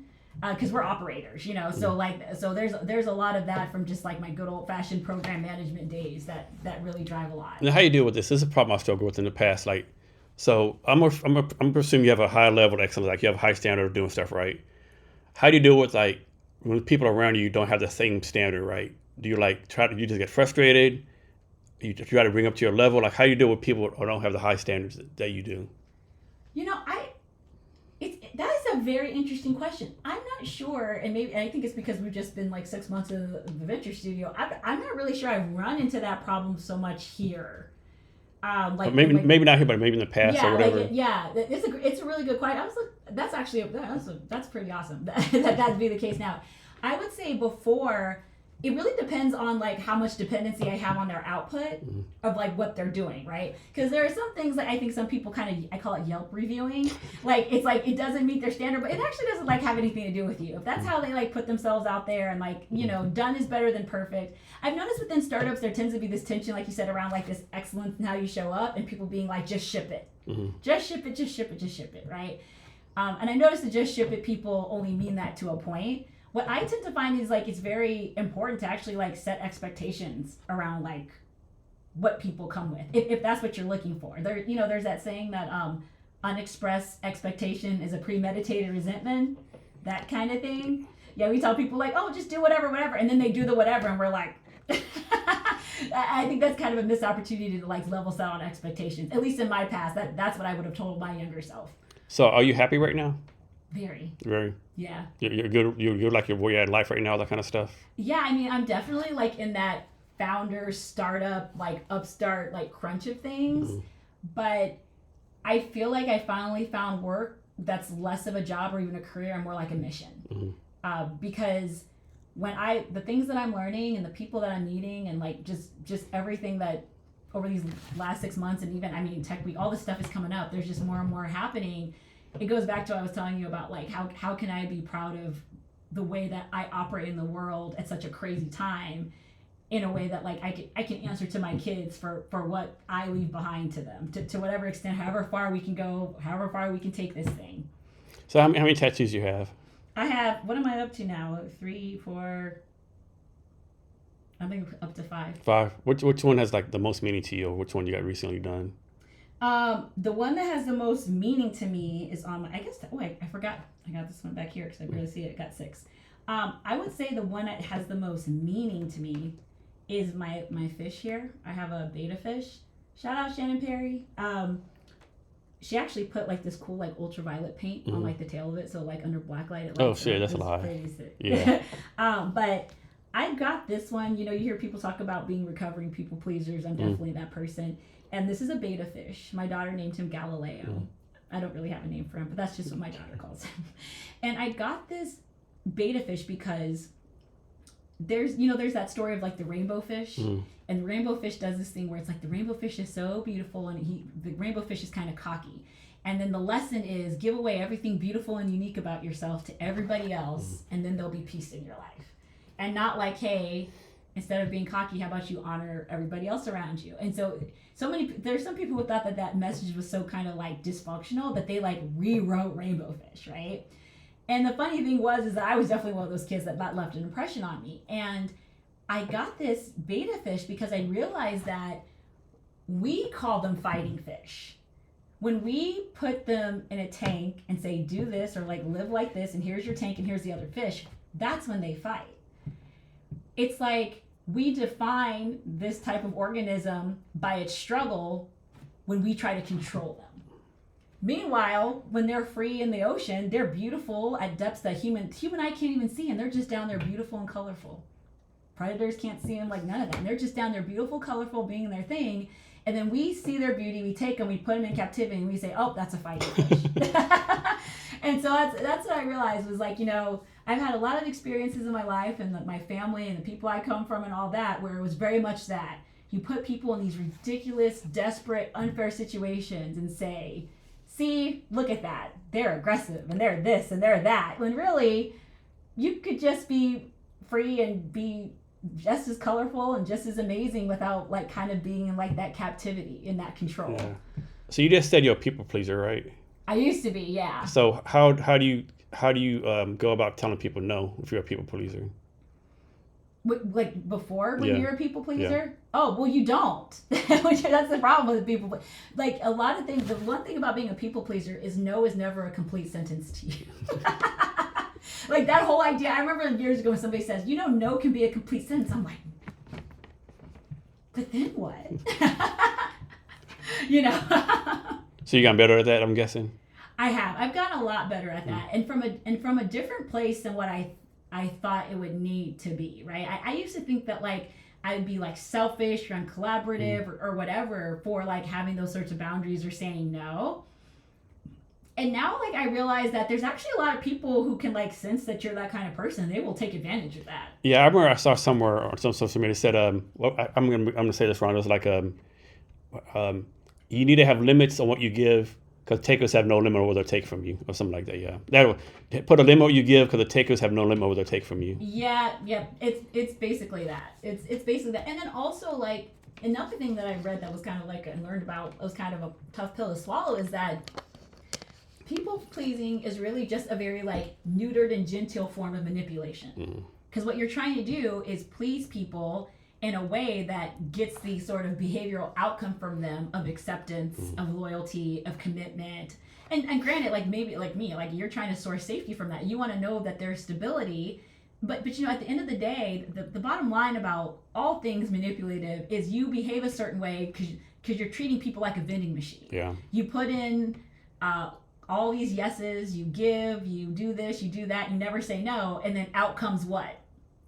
But humans are not vending machines. Like people, you know, even if you are in the people pleasing and you're doing all of that, those people have a right to say no to you. Those people have a right to their boundaries to you. And like if you're in that people pleasing mode, that can be very offensive because you're like, what do you mean you have boundaries? I don't have any. I know, right? So you already talked about the Barclo a little bit, but now we could like do like a deep dive of how it got started. What you focus on now and the big dream vision for it. Yep. So Barclo Ventures Studio got started at the beginning of this year as part of TEDx Ventures Fund 2 strategy to include global commercialization into their strategy. So what that means is that myself and my co-founder Johnny Berrigan, we focus on the Pacific Northwest and the Cascadia region to identify potential cohort companies to fund as part of the raise that TEDx Ventures is doing. And then separately on the studio side, we look for design partners and clients across corporations and institutions so that we can offer R&D as a service. So that allows us to bring in some de-risk innovation and actually help people integrate, test, validate all these different future technologies in a way that can make sense for their future readiness, revenue streams, cost savings, etc. So that way we're able to both work with startups in an ecosystem, but we're also able to educate folks and we're also able to let people try before they buy, so to speak, when it comes to this future tech stuff. And what's the future vision for it? So our future vision is to be able to have this traction engine on the side for deep tech, frontier tech, and quantum for our cohort, but then to also have kind of this next gen advisory model and then take that playbook and have other venture studios, because we really do anticipate you know, like the next 10 plus years, you know, if people are saying 3 to 5 for this thing or that thing in quantum or future tech or data centers, we got a long road of integration. Is anyone else trying to do this model? Not the way that we're approaching it that we know of. There's definitely like parts and components of it in different places, but this very like revenue traction operator focused approach is a bit unique. And then also this idea of having an R&D driven, monetized like innovation engine alongside of funded cohorts is so far we've seen is pretty unique. Okay. So back to space. Are you going to be in the first ship to Mars? No. Maybe like the 5th or 6th. Yeah, I'm the same. I'm like maybe flight number 25, yeah. Well, you know, for me, it's like, I think I share with you, I'm a bit of an anime nerd. I got my Sailor Moon tattoo here. And, you know, I think one of the, like, some of the space animes, like Cowboy Bebop, I look at those and I'm kind of like, you know, I'm not the type where it's like, I just want to go to space or say I go. I know people totally want to do that, and I totally get why. I'm a little bummed that, like, you know, the International Space Station is winding down because, like, have you heard of Storytime from Space? Mm-hmm. Yeah, my kids used to watch that, especially during the pandemic. For those of you who don't know, the astronauts on the International Space Station take turns reading stories, and they record it, and then they also have, like, the little thing where you can follow and you can get an alert when the space station is going over you, right? And they'll show you like a window, and they show you how many times they go around the earth and how many sunsets and sunrises they see, and it's really cool. I'd actually be more interested in that than going all the way to Mars. I used to watch the live stream of the James Webb Telescope. I used to watch the live stream of that. I stopped doing it for some reason. That's pretty interesting. I heard of a new webcam thing that I might check out called the Fat Bears. You heard of the Fat Bears? No. There's basically like one of the parks. Like the actual fat bear, like I guess voting for the bears happens in October, but this is the time of year where they're eating and everything. They're gonna get nice and chubby to hibernate, and then you get to vote on your favorite chubby bear after Fat Bear Week in October. And I never knew that, but you can like look them up. If you just look up the fat bears, there's a camera and you can see them getting their fish and everything. That's insane. I love that humans, like at the end of the day, it's like I do think that that's one thing that we don't kind of price in or think about, is how there is always going to be a part of humanity where the most childlike, wondrous thing is to use technology to understand nature better, right? So what do you think makes humans human? What do you think makes us different from like the bears and monkeys and fish and stuff like that?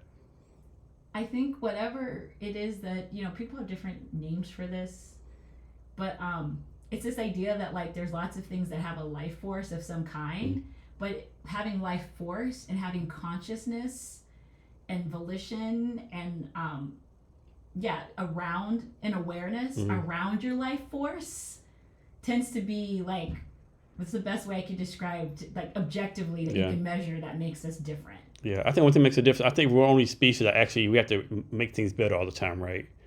We don't see like a honeybees making a better honey hive, right? Like whether that's for making better phones, better things, everything has to be improved every year, right? Well, that's so interesting, because I remember I recently, I think it was in the last year or so, somebody had said something that really stuck with me about how despite us having that capacity for like continuous improvement and like participating and pushing our own evolution and how we operate and live in the world, there's this other part of humans is that we're the only species where we can choose not to grow or evolve. Like trees, like as long as trees are getting what they need to, and even if they've been in a fire, their root system's still there and they just keep growing. And they grow and they grow and they reproduce and they grow and they grow. But us, like we can choose whether or not. Maybe that's another difference with us. Yeah, like you could just not. Like you could say like, I'm going to act the same way I did when I was 16, and like but trees, like not trees, like you can say like, oh, well, that's because physically they have tree rings for their age, but it's like now there's research about their mycelium networks and how they have layers of intelligence the older that they are. I know, I've heard that too, all the roots talking to each other, Yeah. That's interesting, So do you think other animals are intelligent, like ants, bees, dolphins? Do you think they have challenges too, or just humans? I think that we're still trying to understand the advanced, what I would call, maybe what we've misunderstood when we say intelligence is what I kind of refer to as advanced instincts, right? So for example, birds, nobody, like you look at like the structure of a bird brain and you look at it, you can analyze its activity and like its calls, and they look at like a murder of crows, and they like, they're petty. Like crows are very are very petty. There's so many stories. They study, like they have like working kind of memory to even enact pettiness and recognize people and other crows and other animals. So there's like that kind of analysis, but then there's another kind of analysis that says, how come birds can sense like danger in a forest, whether it be a fire, whether it be like a storm coming? Birds can sense that, but humans can't. Like they can biologically sense it. So that's what I'm saying, like they have this advanced instincts. Maybe we had it way millions of years ago, and this evolutionary just went away with us. Yeah, I was even reading something about how like humans can kind of tap into a form of like echolocation to orient themselves, like, and that kind of thing. And I'm just like, wow, that's so interesting. But yeah, that's what I mean by like advanced instincts. Like there are some animals that have these instincts that like aren't even that compelling for humans, and we're not sure if we lost them or so. Would you say this is intelligence or hyper? What's the word you used? Like advanced instinct. Advanced instinct. So they found this ant colony somewhere. Like it was like miles and miles of ant colonies. Right. They have they place where they were storing food. It's like a real community, right? And a lot of science are like this is intelligence. It's like instincts, right? So would you say this is like intelligence? They built this big miles long ant colony with plans and food storage, or just instincts? I think, well, that's the thing. I think that there's an interplay between instincts and intelligence because, for example, humans have instincts, but what we act upon Yeah, it's a whole different story. is a different story. So I think that's the thing, is like they have these advanced instincts, but they collaborated in a way that like shows like a level of like, I think that's the other thing too, is that they're still kind of like, this gets into all kinds of metacognition and semantics, but this idea of like, what is intelligence and then what is skill? Because that's the thing, bees are skilled builders. Like those ants are skilled builders. And you do have to admit there's a degree of intelligence required to have a skill set. But once you kind of leave the purview of that skill set type or that intelligence type, like, you know, they're right back to being ants, you know? Yeah. So what's your prediction for like the future of tech, that's something you think is going to happen? And I'll tell you mine first, right? This is my prediction. So you know how way back in the day, it would take like 6 months to go from like London, England to New York City on the boat. Now it takes 6 hours. And now it takes like, I'm making this up, like 6 months to go from here like to like Mars. I think we're going to figure out some kind of new physics, engineering, some kind of new tech's going to happen. It's going to take from 6 months, like 6 days. Oh yeah, I think that's definitely on the table. I'm going to throw out some things that are like, because people kind of ask me about like my specific sort of dreams or breakthroughs that I would like to see in my lifetime. I would love to see us be able to like decode like some of like the brainwaves and activity to like know where people are when they're in a coma or vegetative state. Oh shit, that'd be a good one. Like, and be able to decipher, because that can kind of be considered a form of dark data. Like we see like this brain activity and we see like that's a bit of a mystery to us. Bears. The only reason I bring up the bears is because it's like people for a long time have been studying like how do bears hibernate? Can we do that? They're a mammal. We're a mammal. Like how can we do that? You know, metabolically. Yeah. Are they like actually sleep all that time? Are they dreaming or? Like that's another one I would love to see like solved, right? Has anyone actually like put a camera in like a bear cave and recorded the whole hibernation? Yeah, they tag them and all of that stuff. It really gets into you know, and I'm not sure like how far, but like we're really trying to understand like from that metabolic perspective and even from like an aging air quotes perspective, you know, is that the same as people being in a vegetative state or coma? Is that the closest thing we have to hibernation? Can we induce that like on purpose and like not damage people's like brain and aging capacity the way that bears naturally by instinct have this cycle? Like that's one. I know the whole thing like from Up with the dog collars to be able to decipher what dogs say, you know, that kind of thing. I know people are really into that. I also, you know, we've explored and mapped more of space than we have the oceans. Yeah. So ain't no telling what's down there. Yeah, so that's another thing. It's like I'm wondering, because obviously there's pressure, temperature, all those other considerations. You always see this new fish animal, like what the hell is that? Yeah, exactly. So I'm very curious. Little Mermaid was my favorite Disney movie growing up. My two favorites were like The Little Mermaid and Sailor Moon. So I'm into like the space thing, but I'm also into the oceans thing. So what about this? You know how you dream all the time? What if when you're dreaming, you're in another multiverse trying to communicate with you through that dream? That's another thing too around lucid dreaming. Like that's another one people are looking to be able to decipher in sleep studies and all that. Like, because to me it's like there is an argument to be said that like everything we just talked about, from vegetative states to people who are nonverbal to hibernation to lucid dreaming, they all are like brain signals and activity are speaking a language to the body and the nervous system. Like when your brain's having these thoughts, is that really you? Is that something else? Is it consciousness? Is it like all that kind of stuff, right? Yeah, and we don't really know how to decipher. I mean, that's a great example of a data type that we don't know how to decipher. We even compare ourselves like we're like computers, and it's like we like know our hardware. They call us wetware, right? Yeah. Like, but like the kind of like the signal patterns and where it goes wrong and like all that. That's the other reason I think like some of this protein engineering stuff is so interesting. Because that gets into like the more fundamental building blocks of like your neurons and like your brain waves and like what's turning things on and off and your epigenetics and enzymes. It gets into like all kinds of stuff. It's really interesting. What's your take on like all this like Neuralink stuff and like a neural readjusting your neurons in your brains and stuff like that? You know, it's one of those things where, you know, let's see how humanity does with this new toy. That's what I'll say to it, because like, you know, there's very much like a scenario where you're like, wow, like there's somebody with dementia and Alzheimer's who before didn't have access to this part of working memory in their brain, and now they do. I would never say like that we should like not provide that for people Yeah. if that's an option for them. Like, I'm not sure if you've ever had a family member or been interacted with somebody who has that and they like forgot you or something. Like, that's heartbreaking, and that's like, it is scary for the other person because they'll have holes in their memory and they won't remember they interacted with you that way. It's really something. And what about the company that's brought back the dire wolves recently? You heard about that? Oh yeah, now my son, Yeah. my middle son in particular, he's very excited about this idea that like if we have like kind of these descendants from things like the wolves or like elephants and the woolly mammoth, he's really excited about that. For me, I'm kind of like, don't we already have habitat imbalances? Yeah. Like if our like coyote population or our like isn't there like a feral hog situation in Texas right now? Yeah. And it's like we can't even manage like habitat balance for like the animals we have here. So I do wonder about that sometimes. And I'm just like, well, why are we trying to like bring back species like woolly mammoth? Like what habitat do we have for a woolly mammoth? Yeah, like, what's on the this planet right now? Like, and of course you know your mind goes worst case scenario. Okay, you brought back the dire wolf. And then you put neural links in their brains to make it smart and give them AI robot enabled drone laser fighter things, you know. I didn't even think of that.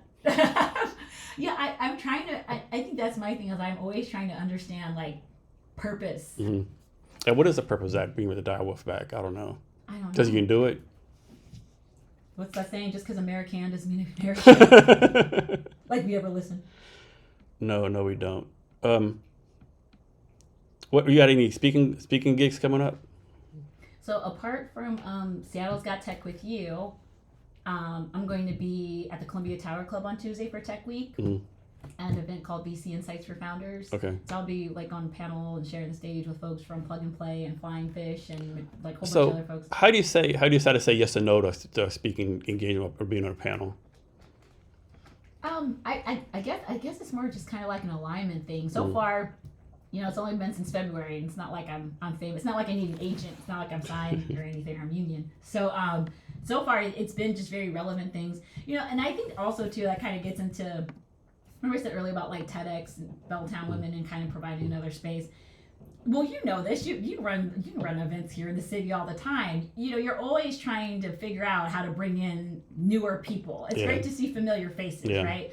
But you know, there's always kind of this desire to like raise awareness and connect people who typically don't get connected, you know, to these sorts of ecosystems or opportunities or conversations. So that's another thing I think about too, is like, I guess it's kind of like a idea of reach, right? Is like, because sometimes, you know, I get invited to certain places and everything, and like we're so new that like it just makes sense to like be out there and talk to more people. And also the benefit I get out of it too is I get to kind of play test this messaging, right? That goes into our marketing and our assets and our frameworks and our resources that we're building out right now. So so I get that added benefit. It gives me it's kind of like my chop wood, carry water, so to speak, right? Is this is a role that takes a lot of education and a lot of communication, a lot of connecting. And it also is a role where you kind of have to build your credibility in like your track record in the ecosystem, so that, you know, the flip side of it is I invite people to speak too. You know, I invite people to demo at the Quantum Curios. I invite people to, we're looking to put together a regional roundtable with a futurist at AI Week in October. And we want to normalize like this kind of regional roundtable where different people across the state, we talk about regional, you know, disadvantages. You know, how can we build in roundtables where people are traveling all over this region anyway? How do we make sure there's always something for them at these major conferences, tech weeks, etc., you know? So in that way, I guess it's kind of good karma, right? If you show up for other people and you put it out there that you want them to show up for you, you can build that credibility. So do you see like Seattle, Tacoma, Kirkland, Bellevue as like all separate, own individual separate tech places, or you see it as a one combined tech community? I definitely see I see them as disparate ecosystems. Kind of like the water cycle, you know, there's going to be a cumulonimbus like in Colorado, but that cumulonimbus experience in Colorado is going to be very different than the one here.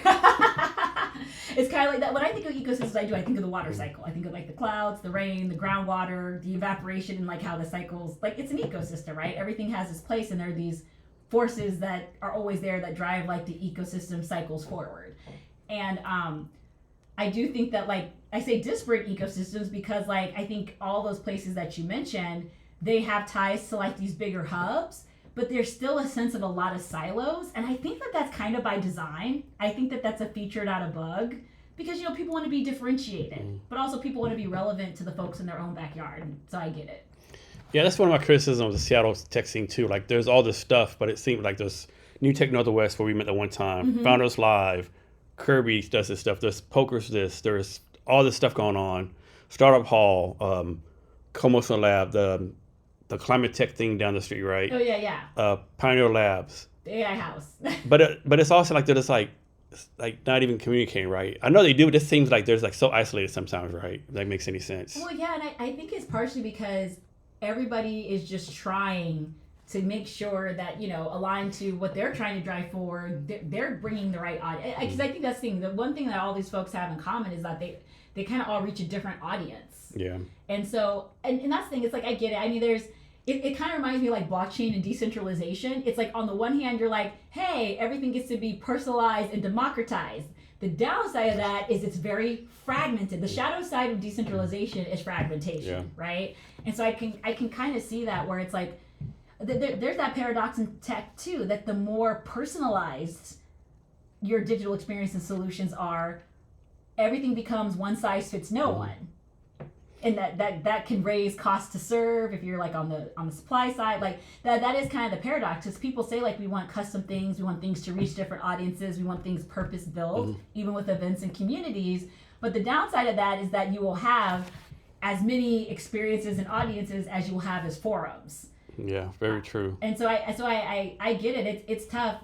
It's nice that we have that much going on. I can tell you that coming from Ohio. I mean, it's gotten better. Like, don't get me wrong. I've talked to my friends and everything since I moved, and it's gotten better. But it's still, this is one of my former managers used to call it an embarrassment of riches when you think about this. I mean, here you could technically do a networking event every day of the week, 365 days a year. Oh, you can. Yeah, but I think that's the thing. It's like what like we said, why? But what's and we ever talk about gaming that much. The gaming is just another industry here that's booming. Yeah. I mean, that's so one of our kind of like mantras and principles. Like when we think about ecosystem building, and like to us, events are a tactic.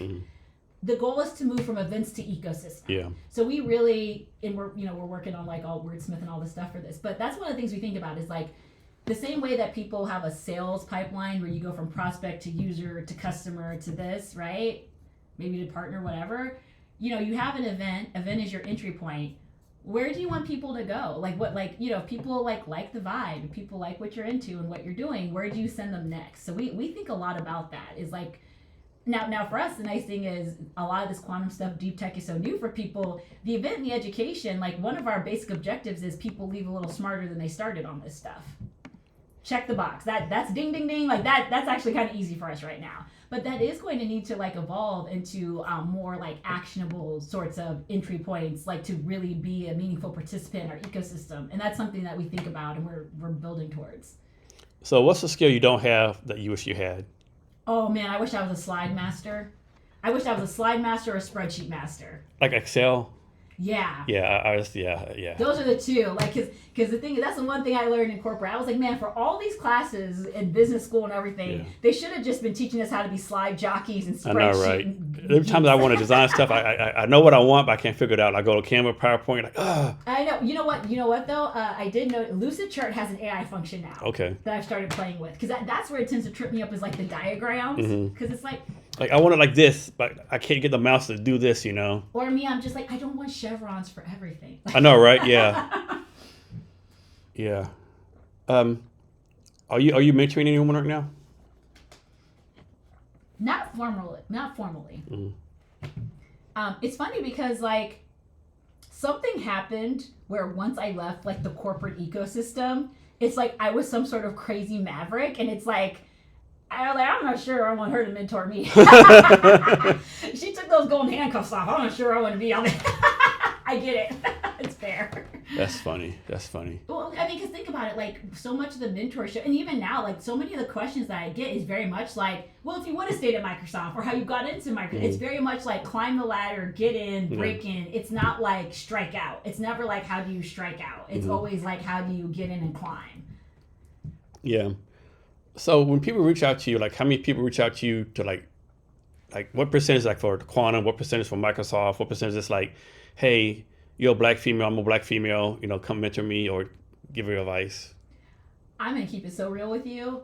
Right now, I have like kind of two like outreach tracks. It's either someone trying to sell me something or like somebody like looking to actually like connect and collaborate. Um, there's like and I think it's just because like the nature of I get it. Like this is like being on the other side of the go to market. There's so much go to market like coaching and like be your own. Well, you've seen this. You get it, right? Like you've seen so much of this personal brand stuff and how when you use social media as a channel and you have the LinkedIn persona and Instagram persona, etc. And then like you kind of have like your customer targeting, right? And so what I find is that going back to like how I can't really fit in the box of a lot of like funding type things for startup people. Likewise, I don't really fit into a lot of boxes for like the sales or prospect personas either, right? So like I'll have people reach out to me like, I see that your business is like looking for LPs, and I'm like, no, we're not like, or it'll be like, oh, like I see that like you're trying to like, expand your personal brand as like a leader and be a professional speaker. I'm like, no, I'm not. Yeah. Or like I get all the time, hey, I see you're growing business like Heaven's HR. At Bob Jones HR, we can do your HR for you. Yeah. There's a lot of fractional C-suite stuff. People are pitching me like fractional CFOs. Yeah. And they're like, your portfolio companies need fractional leaders. And I'm like, do they? Did you talk to them? Yeah, I understand there's like a lot of like, I don't know. I understand sometimes I don't. Yeah, I mean, I get it. It's like, it's the systems, it's like the algorithm, you got to charge it to the game. But like at the same time, like I do think it's unfortunate that from like an ecosystem perspective, I'll give a basic example. People will be like a partner, right? We're looking for partners for this, partners for that. I've seen partner mean everything from franchisee to like a customer that just bought a bunch of stuff from you to like hey, like come sponsor this event with us. Like and that's that's the thing. It's like there's a lot of, I think this is just the effect of this kind of like go to market conditioning that's just been put out there and mass produced. And everybody's just trying their best with it. I do think that it can kind of be tough when like so many people, they do kind of have to have this transactional angle to even be able to interact with you. I've noticed that sometimes from like the coaching and consulting space, like that gets a little awkward for me because like built into some of the pitches or like the messages people sent me, it's very much this like, are you a black female leader trying to find your voice? Have you considered what social media marketing and publishing an ebook could do for your brand? Just like, I mean, are you saying that my insecurities as a black woman should make me an ebook author? I'm like, because like I'm like, part of me is kind of like I'm too like neurodivergent, like I'm too ADHD and like subtextual and maybe a too Aquarius to like play into that well. Because I'm very much just like, I'm like, wait, you lost me. So I'm insecure and I don't have my voice, so I should have a book. Like, for me, the worst one is like I get these all the time. Not so much now, like, hey, Jason, my name is Bob Jones. I work for a financial advisor company in Denver, Colorado. Who's doing your investment things for you now? Let's do a call. First of all, does this even work for you? Like, who's like just giving the financial stuff to some random stranger they never met before, right? Well, yeah, and also, that's the thing. I did a version of my Chop Wood Carry Water when I was at New York Life, and I used to be in those like, we used to be in these call clinics where we were supposed to smile and dial because they used to buy, all the spam calls people call you. They're some of the people who buy those lists. And you're just supposed to cold call people. I did a version of that like as an IT recruiter. So I really do get it. My concern though is that like, you talk about like AI displaceable. Yeah. Right? Like even like the robocalls, like even those things, it's like, some of those you kind of wonder, like, is there even a person? Is there a Bob Jones? Yeah. Who's Series 6, Series 63, It's more like Series Bot 7? Jones, right? Yeah, more like Bot Jones. Yeah, like, I mean, and I do worry about that because the thing about, like, kind of having these, like, sales targets kind of, like, in the background of everything. I mean, think about it. LinkedIn, There's LinkedIn Recruiter. I used to use LinkedIn. Yeah. There's LinkedIn Sales Navigator. People kind of have to do those things to make it worth the upcharge that their business pays, even if it's a tax write-off, right? So I get it. I get the Sales Navigator recruitment thing. I kind of charge it to the game. My concern is like, how much traction can those folks really get in like getting to where they want to be in their career, sending people like us messages like that? Yeah, it's insanity, right? It's like, I don't know. But I guess it works sometimes, I guess. Yeah, I will tell you this. The top folks at New York Life who were in like the Gold Circle and President's List and all of that and the Eagle Club, they weren't doing that. Maybe they started off doing that, but when they started off doing that, it was like in the 90s. Yeah. Is there anything else I asked you? I haven't asked you yet. Anything else you want to talk about? Well, you haven't. So that's what you asked me. It's like you asked me to share like all this stuff, kind of like what's next and what you think about and all that. I want to hear about that for your business and like where you see things going in the ecosystem with all these changes in tech and stuff going on. Okay, so that's a way. Okay. Oh yeah. Are we role reversing? Yeah, we will. This is reverse, awesome. Yeah. Okay. So Jason, when you guys do, which by the way, I love these different events and like outreach and things that you do. When you think about like events, the ecosystem, your outreach tech week, what do you call a win? Oh man, so that's one thing I've definitely like sucked, for lack of a better term, sucked at, right? With all this like all this podcast stuff, I've kind of like felt like making the transition to go to market, right? And so my goal with the event on Wednesday, like I have like 145 people signed up, probably 8 will come. And so connect people, getting people's emails lists, but also I'm gonna do a presentation on the future of HR and in my company.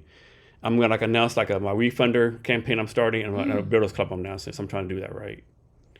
As far as like ecosystem, it's just a challenge being here, right? It's the best place but the worst place, right? Because like I think it's a good place to build, but unfortunately I think you have to go somewhere else to raise money, I'm just like example, man, I wish I could remember her name. I had a good friend of mine. This happened like maybe 7 years ago. And she had like a new sales platform, right? First time founder, background like Microsoft, Amazon, right? Pretty smart. She came to me with no one like this, no one's gonna buy this, right? And so she actually shut it down for a little bit and got a job in New York City. And so 6 months later, she sends me a text, Jason, you'll never imagine, I just raised $500,000 on a pre-seed here, right? What? What's going on, right? And she said, guess what? Guess what happened the day after? What? So no question, you raise funds, goes to Crunchbase. Within 2 weeks, everyone who wouldn't take a meeting with her in Seattle was on her phone, wanted to jump on the cap table. Sometimes you just need that first crack in the ice. Yeah, just so many stories like that, yeah. It's a good community, yeah. But one thing I've failed at is like making that connection, right, to like all the stuff I'm doing to like actually like getting customers, right? Makes any sense, yeah. Yeah. Well, I want to ask you, because I did a stint in distribution center HR and talent acquisition and recruiting. When you think about, I'll give you like an example here, is some of the stuff with the World Cup. They're trying to work on some small business readiness playbooks to help people think about capacity, operating hours, around the schedule, around the foot traffic. So talk about that. So like last month they had the World Cup qualifier, right? And so there's a restaurant on the street.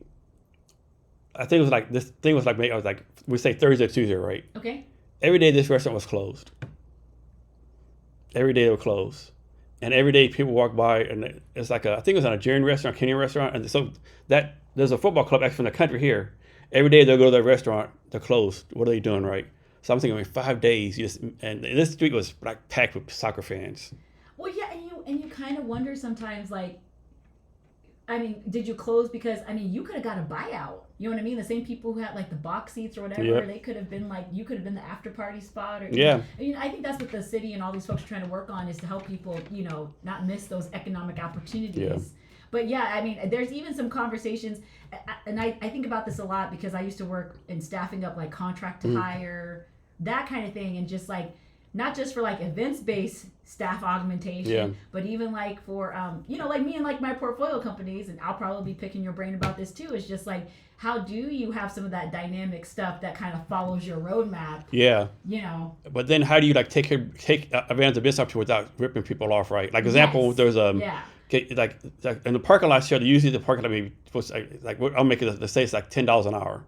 There's a Morgan Wallen cost here, it's like $100 an hour, right? Yeah. I know you got to take advantage and make your money, but man, like what's that fine line between making money and like, ripping people off. Well, that's an interesting one because like, there's that idea that like price can be a barrier. Mm-hmm. I've seen some people where, maybe this is me trying to have a generous reading, is like maybe they jacked it up to $100, not because, they wanted to gouge people, but because they thought way more people, the line will be longer if it's $10. Yeah.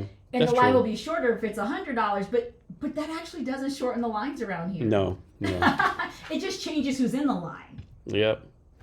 Yeah, definitely a lot of opportunities when that World Cup comes. Actually, I thought about putting a bed in here and they're doing Airbnb. Somebody actually asked that question at the Regional Development Conference. They're like, how many of you are going to be participating in our walkable city zone? Yeah. And like going to the fan zones for the World Cup or watching it here in the area? And they're like, and how many of you are about to like make a bunch of money renting out? Exactly right. Renting out your car on tour, renting out everything you can for the World Cup. They were just kidding, but some people did raise their hands. Yeah, I'm sure they did. Yeah, I mean, it's a money making opportunity. Yeah. Those Canadians are very honest. Yeah. Well, I guess my other question for you, I'm going to ask you that question. Like, so we were talking about reading earlier. What do you think? I was reading some things about once you kind of end up in a reading rut, where it's like, man, I miss reading, whatever. Yeah. What kind of book or what kind of reading experience do you think would get you like hooked back on reading again? It had to be from like some of the science-based. I read that book Homo Sapiens. That was a good one. I read a book called Disruptor's Dilemma. I'm a big autographer. I love stuff like Teddy Roosevelt's autobiography. Mm-hmm. I don't know. I can tell you, right? So I'm such a right. Yeah. I heard for people like us, Kim Stanley Robinson's Mars series. Mm-hmm. It's kind of like a speculative fiction one. Yeah, it had to be definitely something like that. Something speculative, something like like make your brain think. Yeah, I'm reading right now from him, The Ministry for the Future, which was on like Obama's list of favorite books and everything, and it's really something. It opens with a mass casualty climate event. Oh shit! And in India, and just even that phrase, mass casualty climate event. Yeah. Right. That spooked me because that's what makes this stuff so speculative fiction. It's in the not so near future where, the stuff around climate and readiness, there starts to be kind of these like political action or kind of like what Ezra Klein and Derek Thompson might call like a attention focusing event, right? There's people who talk about, but there's an attention focusing event, like we've got to do something. And what ends up happening is that the whole thing of like, the UN, the climate, like all these different things, they're just like, guys, whether like this is really happening and this is like really affecting people, like we have to take action whether you guys believe in it or not, or just because it hasn't come for you yet. Yeah. That kind of thing. And so it kind of explores this world where like the people who really are most impacted start taking action and other people kind of get complacent, and you kind of see how those dynamics play out. So that's where I'm at in it so far. It's really interesting. So are there any books you read that you wish would become a movie? I rarely wish that on the books I love. It seems such a, that's the thing, because you never know. Yeah. So here's what I'll say is The Sympathizer is definitely one of my favorite books, modern fiction books. It picks up where, like, at the fall of Saigon and, like, a lot of Vietnam stories. And I love that HBO, so I used to say, gosh, I want it as a movie, but I don't think they do a good job as a movie. Yeah. HBO picked it up as a limited series, and they did a great job. Okay. The thing is that All the Light You Cannot See, that one, they made a movie and it was kind of hit or miss. So now I'm kind of like, now that said, oh my gosh, what was the name of that movie where they made like a movie about the writing of Isabel Wilkinson's book Cast? It was like a movie about writing that book. I do think that there are some nonfiction books that I would love to see get that kind of treatment, kind of like this is how they tell me the world ends thing. Like, I would love to see more nonfiction books like that get kind of like a narrative documentary treatment. I feel like that would be a much more compelling way to educate people on stuff like around like cyber warfare and cybersecurity that doesn't feel like so dystopian, but also like has like that human element to it. Because that's really what at least to me, like that's really what's sticking with me, is that like we talk about like these techs and cybersecurity and warfare and all that, but you're talking to the petrol station owner in the Ukraine, that's who she's talking to in this book, and it's like, man, I would love to see that depicted. Yeah, so another thing I'm doing too, so I'm going back to Vietnam in September for like the third time, right? So I'm trying to set up something where I have like non-tech founders in the States linked in with like tech people in Vietnam. Because, for example, like a developer is $100,000. Vietnam is like $30,000, right? Mm-hmm. So I made a lot of connections doing that. And the reverse side, I want to help companies in Vietnam go to market here, right? Mm-hmm. Trying to do that. So I actually had a meeting a week ago with the consul general from Vietnam. He's the guy who's in charge of all the export from Vietnam here in the United States. Is that why you stood me up? Yeah, yeah, that's why I stood you up. That was yeah. a good reason, though. I was legit. Yeah. So I have his personal cell number. He told me like, hey, whatever you need, let me know. So I'm trying to figure all that stuff out, right?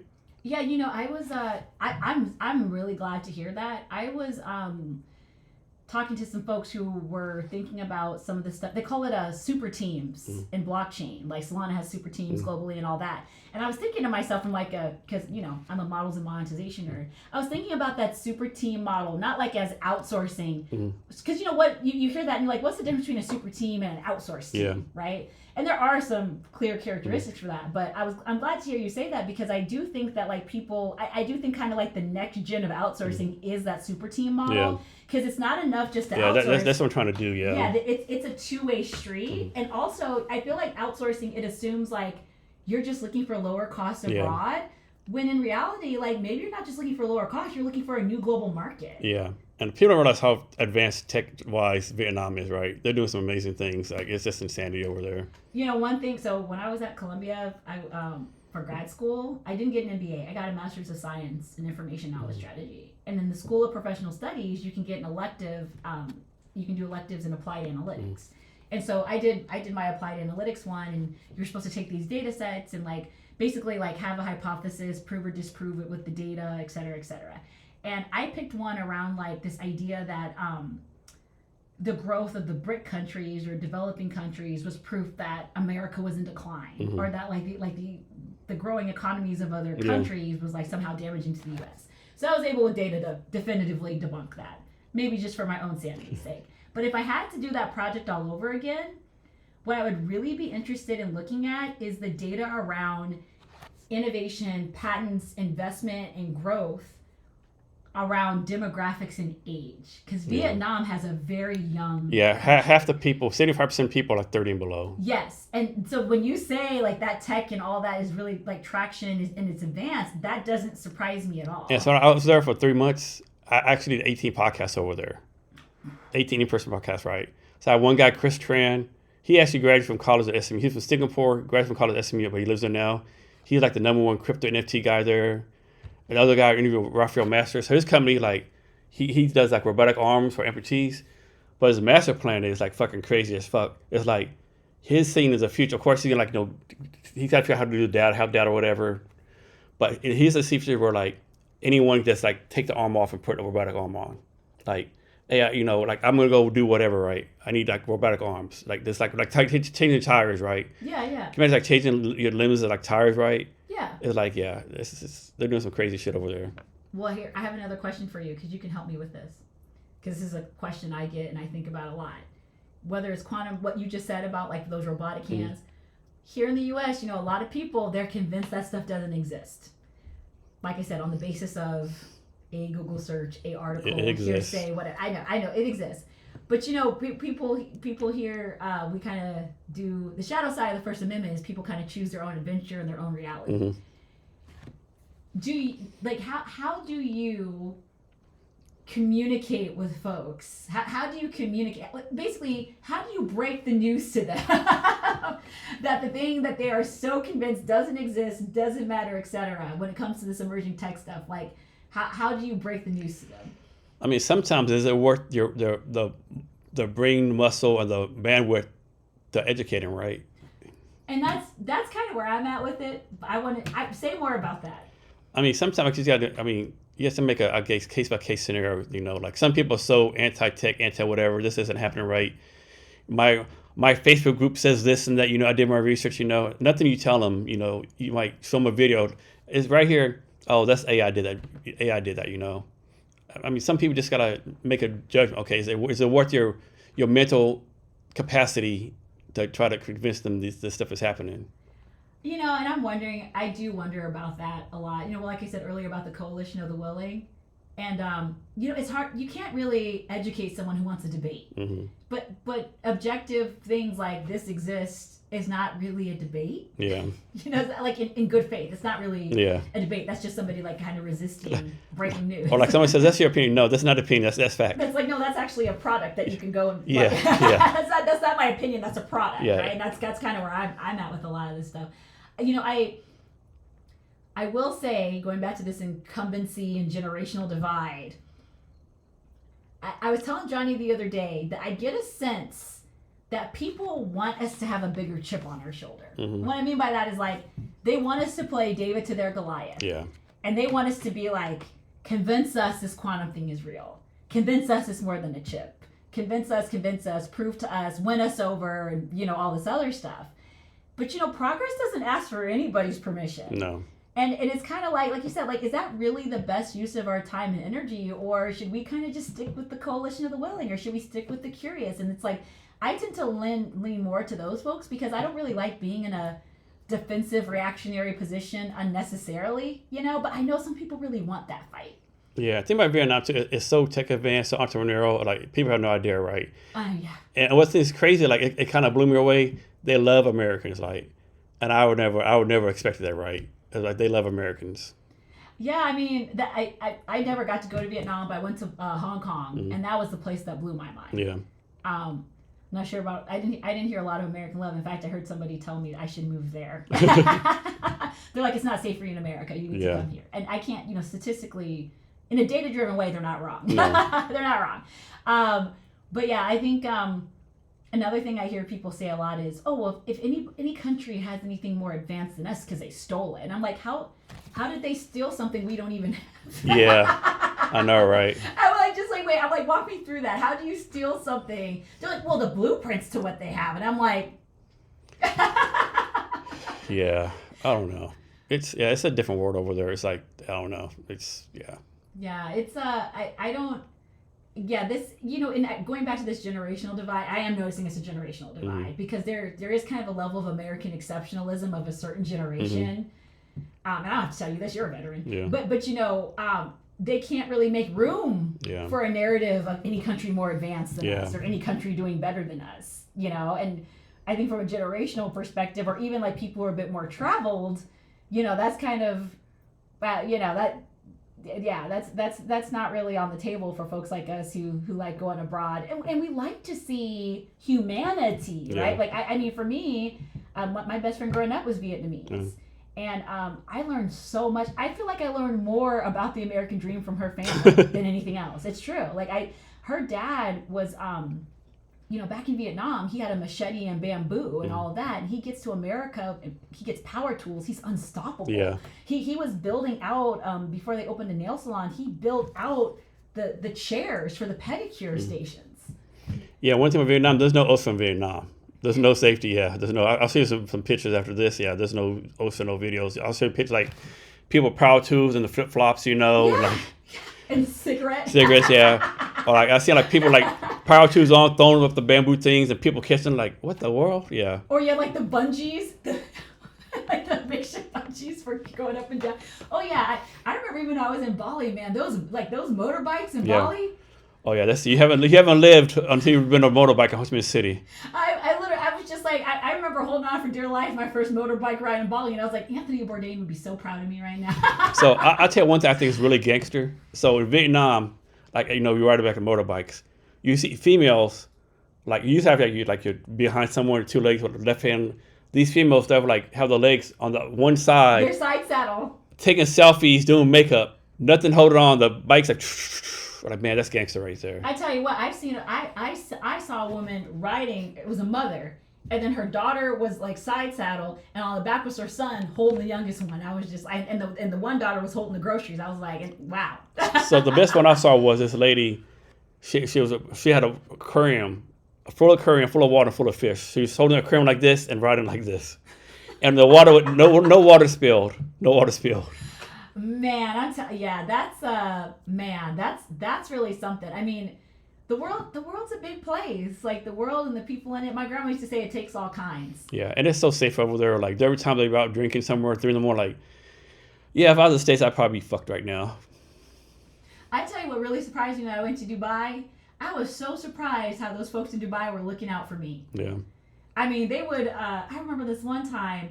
I had here's a fun little story. When I was at Miston Labs in SWE, we were doing this event in Dubai for this blockchain summit and all that, and we had there's a group of partnership we were doing there out of Dubai who of course had ties to these like very wealthy families. Well, their family, the folks sponsoring us and doing the partnership with us in our ecosystem, they own the hotel we were staying in.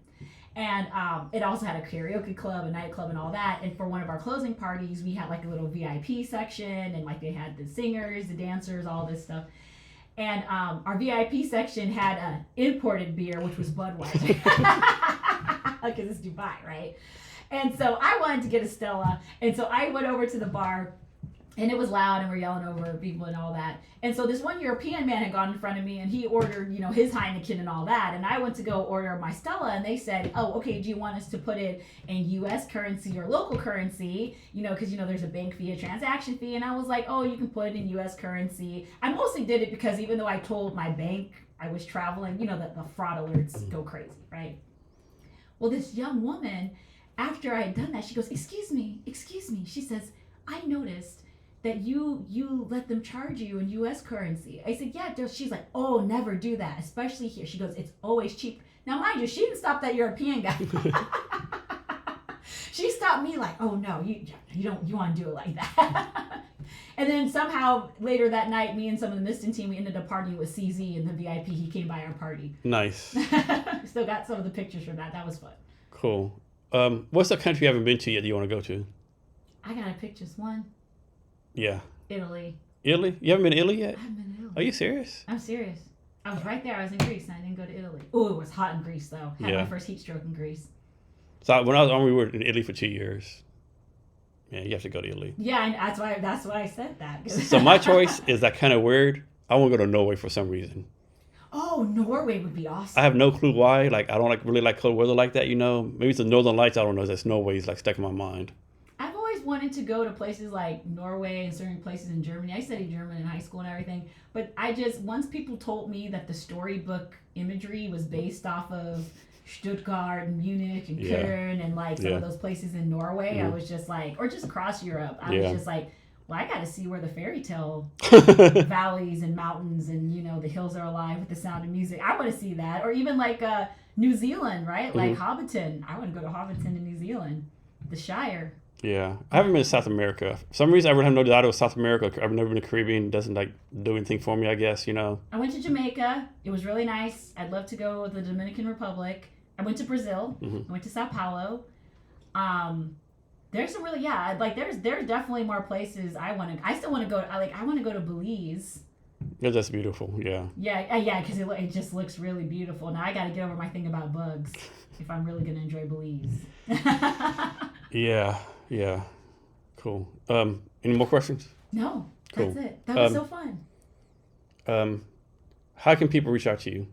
Oh, yeah, you can just find me on LinkedIn, look up Barclo. We have a submission form on our website, which is about to get an update. We're going to have a bit more of a specific form to kind of funnel people into what they're interested in our ecosystem. So we're Barclo.Ventures. You could just look up Barclo, Barclo on LinkedIn, or I'm on LinkedIn as Sierra C.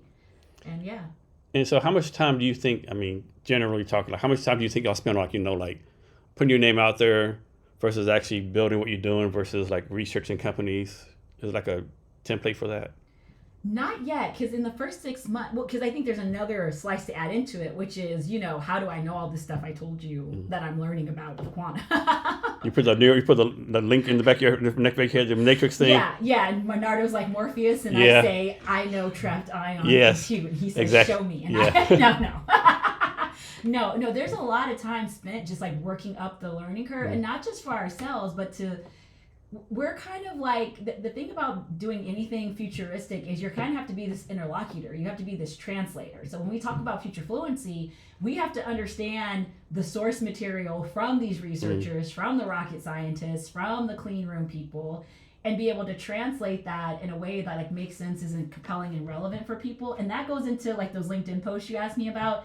That goes into the way you can ask me these questions on the spot and I still have all this stuff to learn. I'm sure you might get comments on these like, that's not exactly how trapped I am on superconductivity. Like, oh, okay, I know. But that's, next week they're going to ask me about it. And I think that's the thing. It's like, I always have to be kind of prepared for that, but also just kind of stay on my learning path. So that's another slice I would add into it, because if you can't do that, then you can't connect with the companies. Then you can't really get your name out there and articulate what you're about. And then you can't answer people's questions, valid questions about, whether you're an investor, whether you're just an innovator, you're a cybersecurity person, but you're in the SOC and you're like, I kind of hear about this Q-Day thing. I don't know what that means. We have to be able to, each one reach one, but also, give them entry points into this sort of thing. So let me ask you this, right? So you said this quantum can deal with everything, right? What if someone came to you and said, like, hey, I want to do a quantum farming business? How do you think that would work? Well, the question is are they going to use it? Are they looking for compute, sensing, communications, or simulations, right? And will it be quantum native per se, or is it quantum enabled? And where does it have that RWA, real world asset? And so suppose I came to I said I want to build and you ask some of the questions, and you see in my face like this, like a dead zone, right? Does that mean tell you, okay, this guy isn't ready for me yet, or like? Well, yeah, I would say what I would ask a lot of questions, right? Like that kind of thing I walk through. It's just like, tell me what you're envisioning for that, right? Where did your idea come from? Because it's funny you say that about farms. There's this amazing startup called Carbon Robotics, and there was a guy who was not in agriculture or anything, and him and his buddy Shay, he's a farmer, and he's like. Shay's like, hey man, we're still having all these problems pulling weeds, and he goes, you ever think about strapping a laser to the tractors and zapping them? And that's literally what their startup does, and it's amazing. Shout out Paul and Shay. It's brilliant. So that's why I would never discount an idea, because a guy like Paul comes to a farmer like Shay and is like, we need to zap the weeds with lasers on the tractor, and he's like, bet.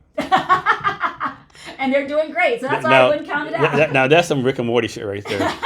That's some shit Rick Sanchez would do. Yeah, I mean, there's this idea of new ways of doing old things. So that's why I would be very open. I would just ask a series of questions to kind of understand how much they thought about it, and, why quantum and not just AI, or is it hybrid, or where would the compute piece come? Or, some stuff is, one thing I hear people say a lot to me, and this gets back into filling them in on what else is in the world. They'll be like, man, it must still be so hard working on stuff that nobody has figured out. And I'm just like, no, people do have it figured out. We just don't have people using it and putting companies around it here. IonQ isn't this big, like I said, this goes back to can people hear themselves? Because to be like, none of this is real and it's all hype, it's like, so what, the U.S. Patent Office is just passing out cotton candy? All these people's life's work is trash? I need to call the particle accelerator people and say, shut it down? I mean, what do you mean? So you said the U.S. is the number one quantum country right now? Oh, no. Who's number one? Oh, that's a good question. I think most people say it's between us and China for number one AI country.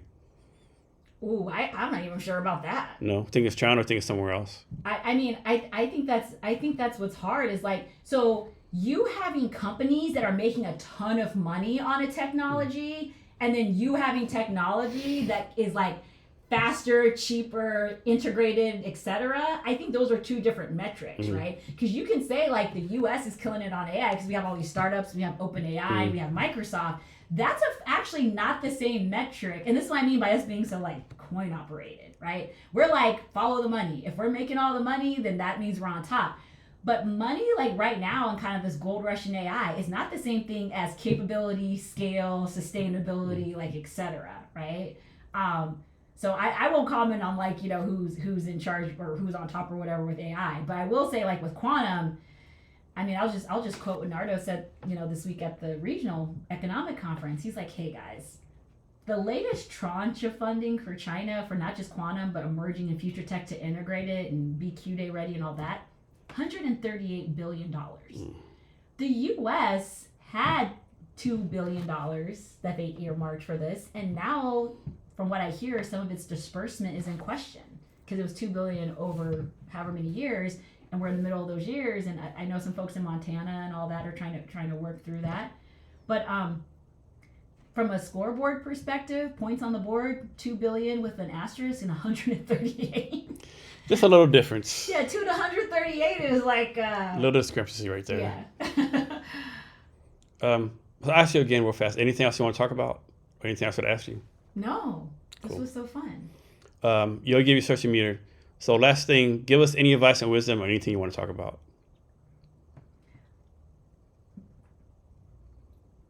Fear is always an option, but it is never the answer.